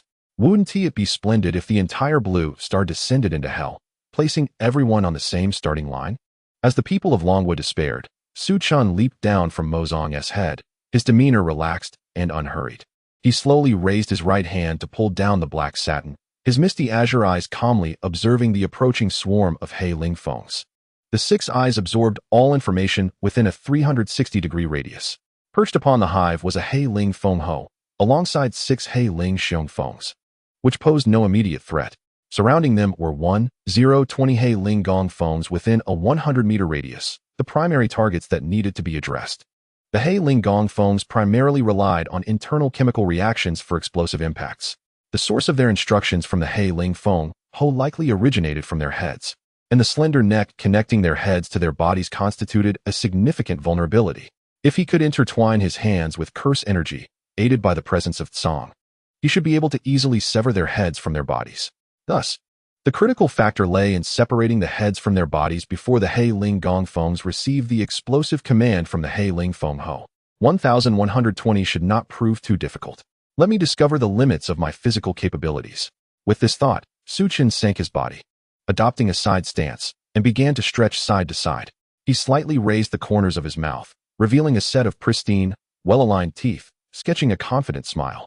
Let's make it 10 seconds. What 10 seconds? Bai Yifei looked at Su Chen in bewilderment, utterly perplexed by his sudden proclamation. Watch closely, only 10 seconds. Chapter 33. The world shocked by speed. Just as Bai Yifei stood there, pondering the significance of these 10 seconds, a sudden rush of air erupted, forcefully enveloping the surroundings, rendering it impossible to open one's eyes. Su Chen's figure vanished without a trace. Meanwhile, the swarm of Hei Ling bees around them began to stir restlessly, countless bee heads and severed bodies raining down like droplets.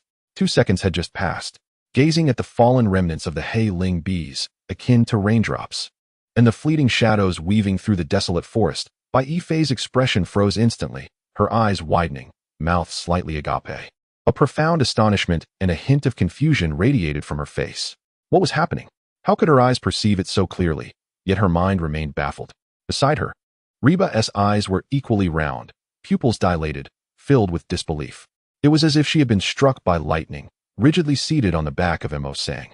The audience in the Longwa live stream, who had initially been steeped in despair, now sat in utter silence, unmoving, as the entire space descended into an eerie stillness. Everyone merely stared blankly at the screen, their gazes filled with incredulous shock. Time seemed to halt at that moment. Their minds were in disarray. Were these remnants of Hei Ling bees cascading like rain the work of Su Chen? How could that be possible? Just as the crowd stood frozen in astonishment, a voice suddenly shattered the silence. Quick, switch the broadcast to Su Chen's personal screen. Song Wei's shout was like a thunderclap, jolting the director awake, who promptly switched the large screen to Su Chen's personal view. 5 seconds had elapsed. At this moment, the atmosphere in the live stream solidified once again. The audience's eyes glued to the screen, eager to catch every movement of Su Chen, fearful of missing any detail, their heartbeats quickening. On the large screen, the first sound that emerged was the rush of wind generated by Su Chen's rapid movements, as if a tremendous force were compressing the air, whistling past. Next, the image blurred due to his swift movements, yet Su Chen's calm visage remained distinctly recognizable amidst the haze. His azure eyes remained focused ahead, the wind pressure from his high-speed motion lifting his white bangs, exposing his forehead entirely. This scene harmonized beautifully with his tranquil expression, exuding an unparalleled sense of pressure. Moreover, the movements of Su Chen's arms were so rapid that they were barely discernible, leaving only a fleeting blur in the frame. It turned out that all of this was indeed the doing of Su Chen. How could he achieve such terrifying speed? No, is this something a human can accomplish? The director of the Longwa live stream was equally astonished by the unfolding spectacle, yet his professionalism compelled him to immediately create a split screen, adjusting the playback speed to 1/100th of the original.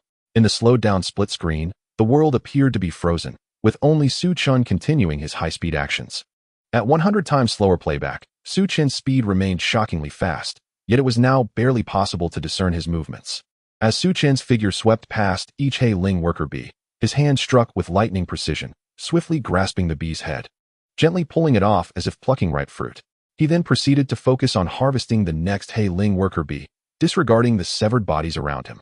Each Hei Ling worker bee barely had time to react before having its head removed, as if the moment of harvest had arrived. Su Chen resembled a reaper stepping into a rice field, gently harvesting the fully ripened ears of grain. Incredible. This was simply unfathomable. This was a 100 times slow-motion replay. Su Chen's speed was still too fast to comprehend. The people of Longwa felt as if all their understanding had been shattered by the image before them. Su Chen's actions were extraordinarily shocking, swift, precise, and graceful. Each trajectory of his strikes was straightforward and clear, every movement efficient without superfluous gestures, each path of movement scientifically sound. As if meticulously calculated and orchestrated by a supercomputer. He was merely 8 years old. Where did this monster come from? Meanwhile, within the confines of the Guayuan Forbidden Zone, 7 seconds had passed. The swarm of Hei Ling bees that had originally surrounded the Longwa contestants had dwindled significantly. The ground strewn with the heads and remnants of the Hei Ling bees. The Hei Ling queen, perched atop the black hive, appeared utterly at a loss. Sensing that what was once regarded as prey had suddenly begun to move with astonishing speed, witnessing her subjects fall one by one, severing their connection. What was happening? Could it be that this entire situation was orchestrated by this insignificant prey? Impossible. After a brief moment of astonishment, the Hei Ling queen quickly realized that she must take measures to thwart this prey's actions. She attempted to eliminate it through the self-destruction of the Hei Ling worker bees.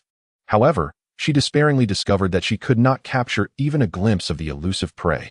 The Hei Ling queen could only watch helplessly as her subjects vanished one by one, aware that the extinction of the Hei Ling worker bees was unavoidable. A sense of hopelessness gradually creeping over her. At this moment, Su Chun felt as though he were soaring with elation.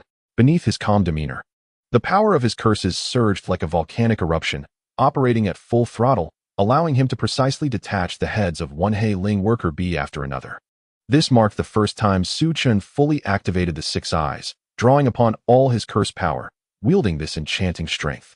His heart raced violently, blood coursing rapidly through his veins, every cell in his body ignited with exhilaration, joy, soon replaced by excitement. Despite this soaring sense of exhilaration, his mind remained composed. Absorbing the information transmitted by the 6 eyes, his hands executing each task with swiftness and fluidity. Suddenly, Su Chun noticed a void in his field of vision. There were no more Hei Ling worker bees in sight. It turned out that all the Hei Ling worker bees had been completely eradicated. 10 seconds had elapsed precisely. In the next instant, Su Chen's figure reappeared before everyone, his chest heaving rapidly, breathing heavily, standing relaxed with both hands casually grasping 2 Hei Ling worker bee heads. The ground was littered with countless severed limbs of the Hei Ling worker bees, accentuating his invincible presence. Longwa contestant Su Chun had successfully exterminated 120 Hei Ling worker bees within a radius of 100 meters in just 10 seconds. At that moment, everyone finally comprehended the meaning behind Su Chen's earlier mention of 10 seconds. The Hei Ling queen stood petrified, utterly motionless, gazing in despair at what she once deemed a feeble prey. Su Chen's azure eyes gradually shifted towards the Hei Ling Feng Ho, his gaze exuding an ethereal aura as if he were a deity above all. A slight smirk graced his lips, and a hint of madness flickered across his face. Oh, what are you staring at, you scrap? Chapter 34. Who is the true monster? The grand screen of the Longwa live stream tenderly displayed the kill notifications from the Forbidden Domain, alongside Su Chen's kill time statistics, all prominently featured for the viewers. Longwa contestant Su Chun has slain 11 20D grade Forbidden Domain creatures, Hei Ling Gongfeng. In just 10 seconds, the audience in the Longwa livestream was at a loss on how to comprehend the astonishing spectacle before them. Merely 10 seconds had elapsed, and their previous worldview was shattered to dust, subsequently swept away, never to return. The remnants of the Hei Ling Gongfeng strewn across the ground served as a stark reminder of Su Chen's declaration made just 10 seconds prior. Initially, no one grasped the true significance of the 10 seconds Su Chen referenced until the dust had settled and the reality of the horrifying events unfolded before them. In those brief 10 seconds, Su Chun annihilated all 1120 Hei Ling Gongfeng within a 100-meter radius. These were D-grade Forbidden Domain creatures, not mere playthings to be trifled with. The explosive power of a single Hei Ling Gongfeng was sufficient to obliterate everything within a 15-square-meter radius. Prior to this, for nations had witnessed the tragic demise of 12 contestants at the hands of the Hei Ling Gongfeng's self-detonation. To claim that one could eliminate 1120 Hei Ling Gongfeng in a mere 10 seconds would have been deemed madness had anyone dared to utter it before the event transpired. Yet, this astonishing scene was vividly unfolding before the eyes of countless Longwa citizens. Even the feat of killing 1120 chickens by hand would seem impossible for any individual on Blue Star within such a fleeting time frame. For a moment, many questioned whether they were witnessing an illusion, but the sight of the ground littered with the remnants of Hei Ling Gongfeng and Su Chen's imposing figure compelled them to accept this reality. What manner of monster was Su Chen? The official Longhua live stream was enveloped in silence. Even the sound of breathing seemed to freeze in the air. The two commentators gazed in awe at Su Chen's formidable figure on the big screen, rendered speechless by the shock.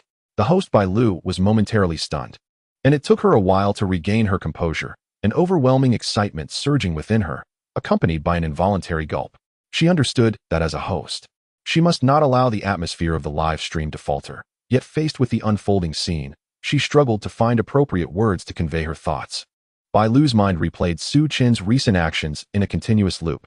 She envisioned him strolling leisurely, effortlessly harvesting the heads of the He Ling Feng swarm, while simultaneously perceiving a ruthless figure charging into the hive, annihilating everything in its path with overwhelming force.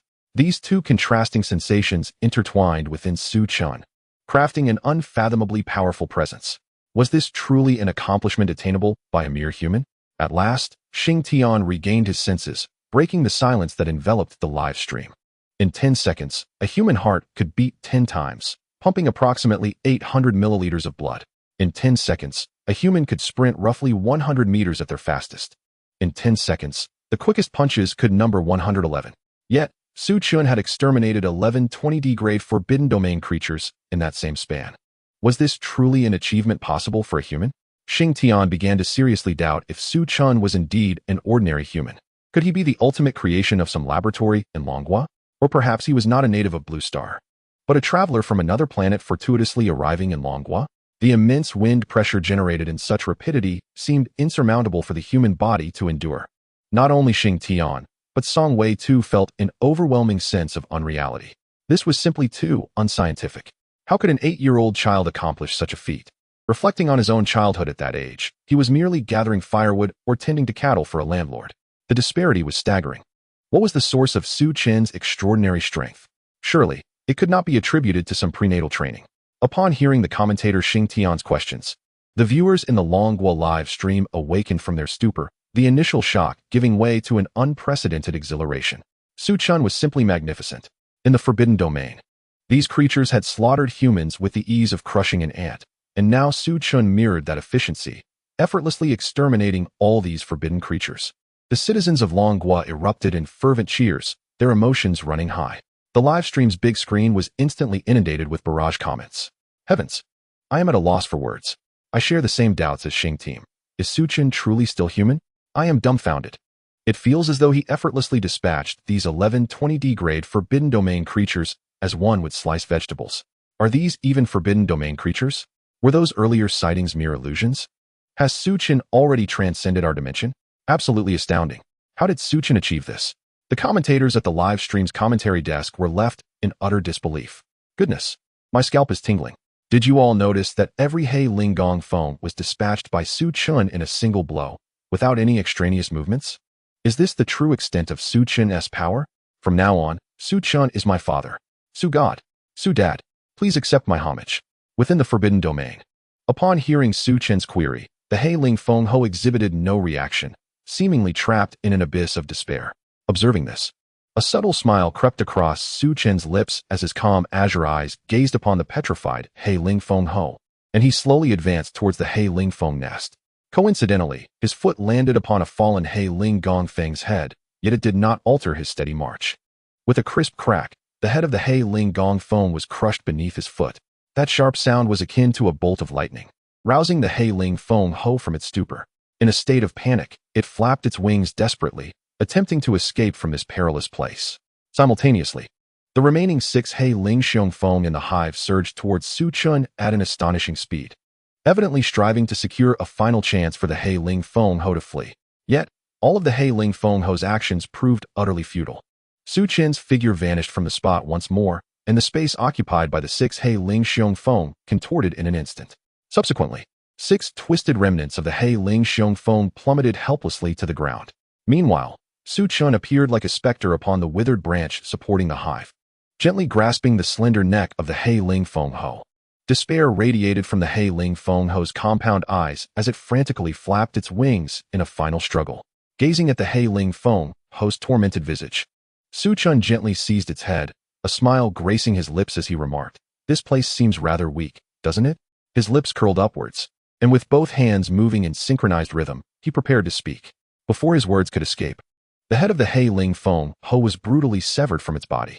Su Qin casually held the head and the remnants of the Hei Ling Feng Ho, a radiant smile illuminating his face. Yet beneath that grin lurked an undeniable madness that seemed beyond control. In this moment, everyone in Longwa felt that Su Chun resembled a monster far more than the perverse Hei Ling Feng Ho itself. Chapter 35. Do not look at me. I cannot explain the violent act of Su Chun tearing off the Hei Ling Feng Ho's head rendered the citizens of Longwa speechless. Their once fervent excitement was abruptly frozen in place. They gazed at Su Chun's face, which bore a hint of a smile, as a wave of madness radiated from him, reminiscent of a chilling wind that struck fear into their hearts. The overwhelming sense of oppression felt as if a towering mountain pressed against their chests, making it difficult to breathe. Who truly was the monster? As they looked upon the severed head of the Hei Ling Feng Ho in Su Qin's right hand, a profound realization surged within them. Su Qin was the real monster. Within the confines of the Guiyun Forbidden Domain, silence persisted for a moment longer. Bai Yifei and Reba remained frozen in shock, their expressions a mix of disbelief as they stared at the utterly unfamiliar, monstrous figure of Su Qin before them. The madness emanating from him was almost inconceivable, leading them to question whether this was truly the same person they had known. Reflecting on Su Qin's previous foolish antics, the stark contrast was jarring. As if they were trapped in a surreal world, they could only stare blankly at him, their expressions vacant. The Mo sang beneath the two Longwa contestants felt a tightening sensation, apprehensive of Su Qin's monstrous visage. Thankfully, its instincts proved correct. A wise beast knows when to bend and when to stand tall to survive. Life was indeed precious. Otherwise, it might have already been dismantled by this monster. With that thought, the Mo sang quickly adopted a flattering demeanor, narrowing its eyes and grinning widely to display its gleaming teeth, striving to maintain a sycophantic smile. Ding! Announcement. Longwa contestants have received a fortuitous reward, Hei Ling Feng Nest. The nectar within the nest is refined from the pollen of the death flower collected by the Hei Ling Feng. Users can enhance their intelligence by 20 points and may have a chance to comprehend extraordinary powers. Each person will only experience this effect once. Additional consumption is futile. This opportunity will manifest randomly within Longwa. Evaluating the level of the opportunity. Evaluation result, level B. Receiving a B-level opportunity grants the contestant 20 attribute points. Please allocate freely. The announcement from the Guiyun Forbidden Domain appeared in the live broadcasts of all nations on Blue Star. The first to react were the viewers from Tianju Gua, who, upon witnessing this announcement, could scarcely believe their eyes. However, they could only express their unwilling lamentations, exclaiming in disbelief, "Impossible! I refuse to believe it. Even our warriors from Tianju Gua failed. How could the people of Longwa succeed?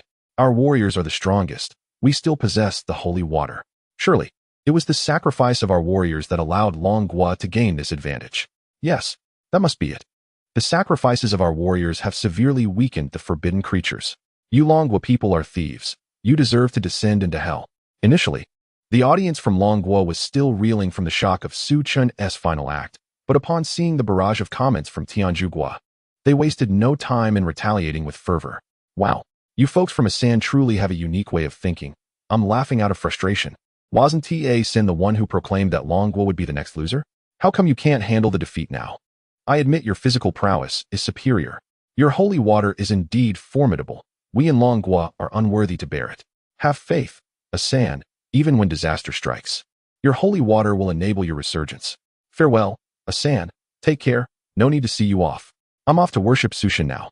Meanwhile, viewers from all other nations on Blue Star began flooding into Longwa's livestream. A B-level Forbidden Domain reward? Wasn't this the highest level of danger discovered on Blue Star thus far? That very place of opportunity had recently wiped out 12 contestants from 4 nations. The people of Longwa had actually conquered it. They watched in astonishment as the remnants of the Hei Ling Feng lay scattered across the ground, unable to repress their gasps of disbelief. Could it truly be that so many D-level Hei Ling Feng corpses were the handiwork of the Longwa people? However, after witnessing Su Chun's astonishing display, everyone felt their minds shatter under the weight of incredulity. Madness ensued. Oh my! The ground is littered with the corpses of forbidden creatures, all of D-level, and this was accomplished by the Longwa people? Oh God! Someone tell me this ISNTA movie. How can this be real? This Longwa person is not human. Damn! Damn! You Longwa people always like to keep things under wraps. Quickly reveal the truth. Is this what Longwa Kung Fu is? Kung Fu. Is this truly the essence of Longgua's martial arts? Someone from Longgua, please explain. Look at those Hei Ling foam, all dismembered. This must be the result of Longgua Kung Fu. The frenzied comments from the live stream jolted the host by Lu awake from her stupor. Curiosity got the better of her as she inquired, Teachers, could the truth behind Su Chun's astonishing feats be as foreign netizens have suggested, that he has mastered Longgua's Kung Fu? Xing Tian pondered briefly before responding. The perspective of the foreign netizens seems to hold some merit. Perhaps the pinnacle of Longgua's Kung Fu indeed allows for such feats as Su Chun has displayed. Regardless, I must apologize for having underestimated Su Chun previously. From a different viewpoint, if I were in Su Chun's position, not only would I struggle to slay the Hei Ling foam, I would be hard-pressed to survive. I believe contestants from other nations on Blue Star would find it equally impossible to achieve what Su Chun has accomplished. Su Chun's strength is unparalleled among those I have encountered in my lifetime, even at the tender age of 8.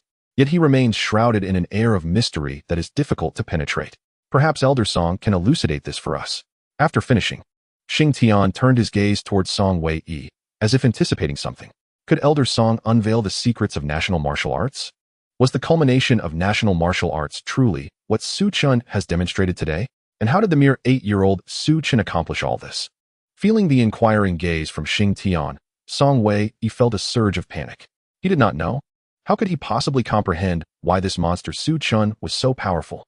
He was equally curious about the ultimate form of national martial arts, the transcendent state of breaking through the void, encountering the divine, something he had only heard his master mention in passing, yet had never personally experienced. Even if Su Chun had truly reached this state, achieving it at 8 years old was utterly absurd. With a helpless shrug, Song Wei-yi chuckled wryly. Do not look at me. I cannot explain. Chapter 36. The Army Moves.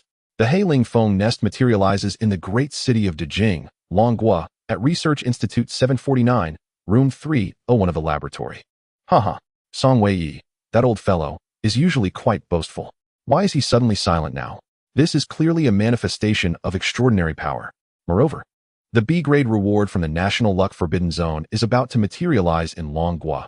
As the announcement clearly states, there is a chance to awaken extraordinary power. This indicates that extraordinary power indeed exists. Therefore, Su Chun must have awakened his extraordinary power ahead of time, due to some reason. Hasn't Song Wei-yi always looked down on my research? Wait until I gather this evidence and give him a good slap in the face. The director of the Research Institute, Zhang Xiaozhong, exclaimed as he pounded the table with amusement. Researcher Xiao Wang gazed at the display screen on the desk and said, Director, the Pangu intelligent brain has finished analyzing the battle footage of Su Chun. Zhang Xiaozhong's expression brightened, and he hurriedly leaned closer to the screen to carefully examine the analysis report from the Pangu AI. Indeed, according to the analysis, Su Chun's speed was nearly breaking the sound barrier. At such speeds, an object would experience approximately 562 pascals of pressure per square meter. No biological entity on Blue Star could withstand such high pressure. Furthermore, at such high speeds, any collision with an object would result in tremendous impact damage. However, the Pangu intelligent brain surprisingly discovered that, whether it was the scattered dry twigs or the remnants of the black spirit worker bees, they all miraculously slid past Su Chun's body without making contact. It was as if Su Chun was shielded by an invisible barrier, protecting him from any harm. Aside from these two manifestations of extraordinary power, the greatest mystery lay in the deaths of the 6 black spirit drones. The report from the Pangu intelligent brain clearly showed that the space occupied by the 6 black spirit drones distorted simultaneously, and subsequently, their bodies contorted into grotesque shapes, losing their lives. This unknown force that instantaneously annihilated the 6 black spirit drones evidently exceeds the realm of current scientific research on Blue Star. This serves as direct evidence of extraordinary power. After perusing the report from the Pangu intelligent brain, Zhang Xiaozhong couldn't help but gasp in astonishment. Though his shock was overshadowed by joy, this could prove that Su Chun possesses extraordinary power, thereby indirectly confirming that extraordinary power existed on Blue Star even before the arrival of the National Luck Forbidden Zone. By uncovering the source of Su Chun's extraordinary power, perhaps the enigma of the disappearance of extraordinary beings on Blue Star could be unraveled. Just then, a voice jolted Zhang Xiaozhong from his thoughts. Director, we have discovered a manifested hive in the suburbs of Dying City. Researcher Xiao Wang exclaimed excitedly, his voice trembling as he gazed at his phone screen. Zhang Xiaozhong's heart raced as he snatched the phone from Xiao Wang's hands, fixating on the images displayed on the screen. A fortunate netizen from Longhua shared a sudden appearance of a black hive on Baodong Mountain in the suburbs of Dying City. A massive black hive, composed of intricately intertwined black honeycombs, hung from a towering pine tree, each honeycomb smooth and robust, glimmering with a faint, dark luster. Its appearance was identical to that of the black spirit hive within the National Luck Forbidden Zone. This was the extraordinary sight of a B-grade encounter reward manifesting domestically. After a brief moment of astonishment, Zhang Xiaozhong hurriedly pushed open the door and dashed out, calling to Xiao Wang, who was following him. Quick! We must head to the scene immediately and inform the military district in Dying City to implement martial law and await our arrival. Before reaching their destination, Zhang Xiaozhong began to receive messages from across the nation, with reports of over 10 black spirit hives being discovered. These messages filled him with ecstatic joy. Longhua was on the brink of entering a new era. Zhang Xiaozhong continually urged the research institute's vehicle to accelerate, while Xiao Wang pressed the gas pedal to the floor, racing towards the scene at Baodong Mountain. All roads leading to Baodong Mountain were under the strict control of armed soldiers, clad in camouflage, vigilantly monitoring every passing vehicle. Soon, the research institute's vehicle entered the vicinity of Baodong Mountain, and Zhang Xiaozhong's eyes lit up. Hidden beneath the pine trees was a colossal black spirit hive, and from a distance, he could already catch a whiff of its rich, sweet aroma. Unlike the hive within the National Luck Forbidden Zone, there were no black spirit bees present in this hive. Zhang Xiaozhong carefully removed the black spirit hive, gazing at the pure white spirit honey inside. A surge of uncontrollable excitement welling up within him. This was the spirit honey capable of awakening extraordinary power. He wondered if awakening extraordinary power would grant him strength comparable to Su Chen's. Cautiously, he let a drop of spirit honey touch his tongue, and an immediate wave of sweetness enveloped him. Zhang Xiaozhong closed his eyes, sensing the changes within his body. Suddenly, a tremendous force erupted within him, as if a firework had burst forth in the night sky. His thoughts sharpened and clarified in an instant, years of memories flooding back into his mind, even recalling every minute detail. Then, it seemed an inexplicable energy surged within him. Zhang Xiaozhong attempted to channel this energy outward from his hand. A small flame ignited at his fingertips. How marvelous! This was extraordinary power.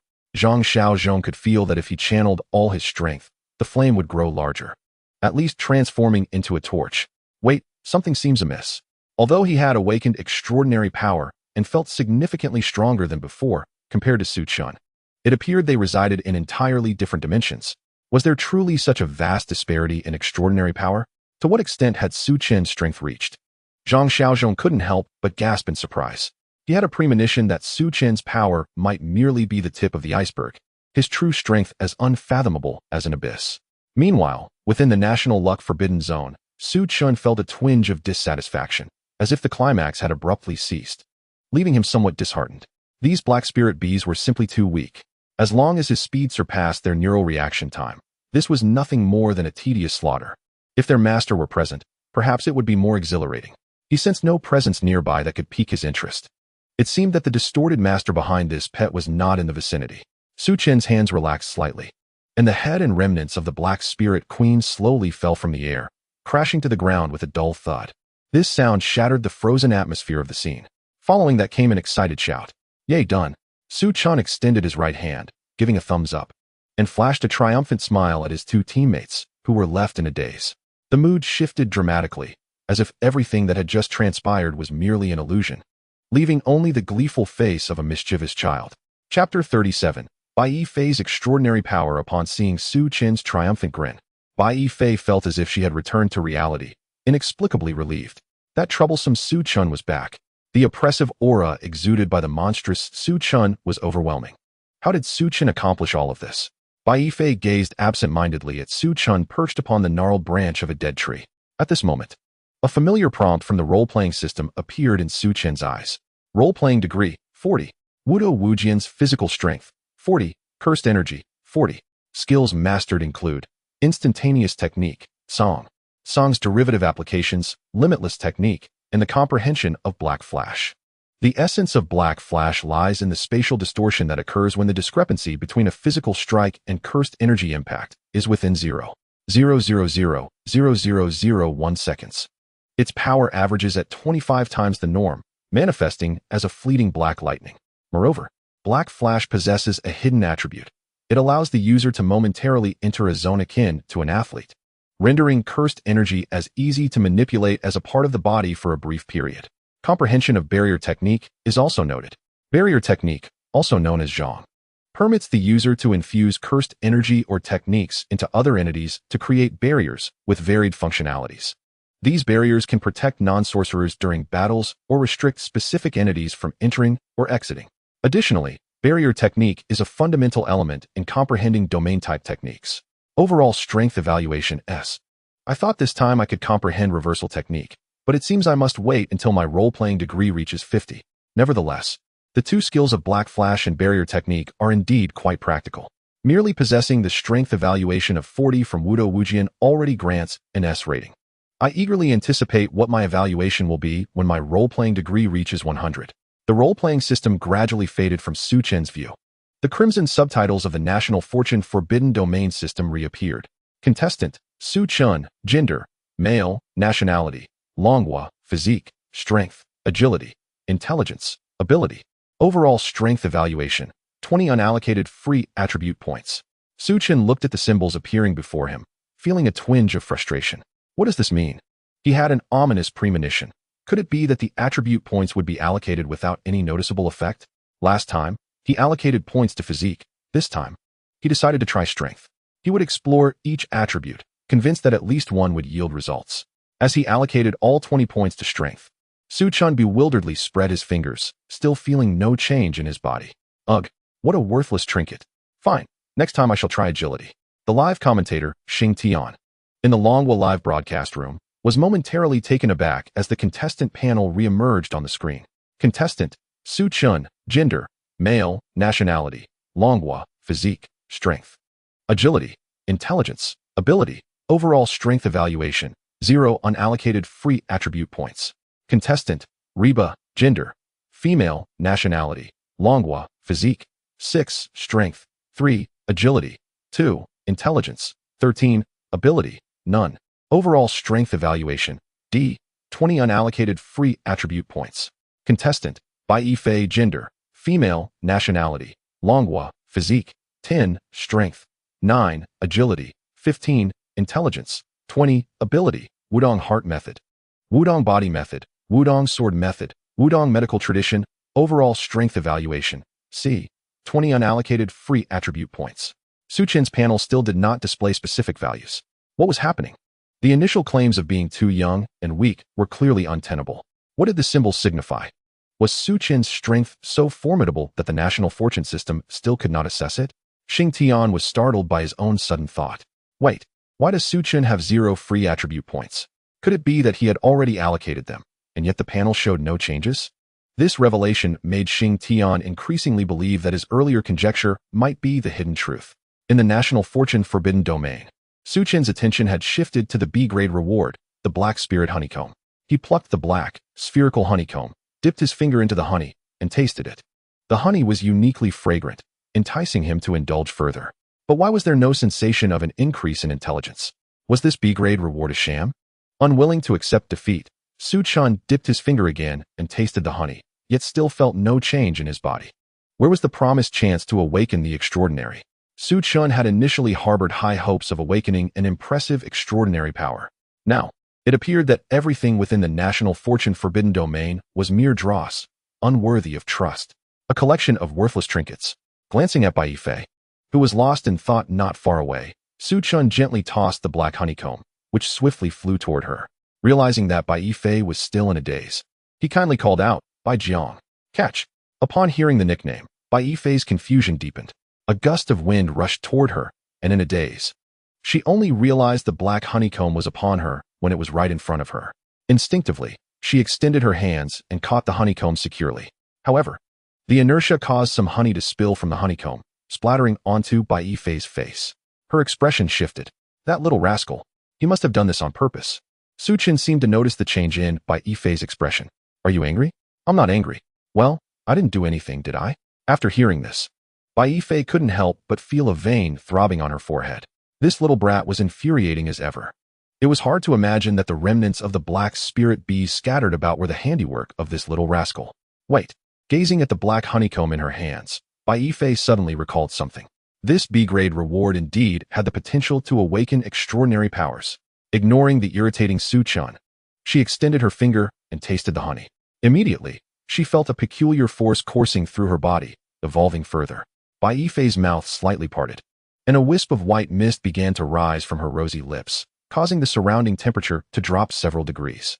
She closed her eyes, concentrating the power in her palms, and a thin layer of ice began to form. This was her awakened extraordinary power, seemingly of the ice attribute. Could it be that Su-chen's current strength also stemmed from an awakening of extraordinary power? Bai Yifei opened her eyes and looked at Su-chan, who had appeared above her head at some point, unable to restrain her curiosity. Su-chan, is your current strength due to extraordinary power? Su-chan gently stroked his chin, pondering. Does the construction of cursed energy and techniques count as extraordinary power? It seems that referring to it as extraordinary power is not entirely inaccurate. He nodded slightly in affirmation. Bai Yifei's eyes sparkled with excitement as she murmured, "So, what you're saying is that as long as I continuously enhance my extraordinary power, I will eventually reach your current level of strength." Su-chan quickly waved his hand and replied with a cheerful smile, "That's impossible. Bai Jiang is so weak and easily angered." Accompanying the emergence of the Black Spirit Bee Nest was a furious shout from Bai Yifei, Su-chan. The Black Spirit Bee Nest was effortlessly caught by Su-chan, and it was entirely encased in a black ice sphere, with even the inner spiritual honey seemingly frozen. Bai Yifei's pupils contracted slightly, and her anger was momentarily forgotten as she gazed in disbelief at her own hands. Chapter 38. Extraordinary training. A mysterious smile appeared on Su-chen's face as he slowly said, "It seems you have realized the impact of emotions on the output of extraordinary power." Bai Yifei stared blankly at Su-chan, and as she observed his enigmatic demeanor, a thought crossed her mind. Could it be that Su-chan intentionally provoked me to help me comprehend the changes in extraordinary power brought about by emotions? Su-chen's voice continued, "Do you wish to grow stronger?" Bai Yifei instinctively nodded, and he instructed, "Then try to dissipate the energy surrounding the Black Spirit Bee Nest." Bai Yifei closed her eyes once more, envisioning the retrieval of the object she had left behind. When she opened her eyes, the Black Spirit Bee Nest had indeed thawed, returning to its original form, with only the scattered ice shards on the ground proving that everything was not merely a figment of her imagination. "Excellent. You have essentially mastered the activation and retraction of extraordinary power," Su-chan commented with a hint of approval. "However, your control over extraordinary power is still far from satisfactory. You must avoid meaningless energy output when emotions run high, as it leads to waste. Now, I will guide you through microcontrol training of extraordinary power, ensuring that you can release energy accurately and steadily, regardless of your emotional state."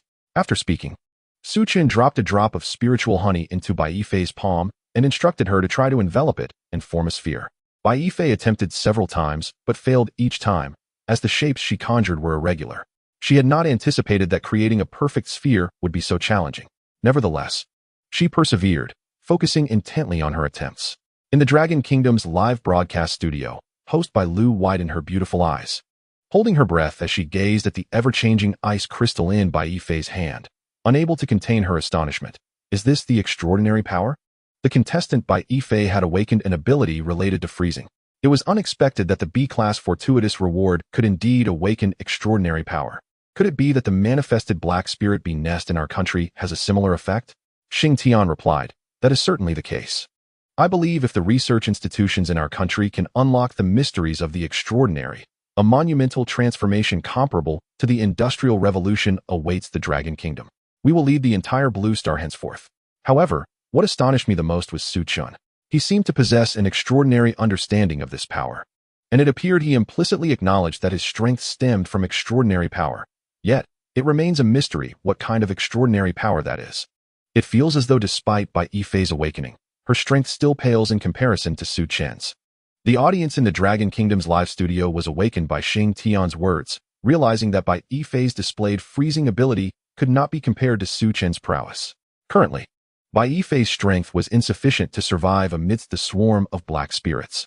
Although both possessed extraordinary power, the comparison revealed that Su-chen's strength existed in an entirely different dimension from Bai Yifei's. The vast disparity between their extraordinary powers was hard to fathom. Bai Lu gazed at the screen with anticipation, remarking, "From the current situation, there is indeed a disparity between extraordinary powers. I wonder if the last contestant from the Dragon Kingdom will successfully awaken extraordinary power as well." Within the National Fortune Forbidden Zone, Su Chen's gaze fell upon the last contestant from the Dragon Kingdom who had yet to awaken extraordinary power. It was now time for Reba to attempt her awakening. Reba felt a mix of excitement and nervousness, for this was the moment she had longed for. She carefully took the spiritual honey and placed it in her mouth. And moments later, she sensed a strange energy circulating within her. However, Reba struggled to control this power, as if missing some crucial understanding. Anxiously, she pondered how to master this energy, but couldn't find the answer at that moment. Observing Reba's anxious demeanor, Su Chen suddenly recalled something important. He tapped his head and said, "I almost forgot. You can allocate all your remaining free attribute points to intelligence, and then give it another try." Upon hearing this, Bai Yifei and Reba turned their gazes to Su Chen in unison, promptly allocating all their remaining points to intelligence. Indeed, after enhancing her intelligence, Reba successfully gathered her internal power in her hands, causing her hands to gradually become transparent until they disappeared entirely. Excellent. It seems your awakened extraordinary power is related to invisibility. Keep practicing and strive to cover your entire body as soon as possible, Su Chen commended. If Reba could master the boundary technique and utilize the characteristics of this power to create a barrier, she could achieve many fascinating feats. At that moment, Bai Yifei's long sigh interrupted Su Chen's thoughts. He turned to see a 5-centimeter diameter ice sphere containing spiritual honey floating in Bai Yifei's palm. Clearly, after the enhancement of her intelligence, Bai Yifei had successfully condensed her first perfect spherical ice crystal. However, before she could admire her creation further, Su Chen snatched the ice sphere and placed it in his mouth. With a crunching sound, Su Chen gave a thumbs up and mumbled, "Not bad." Bai Yifei was left momentarily stunned, unsure whether Su Chen's praise pertained to the flavor of the ice sphere or his approval of her efforts. As both contestants from the Dragon Kingdom awakened their extraordinary powers, the panel within the National Fortune Forbidden Zone underwent a transformation. Contestant, Su Chen gender, male nationality, Dragon Kingdom physique, strength, agility, intelligence, ability, overall strength evaluation. Contestant, Reba gender, female nationality, Dragon Kingdom physique, 6 strength, 3 agility, 2 intelligence, 33 ability, extraordinary serial number 230, light refraction. Overall strength evaluation, D contestant, Bai Yifei gender, female nationality, Dragon Kingdom physique, 10 strength, 9 agility, 15 intelligence, 40 ability, extraordinary serial number 189, primary freezing, Wudong heart method, Wudong body method, Wudong sword method, Wudong medical tradition. Comprehensive strength evaluation. See, despite the fact that Su Chen's panel remains unchanged, the remarkable enhancement of the other 2 Longwa competitors has elated many viewers in the live streaming rooms. Incredible. Merely awakening the extraordinary power allows for a significant leap in the overall strength rating.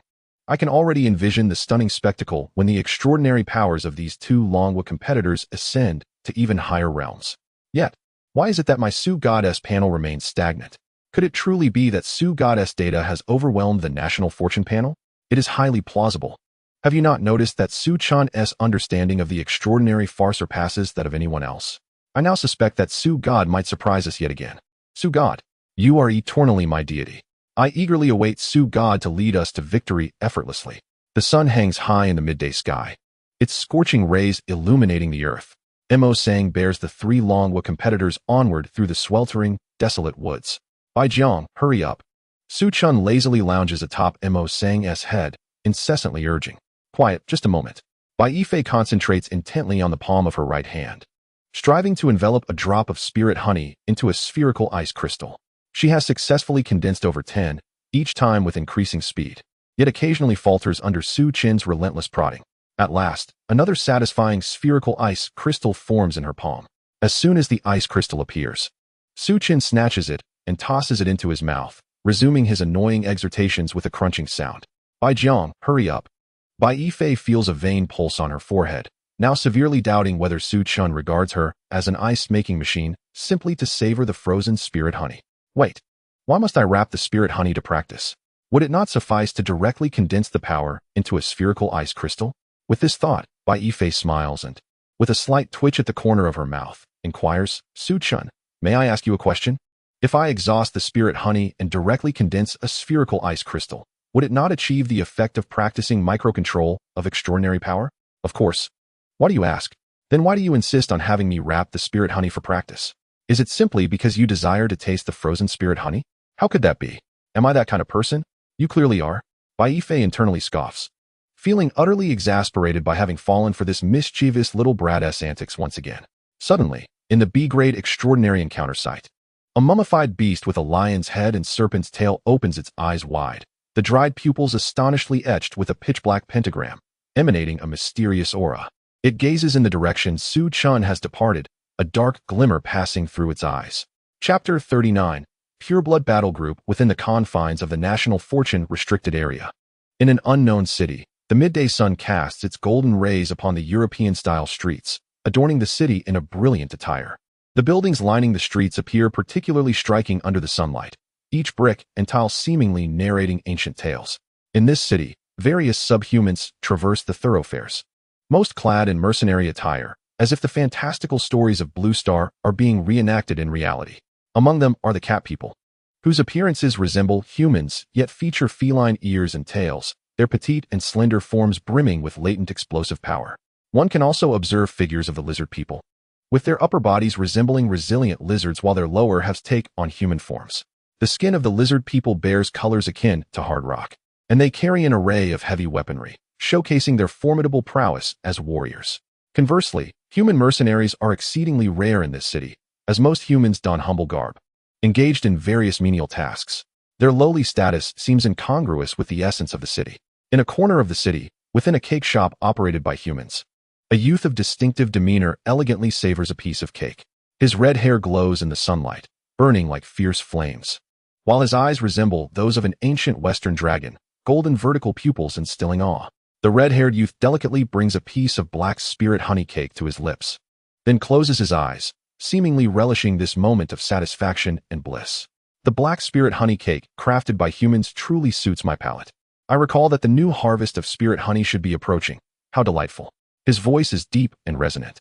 Beside the red-haired youth stands a young boy clad in black butler attire, quietly observing. The boy's hair is as black as ink, and his mismatched eyes twinkle like stars on an autumn night, exuding an enigmatic charm. One eye is brown, while the other is a black pentagram with a golden Arabic numeral 2 at its center. This numeral appears to be his insignia, symbolizing his identity. The boy speaks softly. Lord Shenhong, I fear your wish may not be realized. The black spirit bee queen has perished, and the spirit honey is likely doomed as well. Shenhong halts his actions, a flicker of surprise crossing his face before he regains his composure. He sets down his utensils and smiles at the boy, saying, Is that so? How unfortunate. As Shenhong's words echo, the human-operated cake shop, along with everything within a 50-meter radius, instantly transforms into dust. Without the black spirit honey, the existence of these humans holds no value. The boy's expression remains unperturbed, as though he has long grown accustomed to the scene before him. He calmly asserts, there is no need for Lord Shenhong to be angered. The 10th seat of the Pureblood Battle Group has already reached the vicinity of the Black Spirit Bee Queen's demise. Additionally, the 8th and 9th seats will also hasten to the site of the incident. The boy pauses briefly before continuing. However, Lord Shenhong, if the banquet within the city is to be held at the end of the month, the quantity of human blood plasma may prove insufficient. Is that so? I nearly overlooked that. I shall rely on you then. As you command. The moment the boy receives the instruction, the black pentagram in his right eye, along with the golden numeral 2, radiates intensely. He forms hand seals and calmly declares, Domain expansion, Zero-time wanderer. The world descends into a monochrome tableau, everything around becoming still, and a colossal clock shadow materializes behind the boy. World, rewind. As the words leave his lips, the clock's hands begin to reverse. The world regains its former colors, and all that had turned to dust is restored to its original state. The patrons in the cake shop, none the wiser. As if nothing had transpired. Deep within the desolate woods, near the riverbank, the representative from Paukai Nation, Park In-jun, crouches down, gently scooping a ladle of clear water with his Kevlar helmet, lifting the helmet to pour the water into a nearby military mess kit, before carefully placing it atop the fire to heat. As the water bubbles, he hurriedly tears open the instant noodles he had prepared and places them into the mess kit, covering it and awaiting the arrival of lunch. At this moment, a notice of a forbidden domain caught his eye, detailing a B-grade adventure reward from Longhua. What a surprise. A participant from Longhua could obtain a B-grade adventure reward. Surely this was a stroke of luck. When Park In-jun beheld this announcement, he could hardly believe his eyes. It defied reason. How could Longhua achieve what the esteemed nation of Paukai did not? It must have been mere fortune, given that they had yet to encounter a sight of adventure. As a distinguished member of the renowned Baihu regiment within the Paokai military, the trio's prowess was unquestionable. Securing a B-grade adventure site would be no challenge. However, his reverie was interrupted by the sharp reprimand of another Paokai participant. "Private, are you finished? Do you wish to starve me?" Not far off, two other Paokai competitors were stretching their weary feet by the riverbank after a long trek. As they washed away the dust from their feet, they remained vigilant, surveying their surroundings. "Yes, sir, I will be done shortly," Park In-jun quickly responded, cautiously stirring the delicacies in his lunchbox. Yet, as the three Paokai participants awaited their meal, a faint mist began to rise along the riverbank. The mist carried a refreshing, dewy essence spreading through the air. It quietly enveloped them, gradually obscuring their figures until they vanished entirely, leaving no trace behind. The B-grade adventure site littered with the remains of black spirit bees was similarly shrouded in a delicate fog. Within the mist, a figure busily collected the severed heads of the black spirit bees, seemingly sniffing for something. This diminutive figure stood about 1.50 meters tall, resembling a human. Yet the exposed fangs and the wolf-like green eyes revealed that it was not human, but rather a subhuman species. A black pentagram was etched on its bare arm, with the golden Arabic numeral 10 inscribed in the center. The subhuman sniffed again, revealing a sinister grin as drool trickled down its chin. "Oh, the scent of humanity, how nostalgic it is." Subsequently, its figure also faded into the mist. Chapter 40. The suddenly unveiled secret realm. The once blazing sun seemed to don a veil, as a gentle breeze swept through, dissipating the heat and gradually lowering the temperature. Su Chun and his companions halted before a vast pit, their hearts sinking at the sight before them. Before their eyes lay a colossal pit, roughly a kilometer wide and over 10 meters deep, its bottom strewn with white bones. Based on time estimates, these bones had been there for at least several decades. Terrifyingly, pristine white flowers bloomed in the crevices of the bones, resembling exquisite pearls adorning the remnants of death. Su Chun and his companions crouched down to examine the scene closely, their expressions growing serious. The majority of the remains were human, including many children's corpses, yet none bore visible external injuries. The concentrated pile of remains in the pit suggested that this place had once witnessed an unspeakable massacre. However, perplexingly, there were no signs of struggle among the remains, as if they had departed from this world in an instant. The viewers in Longwa's livestream were struck by the horrific sight, their expressions grave, as if a heavy stone pressed upon their chests. Even the host by Lu could not help but close her eyes momentarily, unable to endure the sight any longer. Suddenly, Xingtian's low voice shattered the silence. "The shape of these bones is clearly human. While we may not know what transpired back then, this could be our first encounter with humans from the Blue Star." Upon hearing Xingtian's words, the Longwa audience felt a jolt of surprise. This was indeed their first sighting of other humans within the National Fortune Forbidden Domain. Though only bones remained, their existence implied that other humans yet survived within the confines of the National Fortune Forbidden Domain. The viewers could not suppress their curiosity about the origins of these individuals. Meanwhile, Su Chen's attention was drawn to several peculiar remains near the enormous pit. They differed slightly from human remains, possessing fangs or other animalistic traits. Subhuman? A flicker of doubt crossed Su Chen's mind. Before he could ponder further, an unbidden mist had already enveloped the three of them. Soon after, the trio from Longwa vanished into the gentle fog, leaving Mo Sang behind, bewildered and glancing around in confusion. Moments later, a subtitle announcement regarding the National Fortune Forbidden Domain appeared on the livestream screen, stating, "Participants from Longwa have entered an ancient secret realm. The treasures within are abundant, with the highest being a B-grade rare treasure. However, the realm is fraught with peril. Only after surviving for over 24 hours may participants safely exit the realm."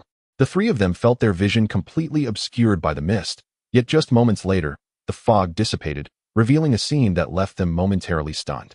Against the backdrop of a gloomy sky, the entire world behind Su Chun appeared shrouded in a gray haze, with no visible boundaries. However, the previously barren forest and the immense pit of bones had vanished, replaced by a magnificent array of ancient palaces. The architectural style of these palaces subtly blended Eastern elements, exuding an aura of mystery. The entire palace complex stood silent, as if harboring countless enigmas. This sudden transformation, coupled with the subtitle announcement from the National Fortune Forbidden Domain, sparked fervent discussion among the viewers in Longwa. They eagerly deliberated on the newly introduced term Ancient Secret Realm and the thrilling prospect of a B-grade reward. The previous B-grade adventure rewards had already awakened extraordinary powers, What delightful surprises might this elevated B-grade treasure hold? It was truly exhilarating. By my word, this is an ancient secret realm. To find such a thing within the National Fortune Forbidden Domain, does ancient refer to the ancient times within the Forbidden Domain? It is all so mysterious. Based on the images transmitted thus far, the architecture bears Eastern elements. I wonder if this B-grade treasure is related to those Eastern elements? Although the subtitle announcement from the Forbidden Domain mentioned the presence of B-grade treasures, it also warned of dangers and stipulated that participants must survive for over 24 hours, indicating a significant level of peril. What are you thinking? With Su Shin here, we can simply wait for victory. Agreed. Su Chin's overall strength is undoubtedly beyond B-grade. Go for it, Su Shin. Everyone look quickly. It seems the participants from Ingwa and Paokai have also entered the same place as our Longwa competitors. Really? I've long had a dislike for Paokai. Su Shin, please send them packing. In the Paokai livestream, after the mist cleared, the three Paokai participants beheld the same array of palaces infused with Eastern elements. The colossal palace's side gates stood wide open, resembling a giant beast gaping with its maw. Yet not a single soul was in sight. The eerie silence sent chills down their spines. Armed with firearms, the three advanced cautiously, alert as they crossed through the side gate and entered the interior of the walls. The scene that unfolded before them remained one of stark emptiness. They traversed along the corridor, flanked by walls adorned with exquisite Eastern motifs, while dragon-scale tiles glimmered softly under the light. Inside the tall, intricately carved windows, one could glimpse an array of splendid artifacts. Yet, despite their diligent search, no trace of life could be found within the desolate palace. Suddenly, a low thud of footsteps mingling with the sound of armor grinding shattered the stillness. As the heavy footsteps drew nearer, the ground seemed to tremble ever so slightly. The trio fixed their gaze upon the corner where the sound originated, and in but a moment, a colossal figure emerged before them, towering 3 stories high. Clad in ancient armor, the giant advanced slowly towards them, wielding a long-handled blade, his body encased in formidable armor, resembling a walking fortress. The giant's face was obscured by a visor, rendering his expression inscrutable. Each step he took was as heavy and resolute as an iceberg, emanating an irresistible pressure. Even the air felt thick, and the trio's breaths turned to white mist in the chill. Discovery of B-Class Forbidden Domain Creature. Name: Ancient Secret Realm Guardian Commander. Possessing extraordinary power. Serial number 130, Frostbite. As the exceedingly straightforward notification of the National Fortune's Forbidden Domain appeared, the trio from Paokai country instantly recognized the presence of their adversary. Although initially flustered, they swiftly aimed their firearms and pulled the triggers. However, the anticipated gunfire did not resound. What was happening? Why could they not fire their bullets? Looking down, they discovered that their weapons had inexplicably frozen into useless scrap metal. Just as they were momentarily stunned, the Guardian Commander was approaching them with increasing proximity. Suddenly, an intense gust of wind struck their faces, accompanied by a deafening roar. Park In-jun felt the ground shake, icy liquid splattering on his face. Announcement: Paokai country contestant Jin Ji-chan has died. A shock coursed through Park In-jun, as he felt his breath nearly cease at that moment. Yet the instinct for survival compelled him to flee. At this point, he had no mind to worry about the actions of his teammates. To remain would be sheer folly. A creature of such monstrous proportions was beyond human defeat. Fortunately, the winding paths and towering structures provided ample opportunity to escape if he could outrun his companions.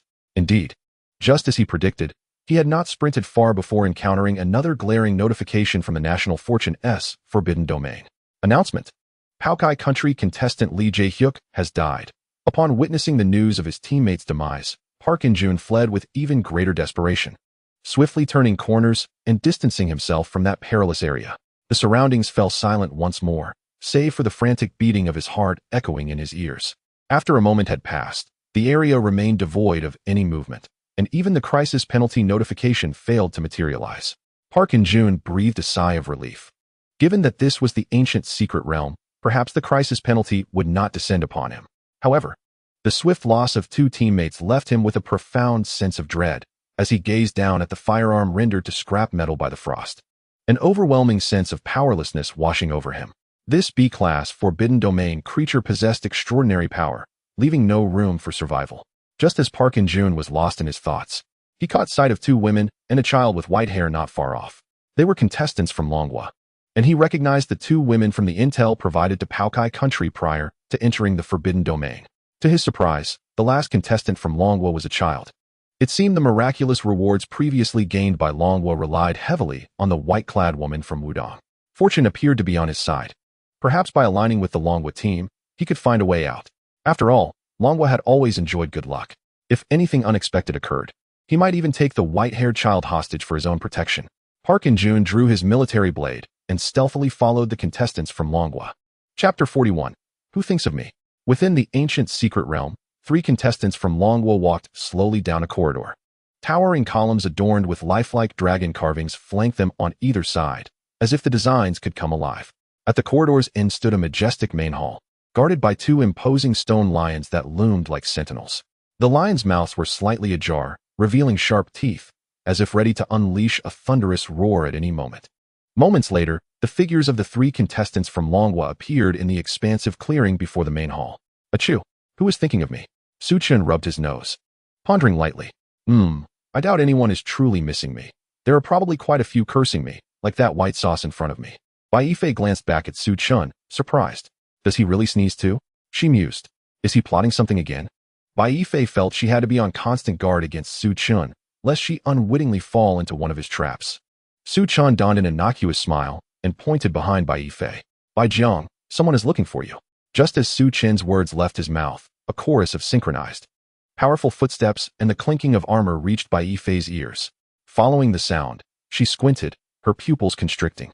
To her left, 5 guards clad in ancient heavy armor, brandishing long spears, were swiftly advancing towards her. With the guard's appearance, the notification of the National Fortune's Forbidden Domain materialized before her eyes. Discovery of C-Class Forbidden Domain creature. Name: Ancient Secret Realm Guardian. 5 guards, slightly lower in overall strength than her, approached. Bai Yifei felt a surge of anxiety. Her fingers gripping the Zixiao sword turning pale from excessive tension. She reassured herself that there was no need to worry. With her ability to become invisible, she would be safe. Furthermore, with Su-chun by her side, she should be able to dispatch these guards with ease. However, when Bai Yifei turned to glance, she nearly spat out a mouthful of blood. Su-chun, who had been just a few meters behind her, had somehow sprinted 50 meters away, his head peeking out from behind a column in the corridor, smiling at her. Bai Jiang, go for it. You can do it. Su-chun shouted loudly. It seemed his call had attracted attention, as another group of 5 guardian guards appeared on the right side of the main hall. Yet, these 10 guards seemed entirely oblivious to Su-chun's presence, surrounding Bai Yifei instead. Su-chun, was that an accident, or was it intentional? Did you deliberately shout so loudly to attract the monsters? Bai Yifei's teeth nearly ground together in frustration. However, the situation demanded her immediate focus. As the long spears of the 10 guards lunged toward her, Bai Yifei moved with the grace of flowing water, deftly evading the guards' attacks. With each thrust, she managed to sidestep, the line between life and death appearing perilously thin. Bai Yifei was astonished to discover that the attack patterns of the Imperial Guards seemed vaguely predictable. Her control over her own body felt remarkably enhanced, enabling her to effortlessly perform many movements that had previously eluded her. Could this be the effect of the additional 30 points of intelligence? She relaxed, flitting like a butterfly among the guards, dodging and counterattacking with grace. However, the strikes of the Zixiao sword appeared ineffective.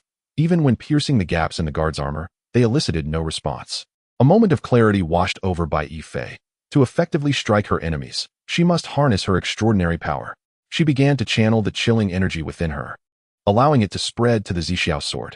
Under her guidance, the ancient blade shimmered faintly in the light, emanating a mysterious and frigid aura.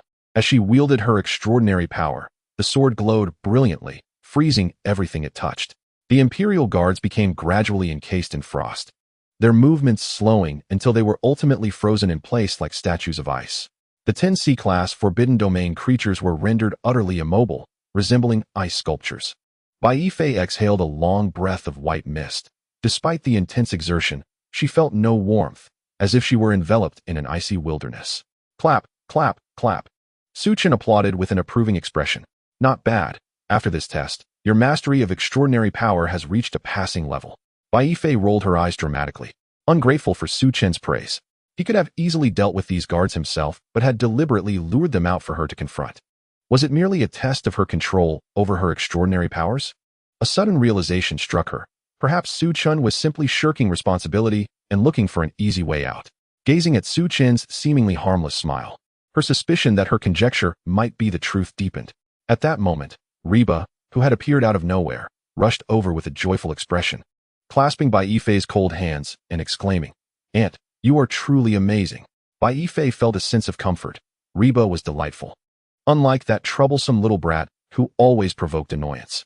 Ignoring Su-chan, Bai Yifei took Reba's hand and walked toward the main hall. As she gently pushed open the grand doors, a subtle scent of wood wafted toward them, evoking a sense of tranquility and peace. The walls of the main hall were adorned with intricate wood carvings and patterns that depicted complex and exquisite designs, exuding an air of antiquity and elegance. However, the most striking feature was a large wooden table placed at the center of the room. On the table lay a white jade bracelet, pristine and delicate, as if imbued with the essence of time and accumulated wisdom. Unable to resist, Reba extended her slender fingers and gently touched the surface of the bracelet. A cold sensation coursed through her body, causing her to shiver involuntarily. At this moment, the subtitles of the Forbidden Domain appeared. C-Class Equipment, White Jade Bracelet, enhances ice and snow-based extraordinary abilities. Reba gasped, "Ice and snow extraordinary equipment." Bai Yifei hurried over to examine the bracelet, imbued with extraordinary power. Meanwhile, Park Injin, who had been trailing behind the Dragon Kingdom team, brightened at Reba's exclamation, igniting a fervent desire within him. Extraordinary equipment. The luck of the Dragon Kingdom contestants was truly remarkable. That B-class Forbidden Domain creature and the white-clad woman possessed extraordinary powers. If he could obtain extraordinary equipment, would he not gain the strength to contend with them? Without hesitation, Park Injin lunged forward, seizing the shoulder of the white-haired child and pressing his knife against his neck, shouting, "Don't move. Hand over the equipment." Chapter 42, West 8. Upon hearing this shout, Bai Yifei and Reba turned their gazes towards Su-chan outside the Grand Hall, momentarily stunned by the scene before them. A bloodied figure clad in battle attire held a military blade tightly against Su-chan's neck, the insignia on his uniform displaying the flag of the Pickled Vegetable Nation and a white tiger emblem. Yet, Su-chan appeared utterly unfazed. Was this contestant from the Pickled Vegetable Nation attempting to take Su-chan hostage? Bai Yifei and Reba could hardly believe their eyes, casting sympathetic and pitying glances toward the assailant. Park Injin furrowed his brow, sensing that the atmosphere was amiss. The white-clad woman was undoubtedly the most formidable presence of the Dragon Kingdom, and he had to remain on high alert. Just moments ago, the image of her single-handedly battling 10 C-class Forbidden Domain creatures was still vivid in his mind. The other woman in camouflage must be Reba, merely a celebrity with limited strength, not to be feared. Currently, the act of taking this weakest child hostage posed no problem. He believed he had the situation under control. As long as he acquired the C-class equipment before him, he was confident he could safely escape with the hostage, even against the white-clad woman from the Dragon Kingdom. Park Injin tightened his grip on the military blade, his voice menacing. "I will say it again, hand over the equipment." The scene of the Pickled Vegetable Nation contestant taking Su-chan hostage created a considerable uproar in the Dragon Kingdom's live broadcast. It had long been anticipated that contestants from the two nations would encounter each other in the ancient secret realm, but no one expected such a dramatic turn of events. The choice of this contestant from the Pickled Vegetable Nation was remarkably astute. Su-chan's appearance was indeed misleading. No one would suspect that a child of 8 years concealed within him a terrifying strength.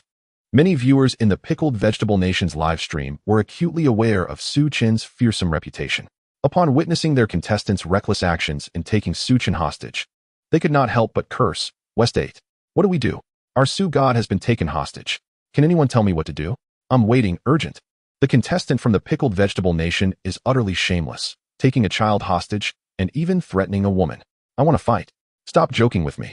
Soon Su-god will beat that contestant from the Pickled Vegetable Nation into submission, and then those West 8s will be in an uproar. Uft. The contestant from the Pickled Vegetable Nation is truly lucky. While many viewers in the Pickled Vegetable Nation's live stream recognized Su-chan's terror, they continued to express jaw-dropping comments while unabashedly upholding their shameless spirit. "West 8. Park Injin, you fool, shame on our Pickled Vegetable Nation. Why not take Reba hostage instead? You Dragon Kingdom folks can't retaliate. We are all Blue Star citizens. If you dare to act, we will take you to the International Court." Yes, Park Injin was merely borrowing equipment. He would return it. So why the pettiness? Unbeknownst to Park Injin, everything happening in the Blue Star live stream eluded him.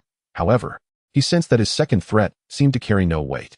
Instead, he felt as though he comprehended the hidden meaning in the gazes of the two women before him, as if they were pitying him. What was going on? How peculiar. Was he truly that pitiable? Just as Park Injin's thoughts spiraled into confusion, a voice suddenly rang out. Sharp and resounding, startling him nearly to the point of leaping up. Help! Bai Jiang. Su Chun cupped his hands to form a megaphone, his voice resonating through the vast palace, echoing back faintly from a distance. Park In-jun, taken aback by this sudden cry for help, felt a twinge of surprise. He had not anticipated that the hostage in his grasp would be so cooperative. Although the voice was somewhat loud, it was understandable, considering the fear of such a young child. Surely, the other two competitors from Longwo would alter their course upon hearing their teammates' plea. However, when he glanced back at the woman in white, his jaw nearly dropped in astonishment. Bai Yifei, momentarily stunned by Su Chen's resounding call, soon felt her forehead vein throb, her face contorting into a look of disdain. This idiot!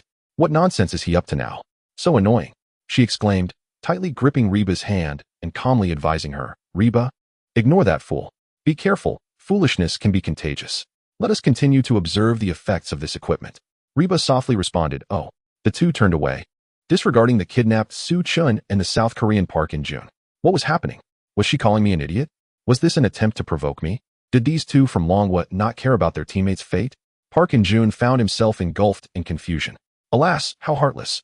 Su Chun sighed lightly, but after a moment, a mysterious smile crept onto his lips. Bai Yifei noticed Su Chen's sigh and couldn't help but glance at him. When she caught sight of the subtle smile at the corner of his mouth, an inexplicable unease surged within her. Recalling Su Chen's earlier actions, her anxiety intensified. Bai Yifei stared at Su Chun with suspicion, unable to restrain herself from asking, Su Chun, were you trying to lure monsters just now? Su Chun nodded with a smile, affirming her suspicion. It's coming. Did you not notice the extraordinary power freezing his weapon? The owner of such power will inevitably come seeking it. This is the perfect opportunity for you to test the effectiveness of your newly acquired equipment. I believe you can win. Bai Yifei felt her vision darken, internally lamenting, goodness. Su Chun, could you act like a sensible person? You will eventually get us all killed. Park In-jun felt as though the Longwo team regarded him as invisible, babbling about nonsensical things such as luring monsters and the owner of extraordinary power. Suddenly, a tightness gripped Park In-jun's heart as he recalled the B-level forbidden creature he had encountered not long ago. No way. As if confirming Park In-jun's fears, the air grew cold and the ground trembled slightly, signaling that a colossal being was approaching. Chapter 43. The gap between B and C levels boom. A tremendous roar erupted, dust swirling as stones flew, and the wall of the building where Bai Yifei stood collapsed. A massive figure burst forth, wielding a long-handled blade, clad in heavy armor, its towering form exuding an aura that sent shivers down the spine. Park In-jun's complexion paled, his pupils constricted to their limits, revealing a profound terror. Beads of sweat broke out on his forehead, as if he were a frightened animal, every muscle in his body tensed and trembling. The earlier scene of his teammates' demise flashed vividly in his mind. In just one encounter, both had perished. Even the Longwo team could not possibly contend with such a monster. Flee. Nothing matters more than my own life, even without any equipment. Park In-jun paid no further heed to the hostage, laboriously retreating step by step, wary of provoking the creature before him. The giant's face was obscured by a visor, rendering its expression unreadable. However, from the direction of the visor, it was evident that the giant's attention seemed to be drawn towards Bai Yifei. The announcement of the National Lux Forbidden Domain appeared before everyone's eyes. Discovered B-level forbidden creature. Name: Ancient Secret Realm Forbidden Army Guardian Leader. Possessing extraordinary power. Serial number 130. Frostbite. Upon seeing the announcement, Bai Yifei's heart skipped a beat. A B-level forbidden creature endowed with extraordinary power loomed before her. The oppressive gaze of the giant felt like an invisible hand pressing down on her heart, making it difficult to breathe. Why is it always me?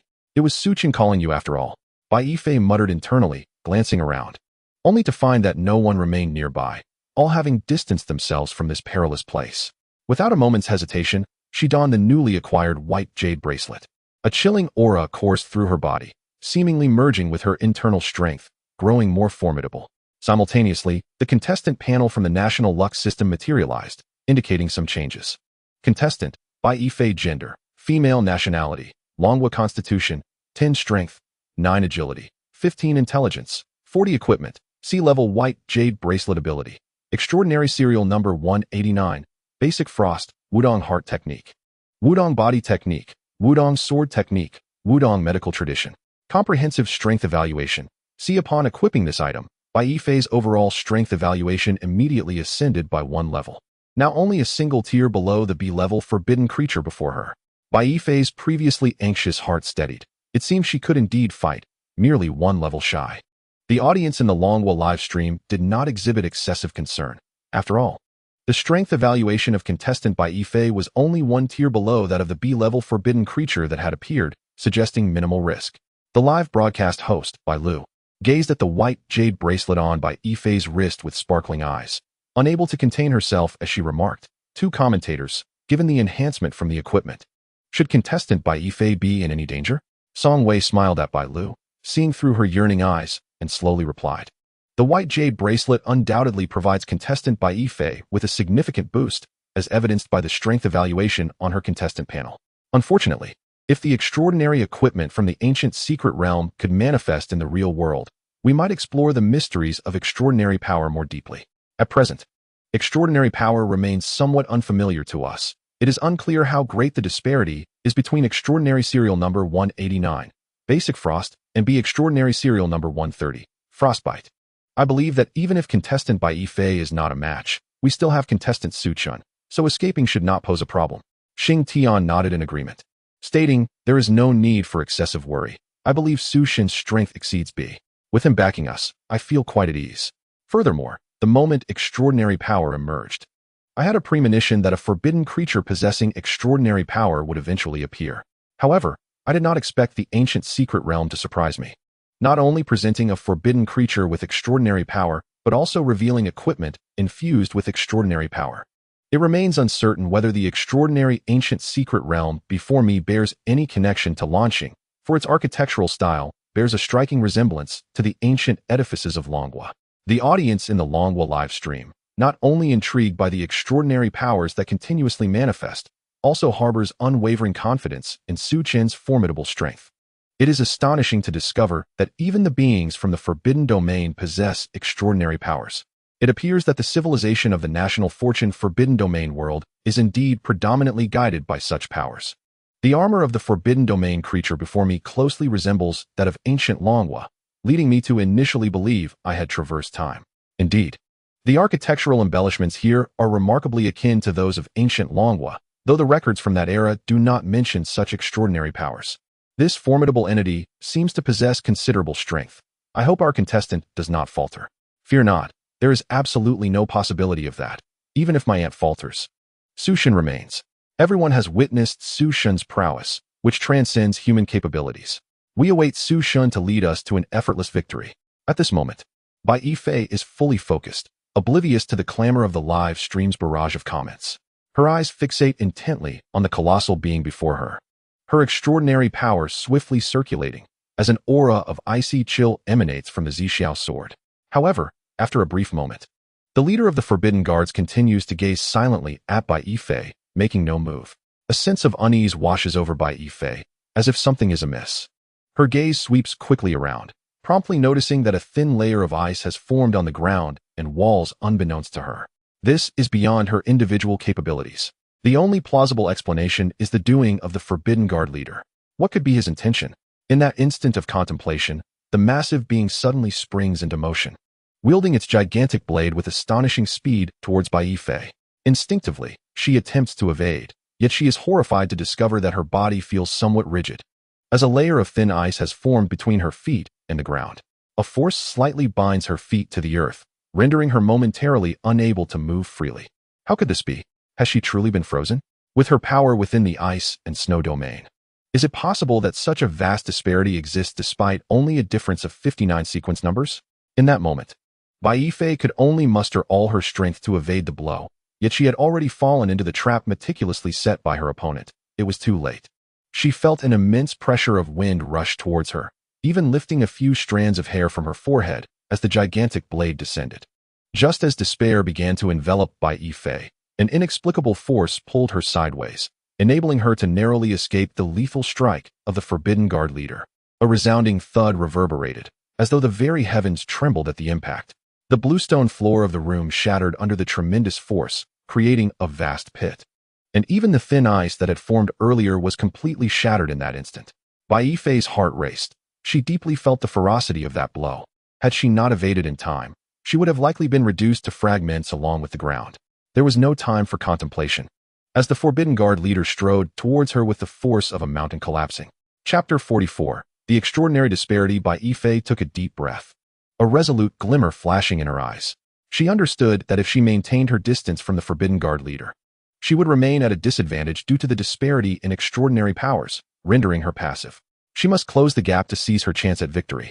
In an instant, she vanished from her position, dashing towards the Forbidden Guard leader with the swiftness of lightning. The blade's light erupted instantaneously, a silver sword beam piercing towards the gaps in the leader's armor. The Forbidden Guard leader exhibited no sign of emotion, raising his long-handled blade and sweeping it fiercely, a wave of frigid energy surging forth. Observing this, Baife immediately abandoned her offensive, swiftly crouching to evade. The gigantic blade brushed past her head, nearly grazing her. Yet, that icy energy, as it passed over her, crystallized a layer of frost upon her dark locks. At that moment, Baife felt a sharp pain in her head, as a chill spread from the crown of her head throughout her body. How absurd. She had not even been struck by the Forbidden Guard leader's blade. Yet she was still harmed by his extraordinary power. This was the might of sequence number 130, Extreme Freeze, a staggering gap compared to her sequence number 189, Basic Frost. With no time for further reflection, Baife could only exert all her extraordinary power to resist the invading chill within her. The Forbidden Guard leader showed no mercy, swiftly reversing his blade for another strike. Baife leaped into the air, resembling a graceful butterfly in flight. She deftly evaded the leader's attack, lightly tapping her toes upon the leader's long handle, slipping past his defenses. The ancient sword in Baife's hand radiated a dazzling cold brilliance, akin to stars falling from the sky, aimed directly at the gap beneath the leader's neck. The tip of the Zixiao sword merely grazed the opening at the leader's neck when she felt an insurmountable resistance. Yet, even more astonishingly, a wave of extreme cold surged along the sword's tip, visibly frosting the blade, the chill gradually creeping towards the hilt. Realizing the precariousness of her situation, Baife swiftly withdrew the Zixiao sword and retreated abruptly, leaping several times to create a distance of over 10 meters from the Forbidden Guard leader. She gazed down at the frost-covered blade, her heart trembling. How should she respond? Although her extraordinary power was enhanced by the C-grade equipment of the Bayou bracelet, her attacks seemed utterly ineffective against this forbidden domain creature. As a fellow wielder of ice and snow powers, she found herself overwhelmed by the sheer might of a higher sequence number. The audience in the Longwa live stream seemed to have noticed Baife's current predicament, yet the outcome was beyond anyone's expectations. No one could have anticipated that despite the one-level disparity in strength evaluation, the chasm between them felt like an insurmountable abyss. The live stream's host, Bai Lu, fixed her gaze upon the frost-laden Zixiao sword in Baife's grasp, covering her mouth in shock, her heart filled with astonishment. Could it be that Baife's extraordinary power has been suppressed? How could the disparity between two extraordinary powers be so vast? Xing Tian furrowed his brow and remarked, "The current situation is indeed surprising. It is unexpected that Baife's extraordinary power has been completely subdued. It seems the strength evaluation of the National Fortune Forbidden Domain system is remarkably accurate. Even with a one-level difference, bridging the gulf between levels remains exceedingly difficult. Do you all recall not long ago, when Baife single-handedly dispatched 10 C-grade Forbidden Domain creatures with ease?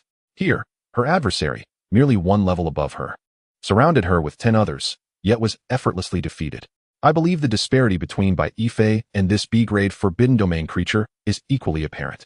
Even if 10 allies of the same level as Baife were to join forces, they would likely struggle to withstand the onslaught of this formidable creature. We can only await the moment when Su Shun takes action." Upon hearing the analysis of Xing Tian's commentary in the Longwa livestream, the audience found themselves beset by similar thoughts. Su Shin must take action, otherwise, my dear aunt might be in peril. Baife glided through the corridors surrounding the palace, her mind echoing the sentiments of the livestream viewers. The B-level commander of the Forbidden Guard was simply beyond her capabilities. Her attacks barely grazed his defenses, and there was a looming threat of counterattack. I shall no longer serve. Let those who wish to fight do so. Where has that scoundrel Su Chen run off to? With this thought, Baife's gaze darted around, desperately searching for Su Chen's figure. Suddenly, a deafening crash sounded behind her as the commander of the Forbidden Guard barreled through the wall in pursuit. Baife clenched her teeth, inwardly cursing. What is happening? Why is he so relentless in his pursuit? I have not desecrated your ancestral grave. It was that rascal Su Chun who summoned you. Why chase after me? Before Baife could continue her tirade, she felt the temperature plummet, a chilling sensation rapidly enveloping her. A shadow loomed over her, and as she looked up, she was astonished to see a massive ice crystal, weighing dozens of tons, hurtling towards her. Before she could formulate a response, a familiar force yanked her away from danger. With a resounding crash, the earth trembled violently, and frigid winds howled around her. When Bai Yifei opened her eyes once more, she was astounded to find Su Chun standing just a few steps ahead of her. What astonished her even more was that the area within 100 meters of the fallen ice crystal had been entirely frozen. The stone-paved ground, the ornate columns, and the palace adorned with Eastern elegance were all encased in a thick layer of ice. This was beyond the capabilities of a mere B-level commander of the Forbidden Guard. Could a new type of Forbidden Domain creature have emerged? Just as this thought flashed through Bai Yifei's mind, an announcement from the nation's fortunes appeared before her eyes. Discovery of B-level Forbidden Domain creature. Name, Ancient Secret Realm Priest. Possessing extraordinary power. Serial number 101. Ice Mountain. What? An ice-type extraordinary creature with serial number 101. Ice Mountain. As the dust and cold winds from the fallen ice dissipated, Bai Yifei's gaze fixated on the humanoid figure emerging from the center of the ice's descent. The ancient priest donned a voluminous white robe, his face obscured by a hood that concealed his features. This was indeed a B-level Forbidden Domain creature, likely the most formidable entity within the entire secret realm. Judging by the power he had just displayed, she was certainly no match for him. She could only wonder if Su Chun could handle the situation. The ancient priest seemed to sense something, slowly turning his head, his gaze piercing through the shadows of his hood to lock onto Bai Yifei, as if he had marked his prey. Bai Yifei felt the oppressive weight of the ancient priest's stare and could not help but mutter, "Why are the Forbidden Domain creatures always targeting me? I am clearly of little strength. Is it you, Su Chun, who is behind this?" With a subtle smile, Su Chun replied, "You took something from the Master's house and are now questioning me? But did you not ask me to test the efficacy of this equipment? If I had not spoken, would you have worn it?" Bai Yifei paused at Su Chun's response. His words seemed quite reasonable. She, too, was quite fond of this piece of equipment endowed with extraordinary power. The heavy footsteps and the clanking of armor behind her interrupted her chaotic thoughts. The B-level commander of the Forbidden Guard was advancing step by step towards her. Surrounded by Forbidden Domain creatures, Bai Yifei's heart raced, her fingers trembling slightly as they grasped the Zixiao sword. The anxiety and tension within her spread like wildfire, and she finally could not help but ask, "How do we break through?" "Do not worry, we have new guests arriving." Bai Yifei was startled by this statement. "What? Are there other monsters?" Chapter 45. The 10th seat of the Pure Blood Battle Group. As Bai Yifei pondered in astonishment, she suddenly caught a whiff of a meaty aroma, and as she followed the scent, she nearly retched. On the roof of the palace to her right, a diminutive figure appeared to be gnawing on something, its oil-green eyes gleaming with satisfaction like a ravenous wolf. Its teeth were razor-sharp, tearing off a large chunk of flesh from the food in its grasp. Upon closer inspection, she realized it was holding what appeared to be a roasted human calf. The tattered remnants of fabric adorning the leg were eerily familiar. It belonged to a contestant from the Kimchi nation. At this moment, Bai Yifei hurriedly scanned the announcements from the nation's fortunes, only to be shocked to discover that the contestants from the Kimchi nation had been completely annihilated at some unknown point in time. She had been so preoccupied with her escape that she had failed to notice this astonishing turn of events. Bai Yifei's complexion paled as she fought back nausea, steeling herself to scrutinize the horrifying creature before her. This diminutive humanoid appeared to belong to a wolf-like subrace, its structure strikingly similar to that of a human, save for its wolf-like facial features. Dark pentagrams were etched upon its bare arms, with the golden Arabic numeral 10 inscribed at the center. The black pentagram mark evoked memories of the massive corpses she had seen beneath the black spirit bee tree, which bore identical markings. The flesh of humans is indeed delectable. Alas, the city lord regards me as a crude beast and forbids me from savoring such delicacies within the city. I long to feast. Surely, you can fulfill this modest wish of mine." The wolf-like humanoid turned its gaze towards Bai Yifei, revealing a chilling smile. Its blood-soaked, oversized lips dripped with saliva, as though yearning for more exquisite flavors. However, the B-level commander of the Forbidden Guard paid no heed to the wolf-like humanoid's words, continuing its relentless approach towards Bai Yifei. The wolf-like humanoid's brow furrowed slightly as it leapt forward, landing swiftly before the B-level commander of the Forbidden Guard, extending its palm. In an instant, a massive fireball erupted, the searing wave of heat melting the ice layers from the surrounding structures. As the flames subsided, the figure of the B-level commander had vanished, leaving only a deep, black pit and a few remnants of armor scattered on the ground. evidence of its prior existence. The B-level Forbidden Domain creature was vanquished in a single blow by this being. Bai Yifei stared into the unfathomable pit before her, her breath seemingly suspended in that moment. The audience in the Longwa livestream was equally astounded by this sudden turn of events. The very creature that had forced Bai Yifei to flee had been dispatched in an instant by the wolf-like humanoid. What was that fireball that had suddenly appeared? Was it the extraordinary power of this wolf-like being? The host of the Longwa livestream, Bai Lu, also felt a surge of tension, her voice quivering as she inquired, "What is the origin of this humanoid creature that has appeared so suddenly, possessing such formidable strength?" Xingtian responded, "The Forbidden Domain of National Fortune is indeed a mysterious realm. This is the first time I have encountered a being with a human physique and wolf-like features. However, it is currently evident that this wolf-like subhuman possesses intelligence comparable to that of humans and can articulate speech for normal communication. Yet, his character is brutal, still retaining traces of beastly instincts, and he wields formidable supernatural powers that should not be underestimated. As for his origins, have you noticed the black pentagram pattern etched on his arm?" Bai Lu, upon being reminded, seemed to recall something and suddenly exclaimed, "It is the corpses we encountered below the Black Spirit Bee nest not long ago." Xingtian confirmed, "Indeed. Those were the massive ferocious beasts turned into dried corpses, each head marked with the same dark pentagram insignia found on the wolf-like subhuman's arm. His origins must be linked to the master of that Black Spirit Bee nest, and considering the information he mentioned regarding the city lord and the happenings within the city, we can deduce that the unknown town is likely his true place of origin. In the National Army's restricted domain, within the ancient secret realm, the sky above the wolf-like subhuman darkened, and looking up, an unprecedentedly colossal iceberg descended upon him like a meteor. The silhouette of an ancient priest could be faintly discerned atop the iceberg. Bai Yifei, astonished by the iceberg, now magnified several times its previous size, wondered if the wolf-like subhuman could contend with the B-grade ancient priest. Without a hint of change in demeanor, the wolf-like subhuman spoke, "I detest being disrespected while speaking."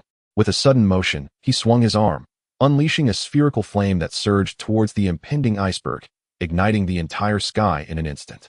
The flames blazed like the sun, dancing with tongues of red and orange, roaring in defiance against the iceberg's coldness, as if two utterly distinct worlds collided at that moment.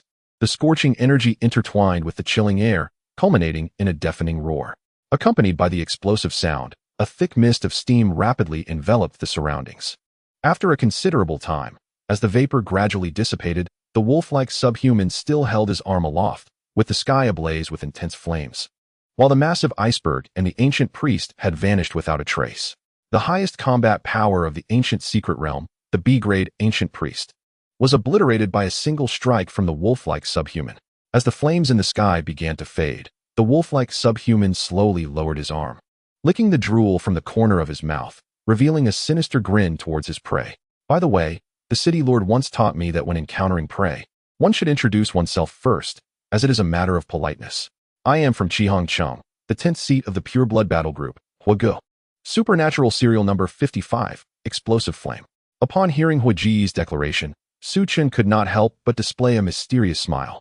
Chapter 46. "Who are you calling mediocre?" As Huaji's words fell, an announcement appeared in the National Army's restricted domain. Pure Blood Battle Group, 10th seat. Huagu. Supernatural serial number 55, Explosive Flame. Bai Yifei gazed in astonishment at the information on the screen, then looked at the brutal gaze of the diminutive figure before her. Her body felt as if it was locked by a ferocious beast, tense and paralyzed, unable to make a single movement. The information of Huaji's proclaimed strength plunged her spirits into a deep abyss. Supernatural serial number 55, Explosive Flame. A ranking nearly 50 in supernatural powers. The shocking scene of the explosive flame dissolving the iceberg still reverberated in her mind. The iceberg, formed by a B-grade restricted biological entity, was vaporized by this small Huaji's explosive flame. Even the essence of the B-grade entity evaporated alongside it. One could only imagine how terrifying Huaji's supernatural power was. Could Su Chen truly contend with him? The live broadcast host, Bai Lu, stared at Huagu on the screen with a pale face, feeling the palpable brutality emanating from him. Her palms were slick with cold sweat as she trembled, saying, "This Huagu actually possesses supernatural power, and its serial number 55 Explosive Flame. Can contestant Su Chen handle this?" Xingtian inhaled deeply, slowly exhaling to calm the chaos in his mind, and spoke, From the earlier footage, Huagu effortlessly eliminated both the B-grade Guardian Leader and the B-grade Ancient Priest. We can deduce that his strength must be at least A-grade to achieve such ease. Moreover, we have observed that the higher the serial number of supernatural powers, the more potent their might. According to the announcement, Huagu's supernatural power ranks at 55, which is worlds apart from the powers we previously encountered. Su Chen's advantage lies in his speed. If he can strike before Huagu reacts, the Dragon Kingdom team still has a chance of victory. Indeed, Song Wei nodded in agreement. In martial arts, speed is paramount. Huaji's ability should not be underestimated.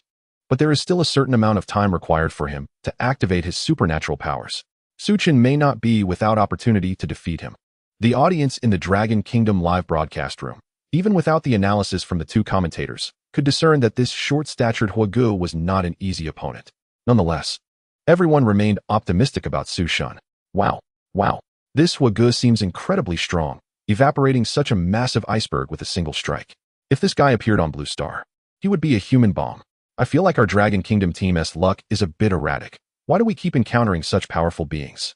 No matter how Huagu bounces around, our Su Chen can still handle him with ease.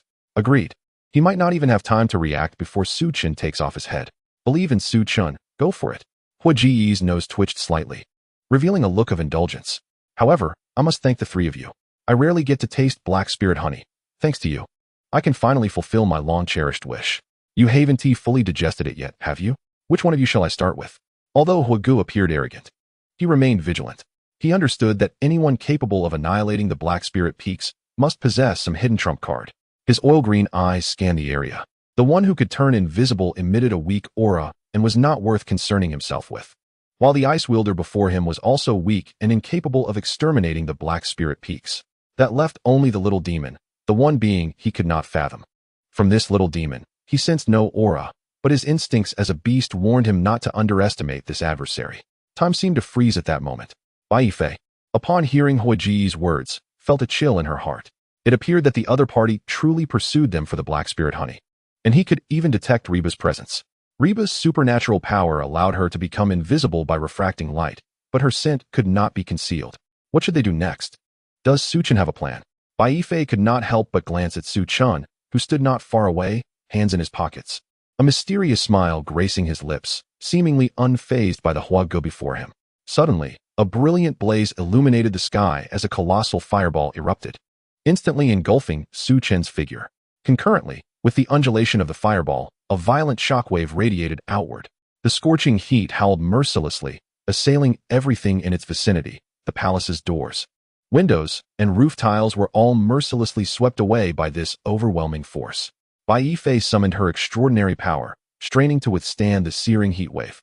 As the chaos subsided, her gaze remained fixated on the spot where Su Chen had stood, only to witness the immense flames continuing to burn unabated.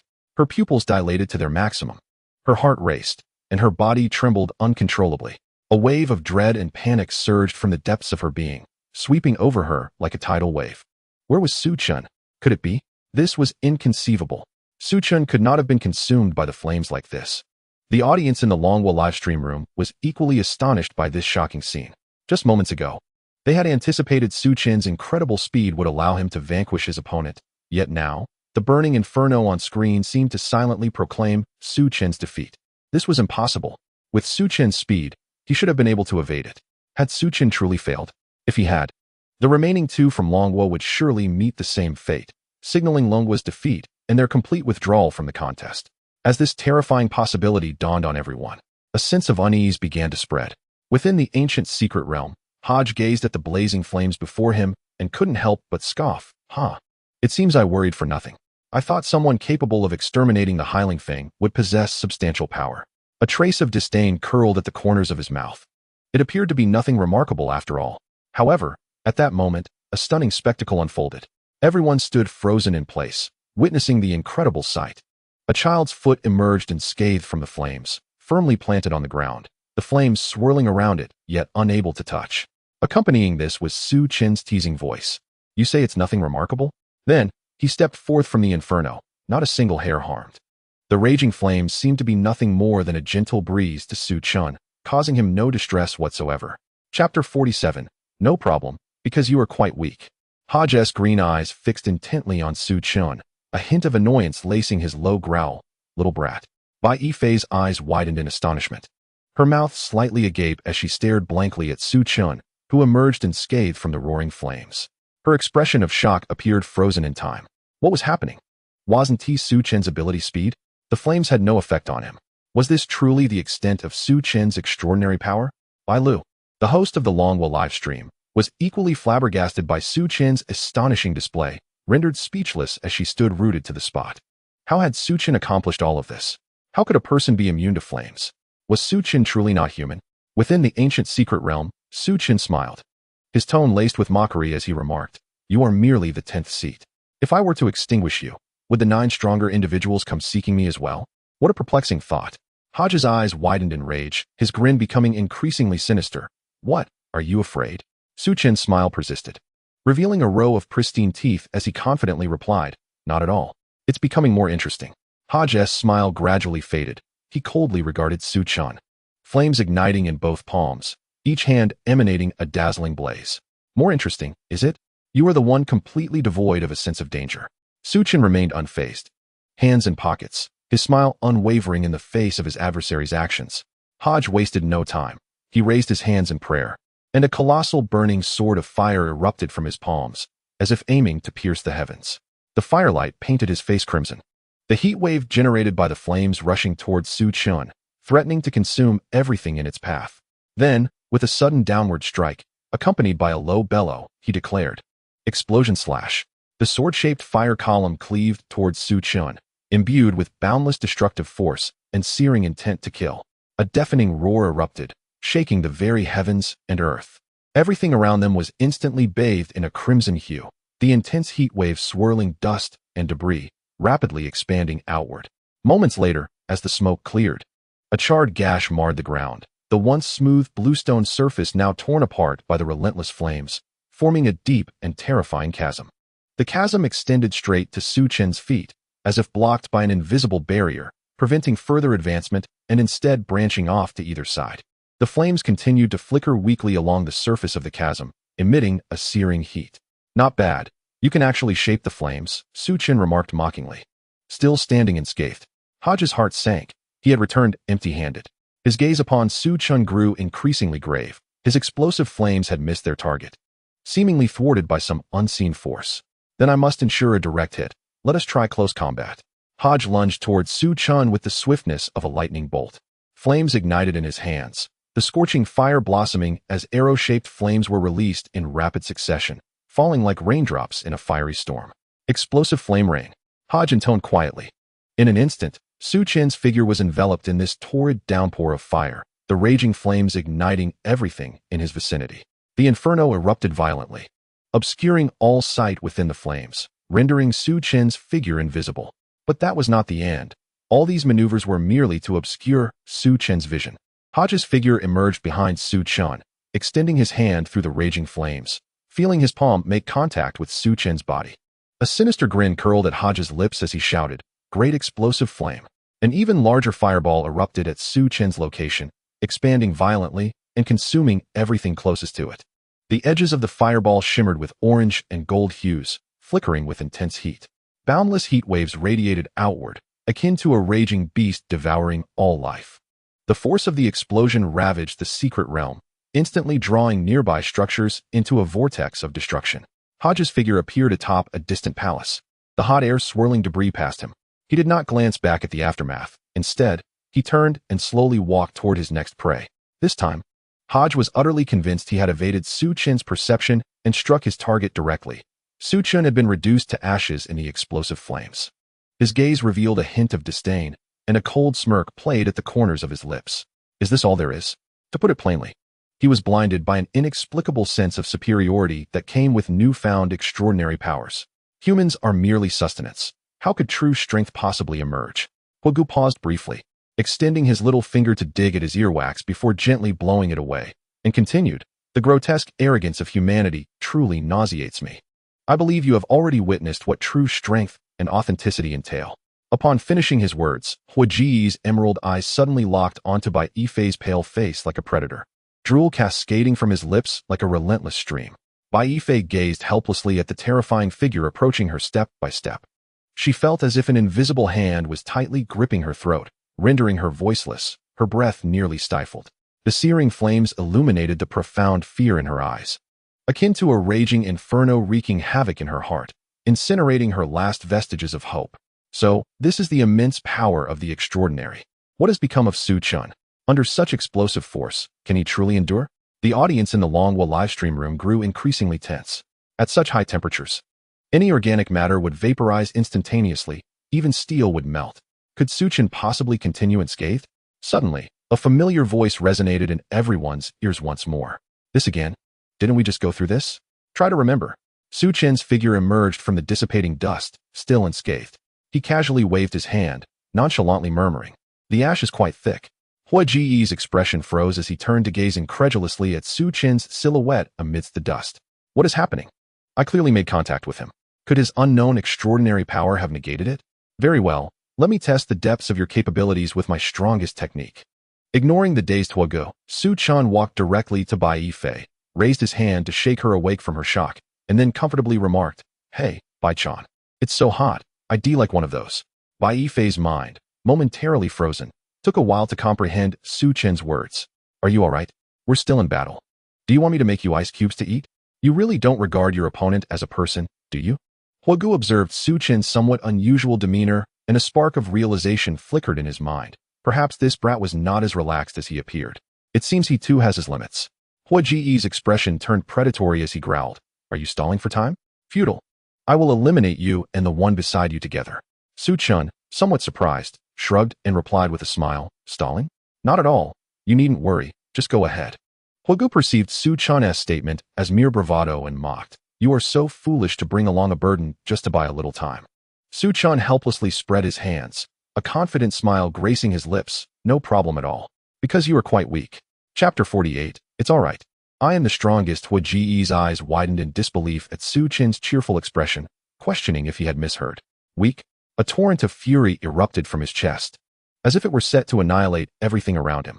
Hua Ji's features contorted, his teeth grinding against one another, and he let out a deep, menacing roar. "Don't underestimate me, you little brat. I will incinerate your smug face."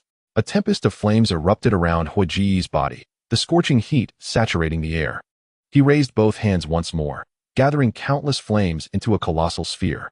This sphere emitted a blinding radiance, crackling as the flames danced. The fireball swelled, its intense heat causing the surrounding air to boil, distorting the very fabric of reality.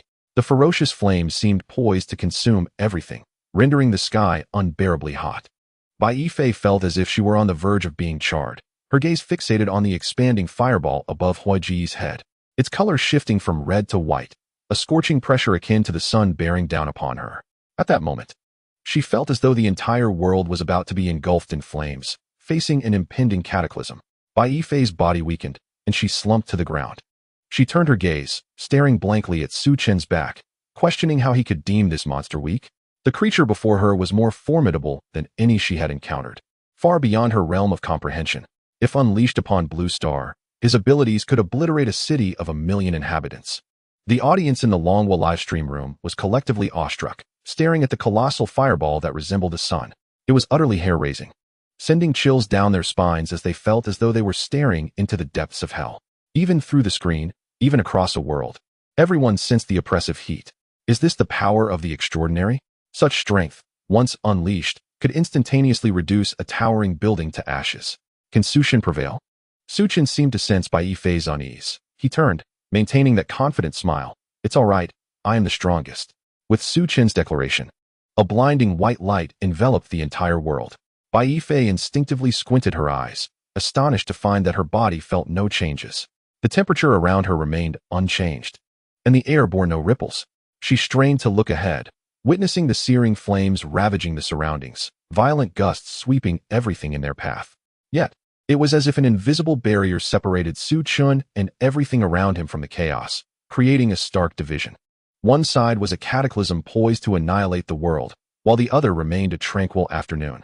It felt akin to watching a film, where the apocalyptic disaster of the fictional world could never touch a fragment of reality. Moments later, tranquility returned. Bai Yifei surveyed her surroundings, astonished to discover that apart from the charred earth beneath her and Su Chen's feet, A radius of 100 meters had been reduced to blackened pits, with flames still flickering in the scorched earth. Is this the extraordinary power of Su Chun? What exactly is it? Huagu shared by Yifei's doubts. His eyes widened suddenly, pupils dilating to their limits, disbelief etched upon his face. After a moment, he murmured, "Impossible, this cannot be. To withstand my strongest technique, the Flame Emperor. How could a human achieve this?" Hua Ji's gaze shifted dangerously as he fixed his stare on Su Chun, roaring, "You little brat, how did you accomplish this?" Su Chun, hands in his pockets, stood relaxed, unfazed as he replied, "To put it simply, you missed. Impossible. I am certain all my skills hit you." Su Chun smiled faintly, extending his right hand, using his index finger and thumb to gesture. "What you struck is merely the infinity between you and me." Infinity? What does it mean? Hog's mind raced, yet he could not comprehend the meaning behind Su Chen's words. Observing Hog's bewildered expression, Su Chen couldn't help but smile more warmly, his grin becoming increasingly benevolent. He gently waved his right hand towards Hog, as if beckoning a playful pet dog. Come here, come here." Hog felt a jolt of surprise, pondering Su Chen's intent. Did he wish to lure me in close? Noting Hog's hesitation, Su Chen softly called again. Come on, come over." A spark of inspiration flashed in Hog's mind. Since all my skills are ineffective against this impudent brat, why not seize the opportunity to approach him and tear him apart directly? I refuse to believe that the physique of a mere human child can be that formidable. With this thought, a gentle smile appeared on his lips as he obediently approached Su Chen step by step. Hog quickly reached Su Chen's side, who seemed entirely unguarded, merely extending his right hand with fingers slightly splayed, as if wishing to make contact with Hog's palm. Hog's expression shifted, a wicked grin curling his lips. "You beckon me here." Without hesitation, he unleashed a powerful punch aimed straight at Su Chen's face, intent on shattering his skull. However, Hog's eyes widened in disbelief as a tsunami of shock surged within him. His fist inexplicably halted just an inch from Su Chen's face, unable to advance further, as if obstructed by an unseen force. Is this infinity? So close yet untouchable. How mischievous. Su Chen's smile deepened with meaning. Rather than stating that your punch has stopped, the precise explanation is that the closer you come to me, the slower you move. Do you understand now? Seeing Hog still straining to strike him, Su Chen gently pressed his hand against Hog's fist. "Of course, I can make contact with you this way too." "I refuse. Don't be shy. That would make me embarrassed as well." Hog felt a profound sense of humiliation. But Su Chen's right hand seemed to possess a powerful gravitational force that held his fist firmly in place, rendering him incapable of breaking free. Hog bellowed in fury. "You little brat." In response to Hog's enraged shout, Su Chen unleashed a heavy black flash. The shimmering black lightning, emblematic of both spell power and physical impact, struck simultaneously at Hog's abdomen, warping the very fabric of space. Hog was propelled away like a cannonball, his body hurtling through numerous structures before vanishing from sight in the distance. Su Chen slowly lowered the black satin curtain, his azure eyes gleaming with barely contained excitement. The recent black flash invigorated him, akin to the euphoric surge experienced by an athlete in peak form, a multitude of thoughts igniting in his mind. Every cell in his body electrified. "You must allow me to revel in this." Su Chen's calm voice echoed through the vast emptiness of the secret realm. Chapter 49. The frantic posture by Yifei gazed in astonishment at Hog, who had been blasted away like a cannonball, her mouth agape in disbelief. Was this truly the same creature that sought to scorch the heavens and the earth? Why did it seem that before Su Chen, he was no different from those black spirit bees, easily squashed at will? Was it because Su Chen was too powerful? And what did Su Chen mean by infinity? His abilities appeared to be related to space. A myriad of questions flooded by Yifei's mind, resembling countless tiny fragments colliding and intertwining, and for a moment, she found herself ensnared in a labyrinth of thoughts. In the Dragon Country live broadcast room, Bai Lu stared at the screen, utterly dumbfounded by the continuous shocking images.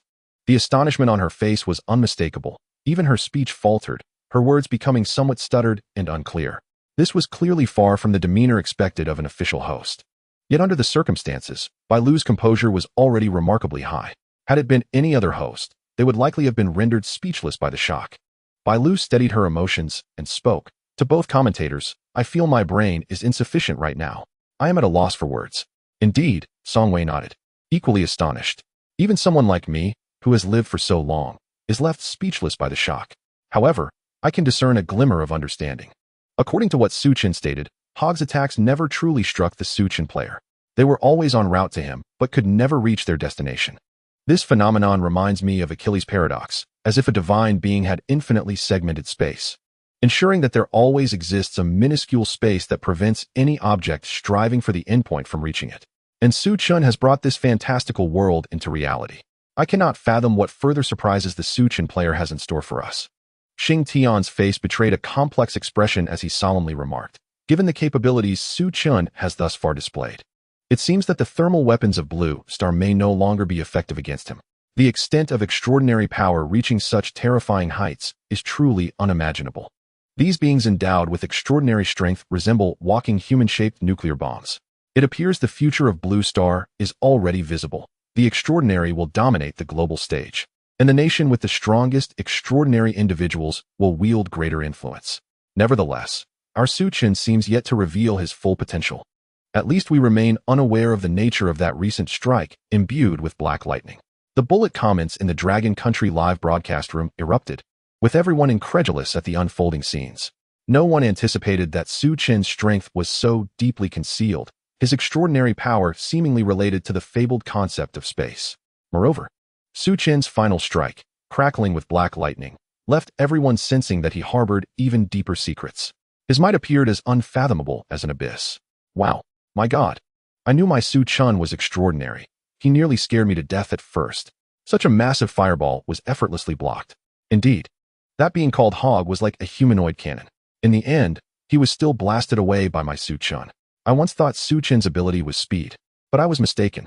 I never expected his powers to relate to space. Please accept my humble admiration. Can anyone explain why Su-chun's punch was accompanied by black lightning, seemingly distorting space? What ability is this? Don't worry. There's no rush. I believe Su-chun will gradually reveal it to us. We merely need to watch as he leads us to victory. In the ancient secret realm, Hog struggled to expel a mouthful of blood. His body slumped within the ruins of a palace, nearly losing consciousness. At this moment, he felt as though his entire body had disassembled, every muscle and bone erupting in agonizing pain, as if electric currents surged from his crown to the soles of his feet. Breathing became laborious, as if a colossal stone weighed heavily upon his chest, rendering each inhalation a formidable struggle. This sensation was utterly dreadful, akin to his very soul being wrenched from his body. How could a mere human fist possess such tremendous power? Was it the ability of that odious brat? His mind incessantly replayed the scene that had just unfolded. The moment he was struck by that infuriating boy's fist, he had felt an inexplicable pull, followed by that earth-shattering blow. Why? He could not comprehend it. Was this the so-called infinite capability? Indestructible defense, terrifying even at close quarters, it seemed almost insurmountable. He could only retreat. Facing him alone was unequivocally futile. Yet, just as Hog prepared to rise and flee, a fierce gale swept toward him, so powerful that it nearly stifled his breath. Instinctively, he maneuvered to evade, only to hear a deafening crash as the ground trembled beneath him. Su-chun descended from the heavens like a meteor, crashing into the very spot where Hog had stood, causing the earth to cave and shatter beneath his formidable impact, creating a deep crater. With a hint of a smile, Su-chun continued to advance towards Hog with unparalleled ferocity, the ground fracturing and splintering beneath his feet, debris scattering in all directions. Hog, witnessing this, could only roll his body to evade. However, he barely managed to distance himself before colliding with a crumbling palace wall, hindering his escape. Meanwhile, Su-chun's footfalls thundered closer, now mere moments from his face. Resolute, Hog placed his hands on the ground, invoking an explosive flame. With a low growl, a searing blaze erupted, propelling his body skyward, while the surrounding debris collapsed with a deafening roar, casting him far from that dire predicament. Su-chun's once smiling visage, now gazing at Hog who had used his power to blast himself away, could not suppress the upward curve of his lips. Suddenly, his figure vanished from sight, reappearing beside the airborne Hog. Su-chun's right hand gently grasped Hog by the neck, propelling his body at an astonishing speed, piercing through countless layers of walls. Hog felt as if his skull was being shattered by the relentless impacts, the world around him flickering rapidly. He struggled with all his might, yet Su-chun's grip felt as though it was imbued with an immense gravitational force, binding him tightly. Hog sensed that even his thoughts were fracturing, leaving only chaos and dread to spread within him. At this moment, Su-chun experienced an unprecedented sense of exhilaration. Yet it was not sufficient. The satisfaction he craved had yet to reach its apex. A bold idea flashed through his mind. Despite not having mastered the technique of the panel, He had long understood the principles behind its spells and might attempt to deduce one for himself. Technique. Reverse He. Chapter 50. Technique. Reverse He. Su Chen abruptly halted, using inertia to fling Hog forward. Subsequently, he waved his right hand forward, palm outstretched. Under the gravitational pull of song, countless fragments scattered across the ground began to levitate, rapidly pursuing Hog's figure. When Hog collided with a wall, bringing his momentum to a halt, Su Chen forcefully clenched his right hand controlling Song. Instantly, a spherical cage of debris formed, ensnaring Hog within. Su Chen's lips remained curved in a smile, yet his eyes resembled a tranquil and profound azure lake, clear as a mirror, yet concealing a hint of frenzied turbulence. He approached the cage step by step, the debris crackling softly beneath his feet. He recalled that technique, Reverse He, was a technique birthed from the reversal of an unlimited technique, transitioning from infinite contraction to infinite expansion. It established a point or area within any space, infinitely expanding that point or area, creating an infinite repulsive force that would explosively propel surrounding objects away. This technique was an infinite series divergence, with the minimum output typically double that of Song, and the maximum potential reaching infinity. Su Chen raised his right hand, extending his index finger, softly uttering, convergence, divergence. A rapidly spinning red sphere floated above his fingertip, emitting a blinding crimson light. The crimson glow bathed the surroundings, infusing the world with an air of mystery. Su Chen felt the surge of cursed energy coursing through him, continuously controlling the rushing energy to converge at his fingertip in reversal. A familiar chime rang out, yet Su Chen had no time to heed it. At this moment, the exhilaration within him seemed poised to reach its zenith, an insatiable urge swelling within. However, just as Su Chen was about to complete technique, Reverse He, the surface of the stone cage began to emanate faint cracks resembling molten lava. These fissures burned like flames, exuding an oppressive heat. With a thunderous explosion, the flames erupted, engulfing everything in a blinding light. As tranquility gradually returned, Hog's figure had long since fled, leaving behind only a fleeting silhouette at the far end of the corridor behind the crumbling wall. The madness concealed beneath Su Chen's smile surged forth, nearly overwhelming him. As he murmured softly, "Interesting." The audience in Longwa's livestream room was once again astonished by Su Chen's extraordinary prowess showcased in quick succession. Viewers in front of the screen wore expressions of sheer astonishment. Although they were already aware of Su Chen's formidable strength, having witnessed his abilities in action, some scenes were even more impactful than the current display. Yet, this did not diminish their astonishment. It was akin to panning for gold in a river. After discovering one nugget, finding another shortly thereafter would not render a prospector's excitement any less. Clearly, the opposite was true for most. Thus, when the audience in Longwa beheld Su Chen continuously unveiling new extraordinary skills, countless individuals remained utterly astounded. The official host of Longwa's livestream, Bai Lu, let out a long sigh after witnessing the radiant red light above Su Chen's fingertip gradually extinguish. She could not help but exclaim, "It seems the glowing red sphere hovering above Su Chen's finger is yet another new extraordinary skill. One can only wonder what earth-shattering spectacle will unfold when he fully manifests it." Song Wei took a deep breath and slowly began. In truth, both Hog, the extraordinary ability wielder being pursued by Su Chen, and this ancient secret realm are perilous entities for contestants from other nations. Merely surviving in this ancient secret realm is a miracle, let alone facing the fate that awaits them against the extraordinary sequence number 55, the wielder of explosive flames, Hog.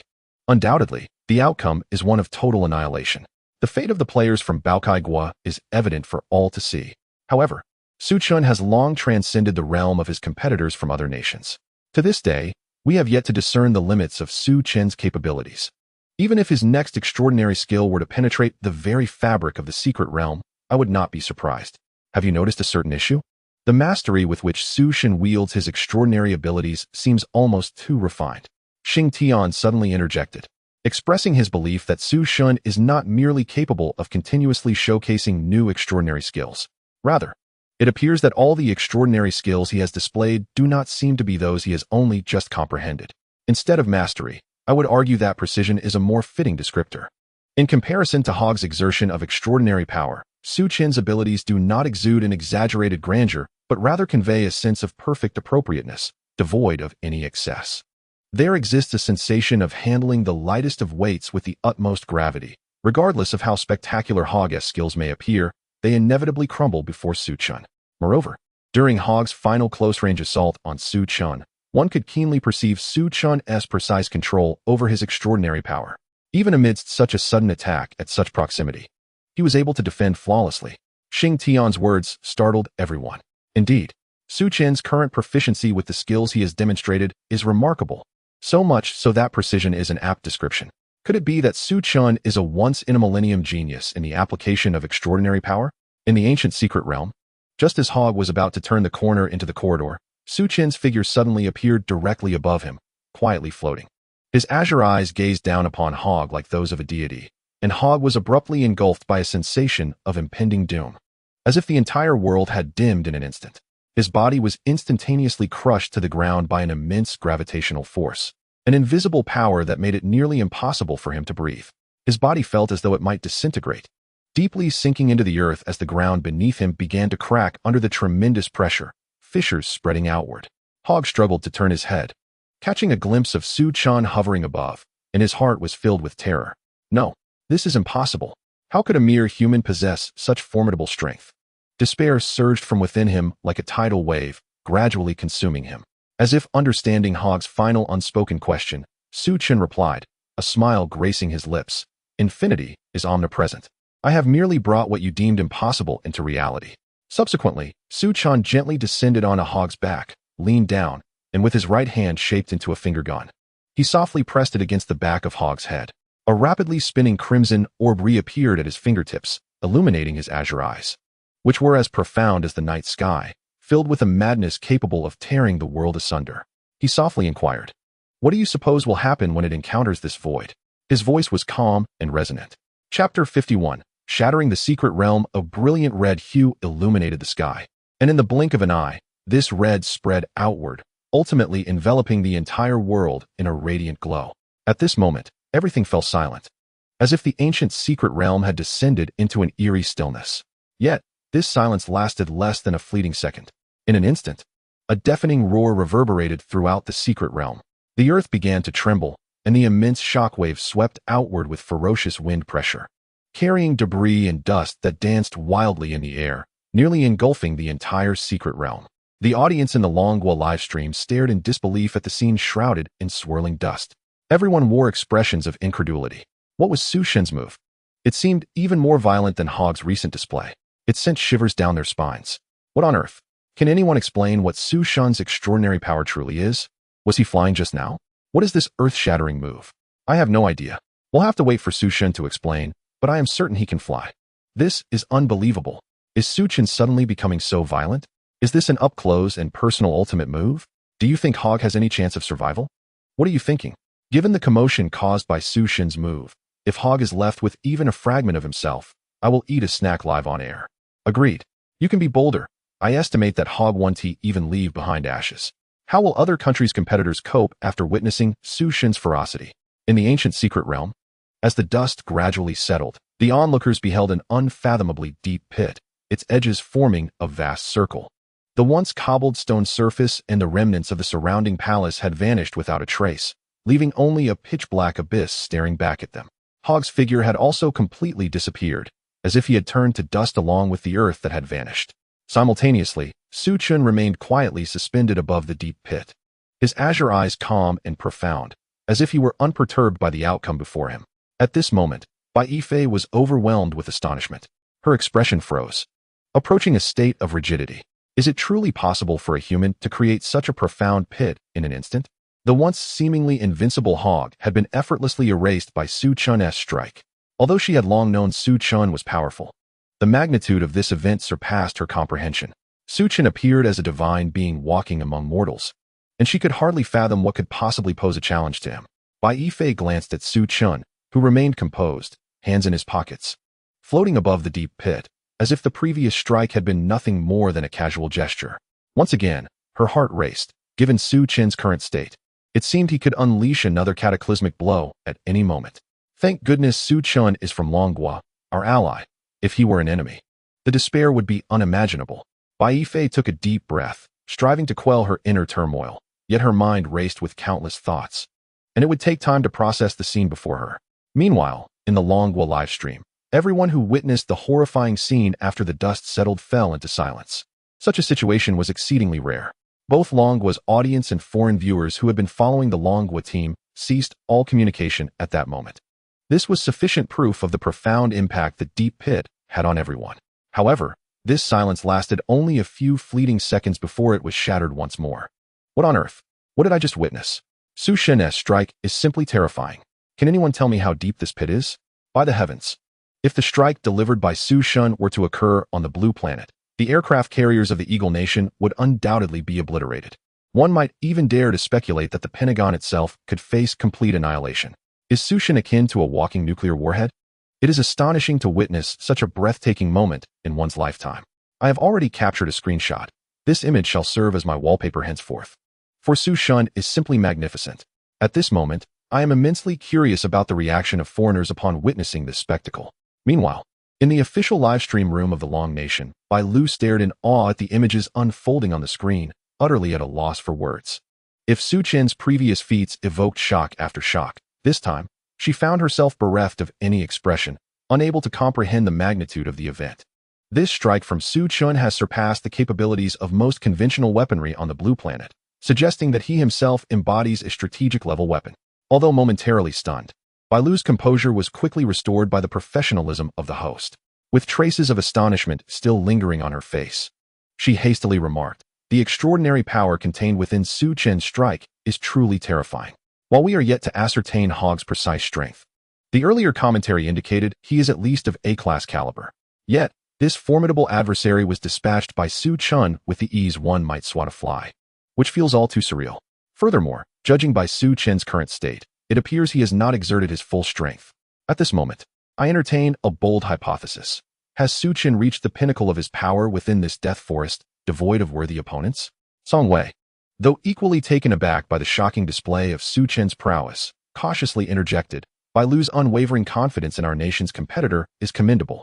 However, the exploration progress in the death forest remains limited, and as the contestants venture deeper, the dangers they face are likely to escalate. Let us not forget that Hog was merely ranked 10th within the Pureblood Warband, with the remaining 9 undoubtedly possessing greater strength. No one can predict the heights to which the other members of the Pureblood Warband may ascend. Nevertheless, it is evident that our contestant Su Chen has not utilized his full potential."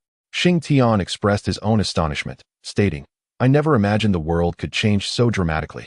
The shock delivered by extraordinary power has exceeded my wildest expectations. No one could foresee that an 8-year-old child would rise to become a paragon of the Long Nation team. Indeed, the very pinnacle of the Blue Planet. I am filled with confidence in Su Shen's capabilities, even among the non-humans in the forbidden land of national fortune. It is rare to find such youthful beings possessing such formidable strength." In the ancient secret realm, the sound of cracking echoed continuously. Near the edge of the black pit, dark fissures began to emerge, steadily spreading outward. Upon closer inspection, it resembled a television screen fracturing, the cracks enlarging and accelerating in their expansion. Within mere seconds, the fissures covered an estimated area of over 1,000 square meters. Even the sky within the secret realm could not escape unscathed. Minutes later, the entirety of the secret realm was adorned with cracks, and suddenly, the sound of shattering glass rang out, sharp and melodious. In the incredulous gaze of all present, the entire ancient secret realm shattered in an instant. Fragments of this world began to fall like raindrops. The ancient secret realm had collapsed. Chapter 52. The manifestation of the ancient secret realm. All viewers in the Long Nation's livestream gasped in disbelief, struggling to comprehend the scene before their eyes. The ancient secret realm had indeed shattered. Was it a consequence of the realm's inability to withstand Su Chen's previous extraordinary strike?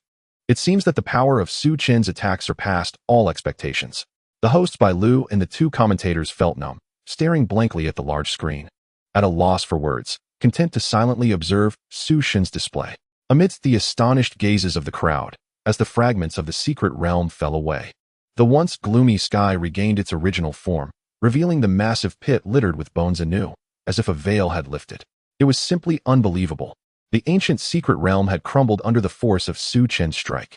Su Chen stood awkwardly in place, scratching his head. Who would have thought this ancient secret realm would be so fragile? Had he known, he would not have unleashed the full power of the reverse technique. Now, it appears that the remaining B-class treasure within the realm has also dissipated, but thankfully, no one should have noticed, if I do not mention it. It shall be as if it never existed.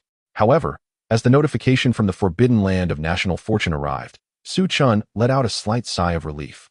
Announcement: anomalous conditions detected in B-Class Ancient Secret Realm. Conducting statistical assessment.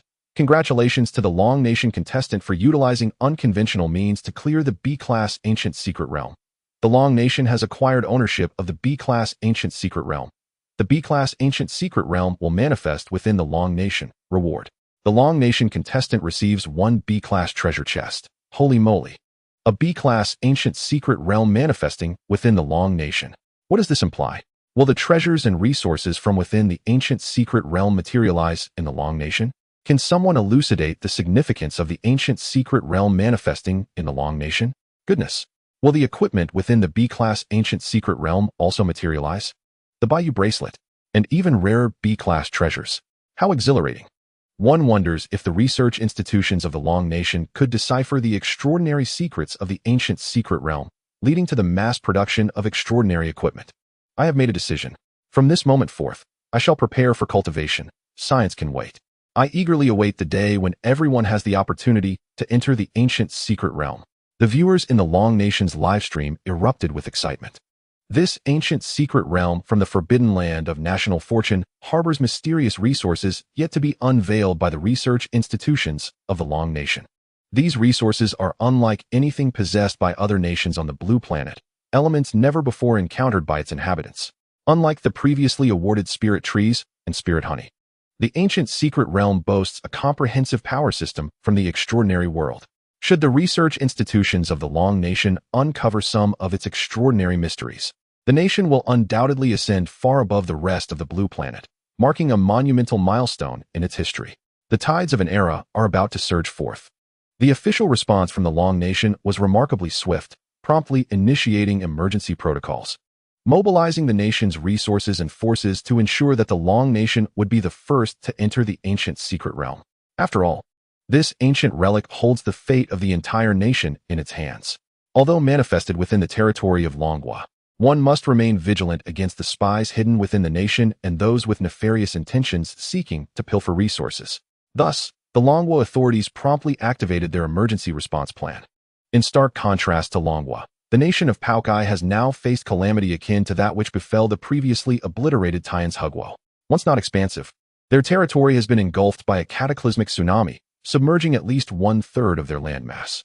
More astonishingly, this submerged territory has inexplicably fractured from the continental shelf, gradually descending into the abyss. The nation of Paokai has irrevocably lost this substantial expanse of land.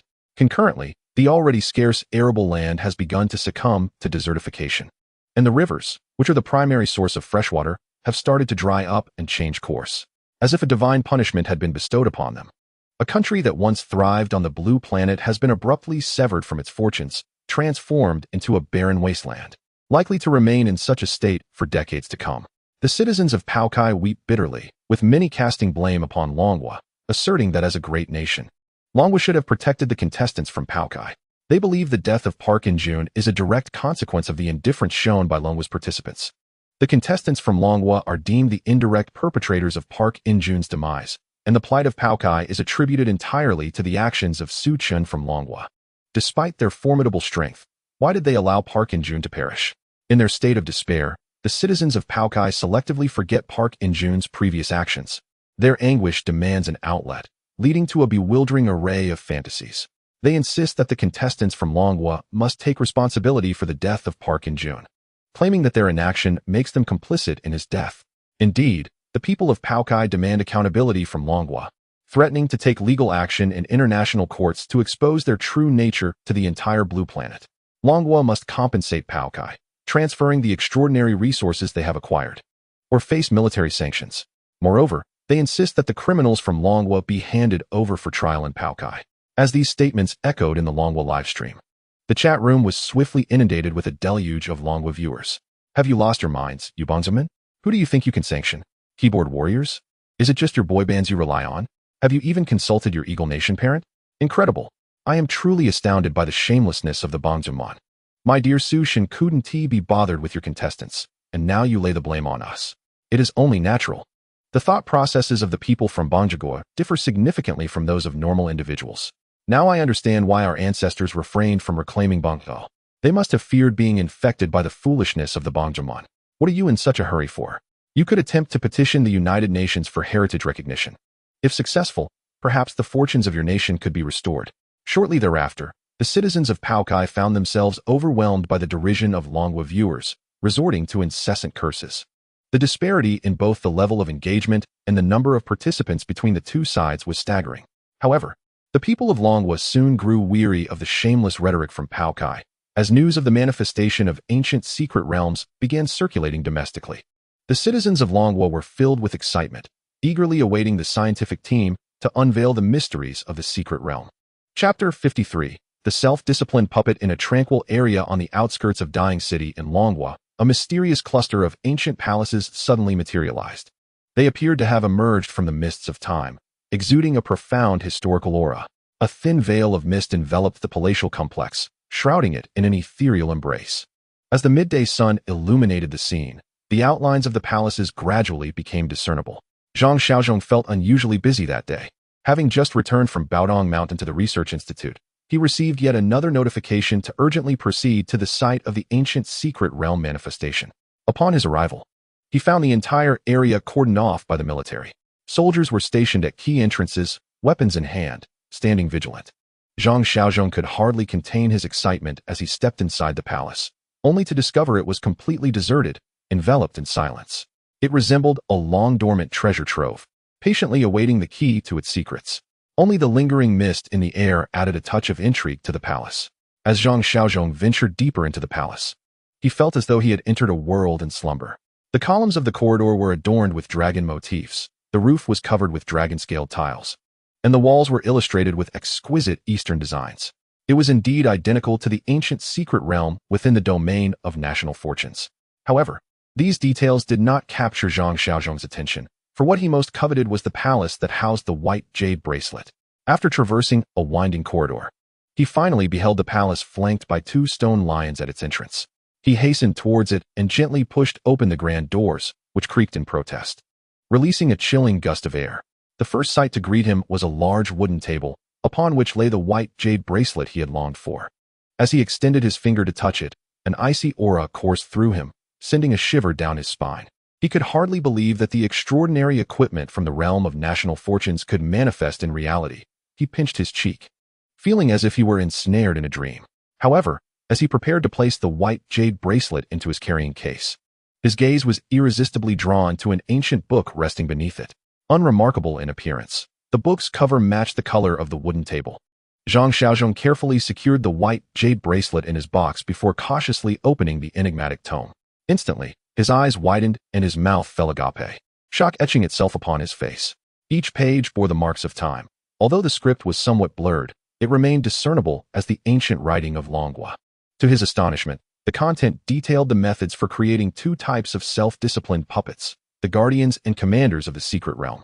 As Zhang Xiaozhong meticulously read through each page, he noted that while some of the extraordinary materials were unfamiliar, many bore striking similarities to materials found on the Blue Planet, suggesting potential substitutes could be employed. Should the material challenges be overcome, coupled with Longhua's production capabilities, the implications were staggering. Even if the performance differed from the prototype's combat power within the domain of national fortunes, these would still be puppets endowed with extraordinary combat capabilities. Moreover, the entirety of the secret realm remained unexplored, concealing untold treasures yet to be unearthed. Quick, Xiaowang, relay our latest discoveries to the nation. I believe this time Longhua will usher in a new era, leading the entirety of the Blue Planet, Zhang Xiaozhong exclaimed excitedly to his fellow researcher, Xiaowang. Upon receiving this exhilarating news, the audience in the Longhua livestream erupted into a frenzy.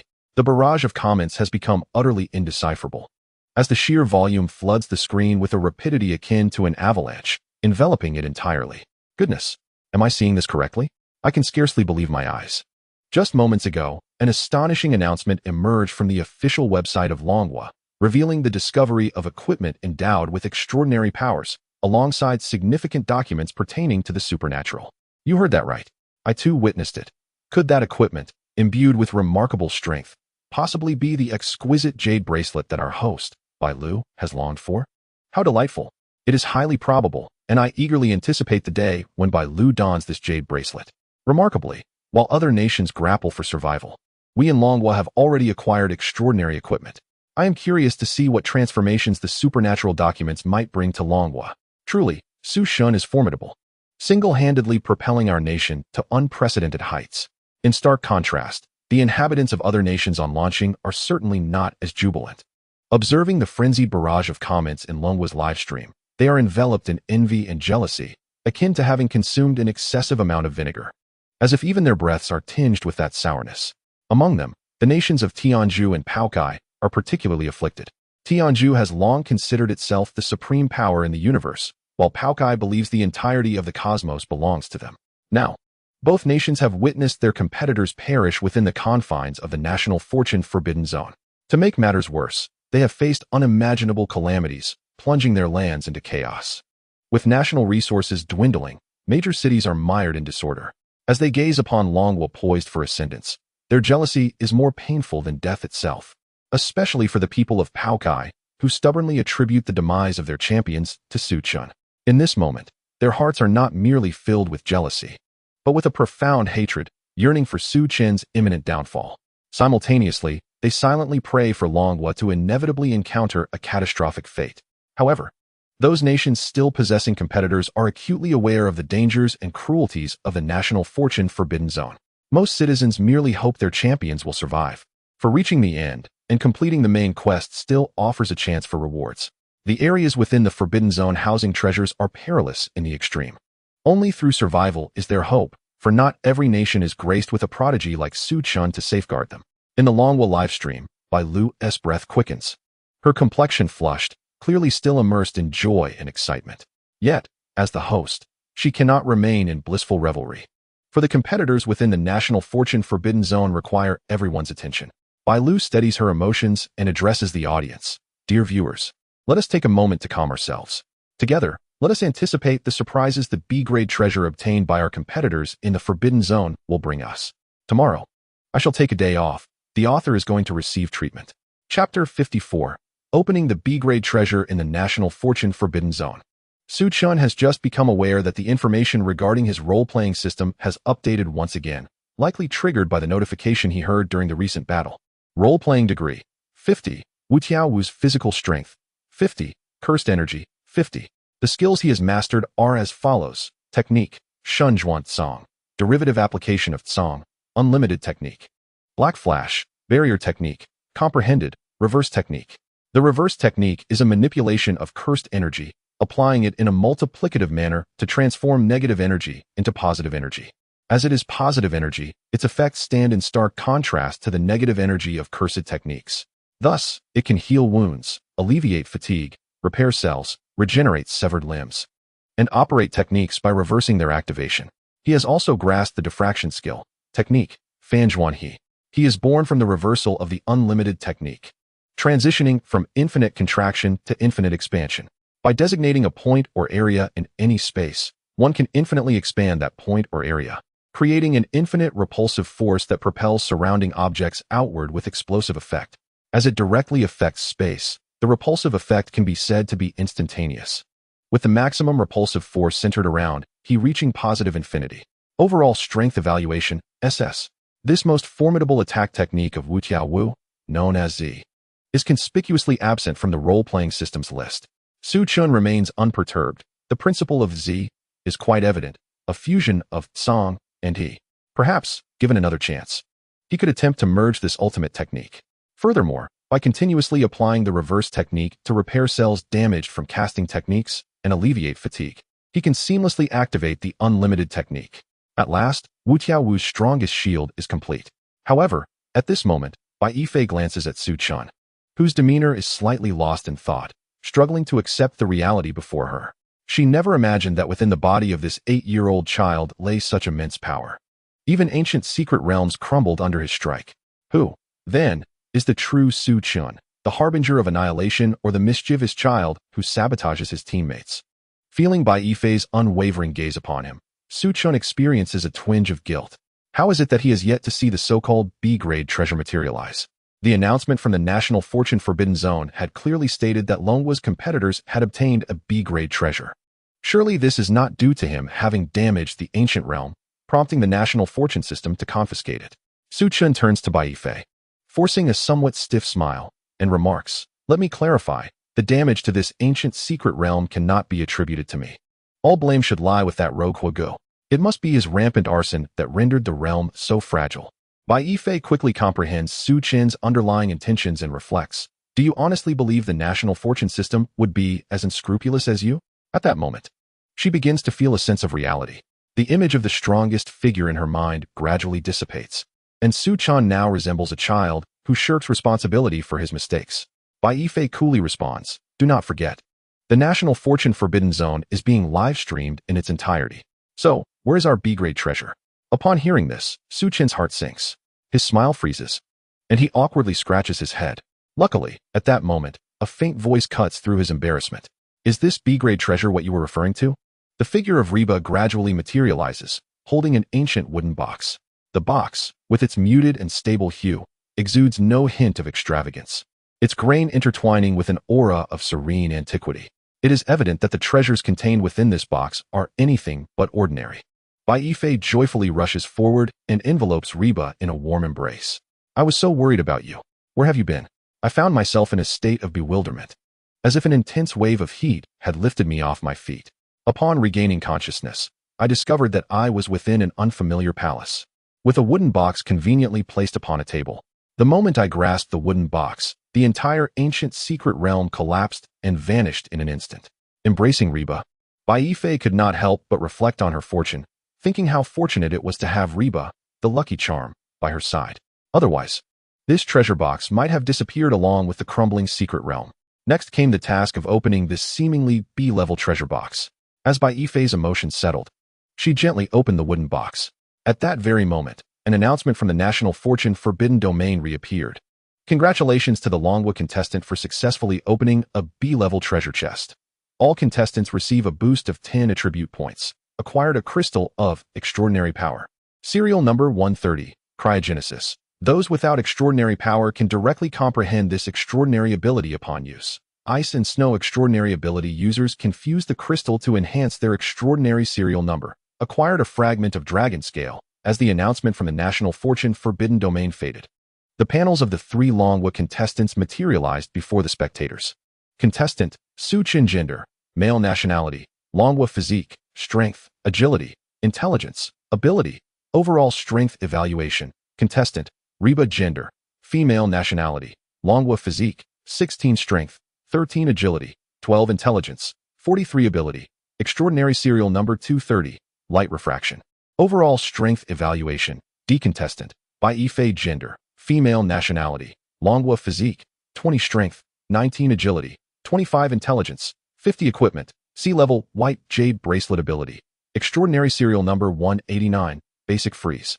Wudong heart method, Wudong body technique, Wudong sword technique, Wudong medical heritage. Overall strength evaluation. See, the audience in the Longwa live broadcast room erupted in cheers upon witnessing the announcement from the National Fortune Forbidden Domain. They were astonished that a B-level treasure chest could yield a crystal bestowing extraordinary abilities. Additionally, the enhancement of all contestants' attribute points by 10 was a significant boon.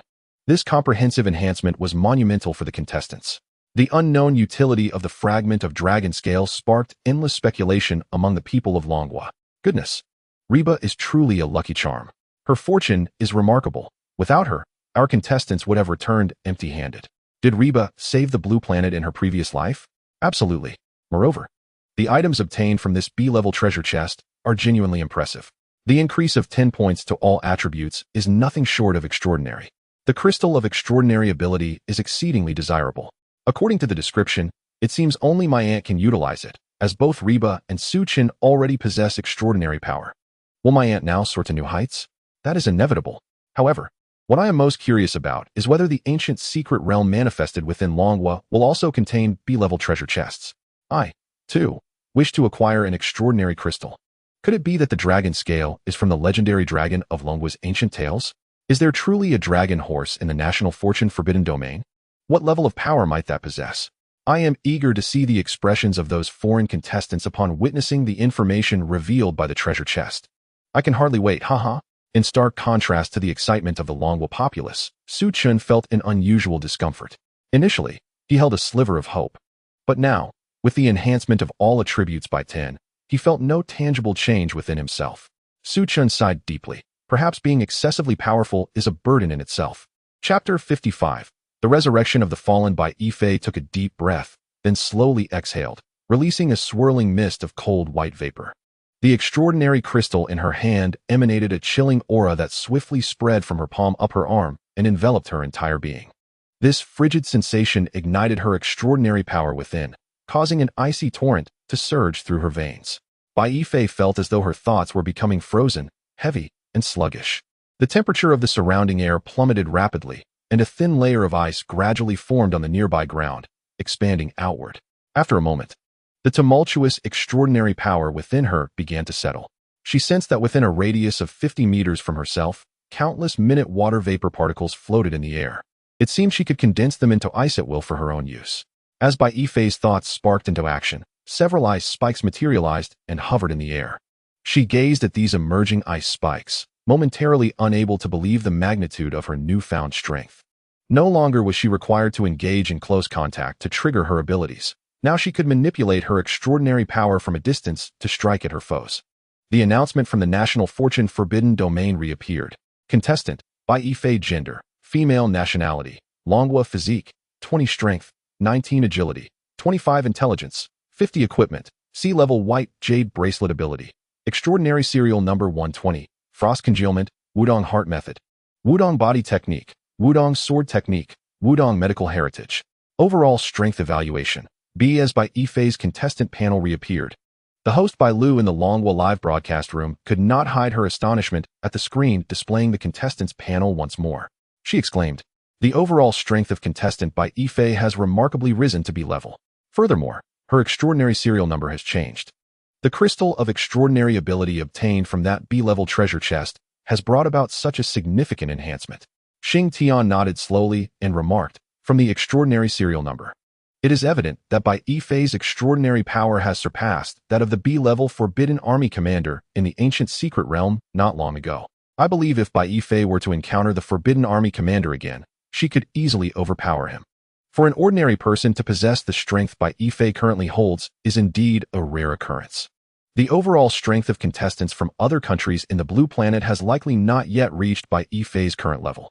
As for Su Chun, it is unnecessary to compare him. He has transcended the realm of comparison."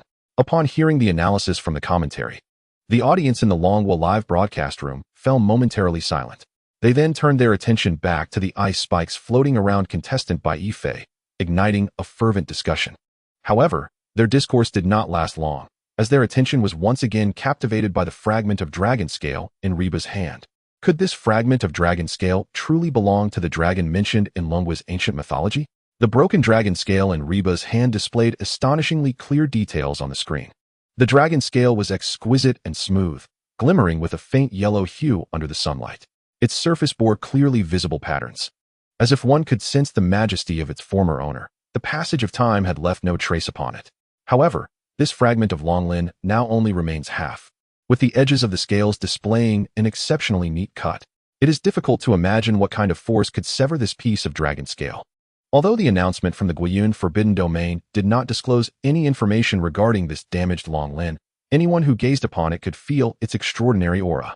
At this moment, Reba sensed a faint calling from afar, a presence strikingly similar to that of the Longlin. Her gaze shifted toward the distance, as if she could see the source of that mysterious energy.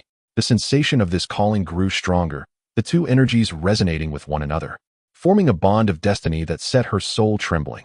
After a moment of contemplation, Reba finally exhaled deeply and spoke. "I seem to sense another presence from afar that is akin to the Longlin." A flicker of intrigue crossed Su Chen's eyes. He slightly opened his right hand, and in that instant, the Longlin in Reba's palm was immediately drawn into his grasp, producing a crisp sound. Upon touching the damaged Longlin, Su Chen too felt the distant call of that presence. His cerulean eyes fixated on the Longlin in his hand, lost in brief contemplation. For ahead on their path lay the direction indicated by the Longlin. Was it mere coincidence? It mattered not. It would be worth a visit. However, What astonished him most was that this fragment of Long Lin could actually accommodate his spell power. This was indeed thought-provoking. Were dragons truly as others imagined? Suchin ceased further contemplation and gradually infused his spell power into the Long Lin until it could hold no more. He then tossed the Long Lin back into Reba's hand, smiled lightly, and said, "Let us proceed." Suchin seemed to suddenly recall something, his cerulean gaze shifting toward a nearby deep pit. "Oh right, Mozong. If you do not wish to be turned into beef stew, you might want to show yourself immediately." Just as Suchin's words fell, a resigned low growl responded to him. Mozong emerged slowly from the depths of the pit. In the death forest, Hodge's consciousness gradually awakened. At this moment, he felt as if he were trapped in a dream, his thoughts still muddled, as though shrouded in fog. Where was this? He recalled that he had already perished, seemingly at the hands of a foul little imp. In a daze, he opened his eyes to behold a youth with a slight smile. The youth's complexion was an eerie pallor, his right eye gray and his left eye blue. Though a smile adorned his stitched face, an unsettling aura emanated from him. "Wonderful. You have finally awakened." The youth tilted his head slightly, gazing at Hodge with evident satisfaction. "Do you like the gift I prepared for you?" Hodge lowered his gaze, and what met his eyes was the desiccated body of a beast, unmistakably the giant tortoise he had encountered beneath the black spirit beehive. His soul had been grafted onto the giant tortoise's corpse. Hodge's spirits plummeted, momentarily struggling to accept this grim reality. Sometimes, death might indeed be a mercy. Falling into the hands of this creature could hardly be more fortunate than death itself. This grotesque being before him was none other than Sandru, the ninth seat of the Pure Blood Battle Group, with an extraordinary sequence number of 44, necromancy. "Sandru, how did you accomplish this?" Hodge's deep growl resonated from the mouth of the giant tortoise. Sandru leaped onto Hodge's back, a smirk playing at the corners of his mouth, his gaze glimmering with mockery. "Did I not tell you? The souls of the deceased all belong to me. Bring me back to the Crimson City, and in exchange, I will reveal all the information about your opponents." "Shoo." Sandru raised a finger to his lips, the curve of his smile deepening into a mysterious grin. "Your soul has already told me everything." As Sandru's words fell, a faint rustling sound echoed around them. Hodge then realized, glancing around, that the sight before him was almost beyond belief. Beside him stretched a moving sea of corpses, where the white bones of humans and the remains of various beasts walked. Like a scene from a nightmare, this ocean seemed to be a realm of death, quietly writhing through the forest. Chapter 56. An emotional reunion in the Guayun Forbidden Domain. The sunset's afterglow bathed the land, casting an orange-red radiance over the tranquil death forest. Two contestants from the Eagle Nation struggled to crawl out of a massive hollow in a dead tree, their bodies covered in dirt and weeds. Smith's hair was disheveled, resembling a field of wheat blown by the wind, his face revealing signs of exhaustion. The alloy greatsword he gripped was marred with scratches, as conspicuous as the wounds on his own body. Meanwhile, the Viper's form was in disarray. One arm bore a camouflage uniform slashed and stained with blood, yet strangely, no wounds were visible on his exposed skin. He leaned heavily on a withered branch to support his weary frame, maintaining his standing posture. As Smith gazed at the information emerging from the Guayun Forbidden Domain, he could not help but let out a quiet sigh of relief. Announcement. Congratulations to the Eagle Nation contestants for successfully clearing the Sea-Level Secret Realm. One resource from the Sea-Level Secret Realm will be randomly manifested in the Eagle Nation. All attributes of the Eagle Nation contestants will receive a 5 bonus. Despite enduring countless hardships and teetering on the brink of death several times, they had ultimately completed the Secret Realm mission and found the exit to the outside world. All of their efforts had proven worthwhile. The alloy greatsword in Smith's hand began to emanate a faint white light. Extraordinary sequence number 195, Radiance.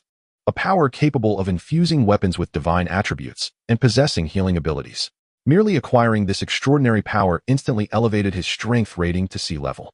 He had undergone a complete transformation, shedding the frail existence of his former human life to become a new being endowed with extraordinary power. However, as Smith continued to scroll through the announcement information from the Guayun Forbidden Domain, his expression froze, and his eyes widened in disbelief. The earlier excitement had completely vanished, replaced by an expression of incredulity, as if struck by lightning and rendered immobile. What? The Dragon Nation has actually cleared the B-level Ancient Secret Realm. The entirety of the B-level Ancient Secret Realm had manifested in the Dragon Nation. Moreover, there was a B-level treasure chest as well. In stark contrast to the meager rewards he had received, Smith instantly felt that his own reward was utterly insipid. Thus far, Only the team from the Dragon Nation had consistently outperformed the Eagle Nation among the hundreds of teams from various nations on Blue Star. As for the teams from other nations, Smith had not seen any news worthy of attention. These notifications were merely about insignificant resources that did not even reach D level. This also implied that the competitors from other nations were unlikely to possess extraordinary powers. In this death forest, without extraordinary powers, even survival was unattainable, let alone reaching the end to complete the mission. In other words, the only team capable of competing with the Ingwa team is the Lungwa team. Nevertheless, despite being the only team currently overshadowing him, Smith felt an immense discontent.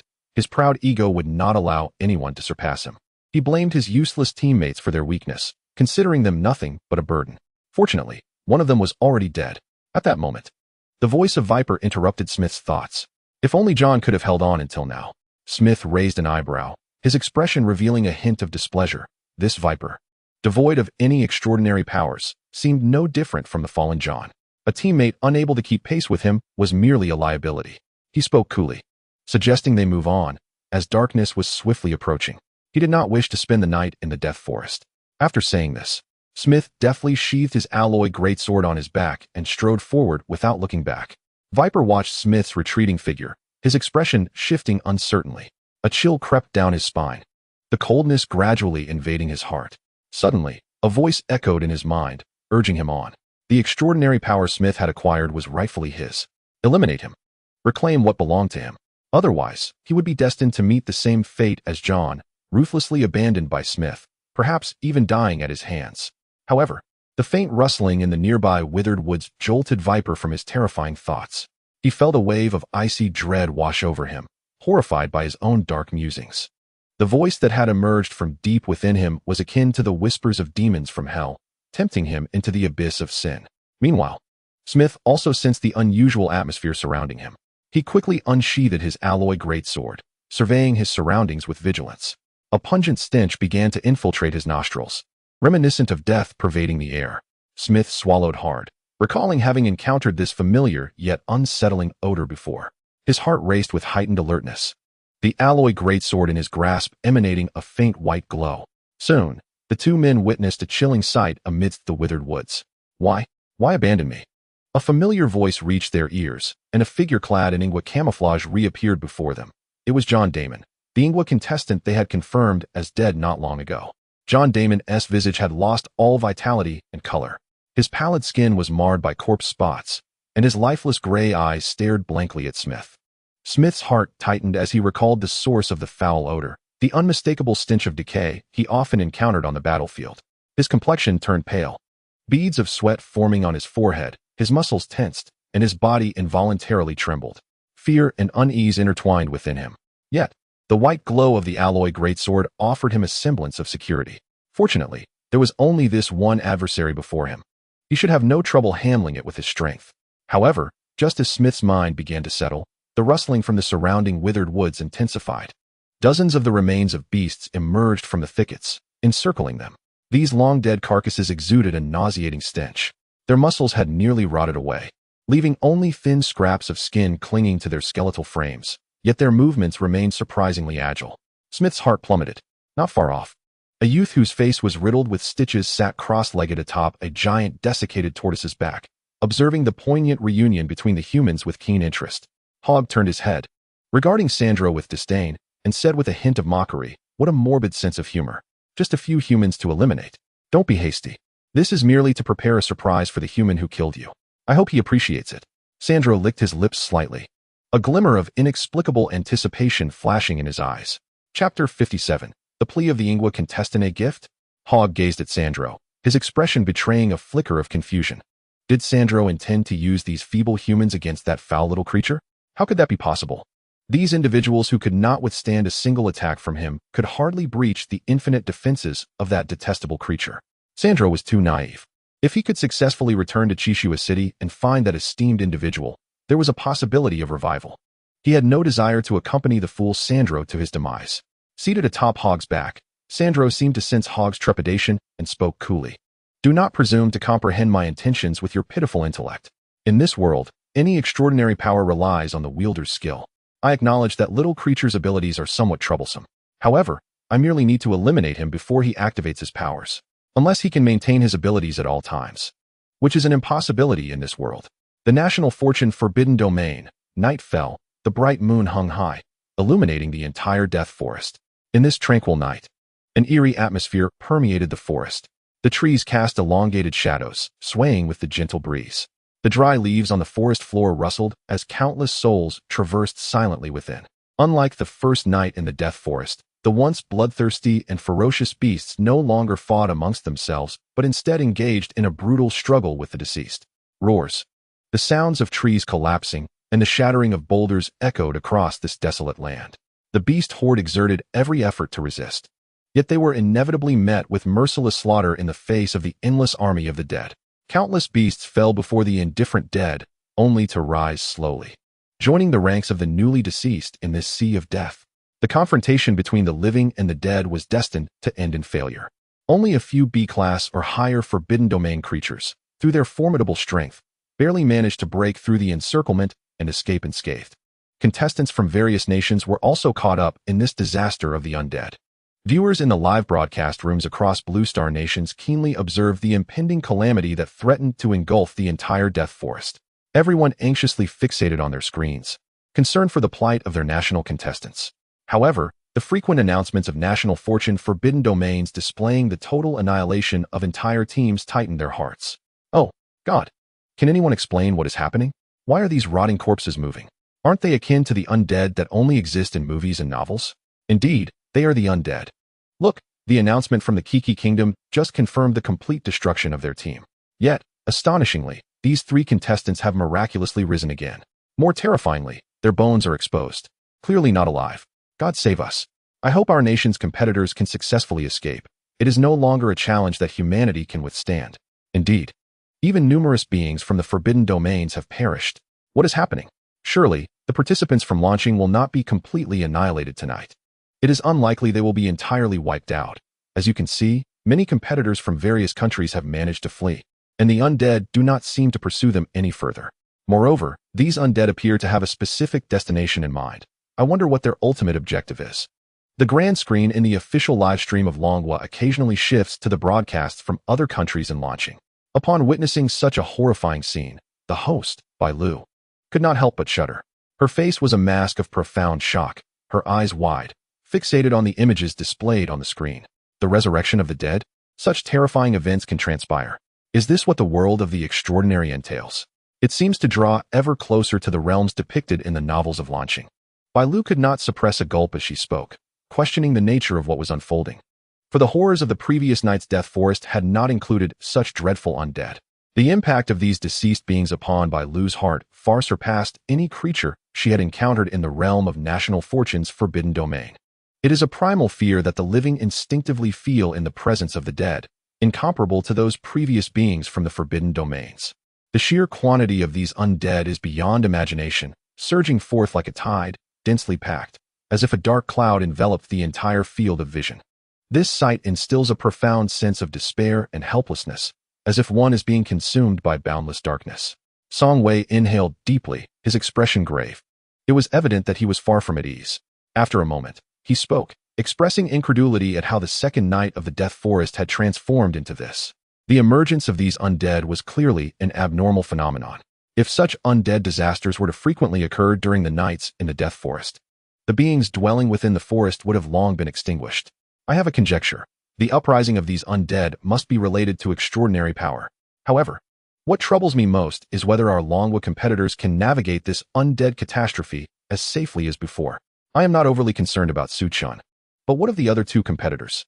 In a certain part of the death forest within the realm of national fortune, a large yellow bull lay curled upon the ground. Su Chun reclined comfortably beside the Mo Sang, with Dragon Country's individual rations sizzling enticingly over the campfire. Bai Yifei sat cross-legged nearby, quietly meditating, seemingly still attuning herself to the enhanced extraordinary power within her.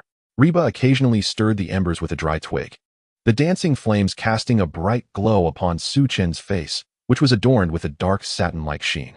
At this moment, Su Chen sensed that tonight's death forest was distinctly different. Compared to the previous night, it was too quiet. Furthermore, he felt a sensation of being watched. Nevertheless, it mattered not. Su Chen's expression remained unperturbed, solely focused on awaiting the arrival of dinner. Suddenly, the tranquility was shattered by the hurried footsteps of someone approaching from the desolate woods. A man clad in standard camouflage appeared before the competitors of Longhua, looking disheveled. The insignia on his camouflage uniform depicted a snow-white eagle's head, confirming his identity as a member of the Ingwa team. "Could you spare me some water?" he asked, his voice deep and hoarse. Su Chen's lips curled slightly upwards, revealing an intrigued smile. "Even the dead can seek water? How intriguing."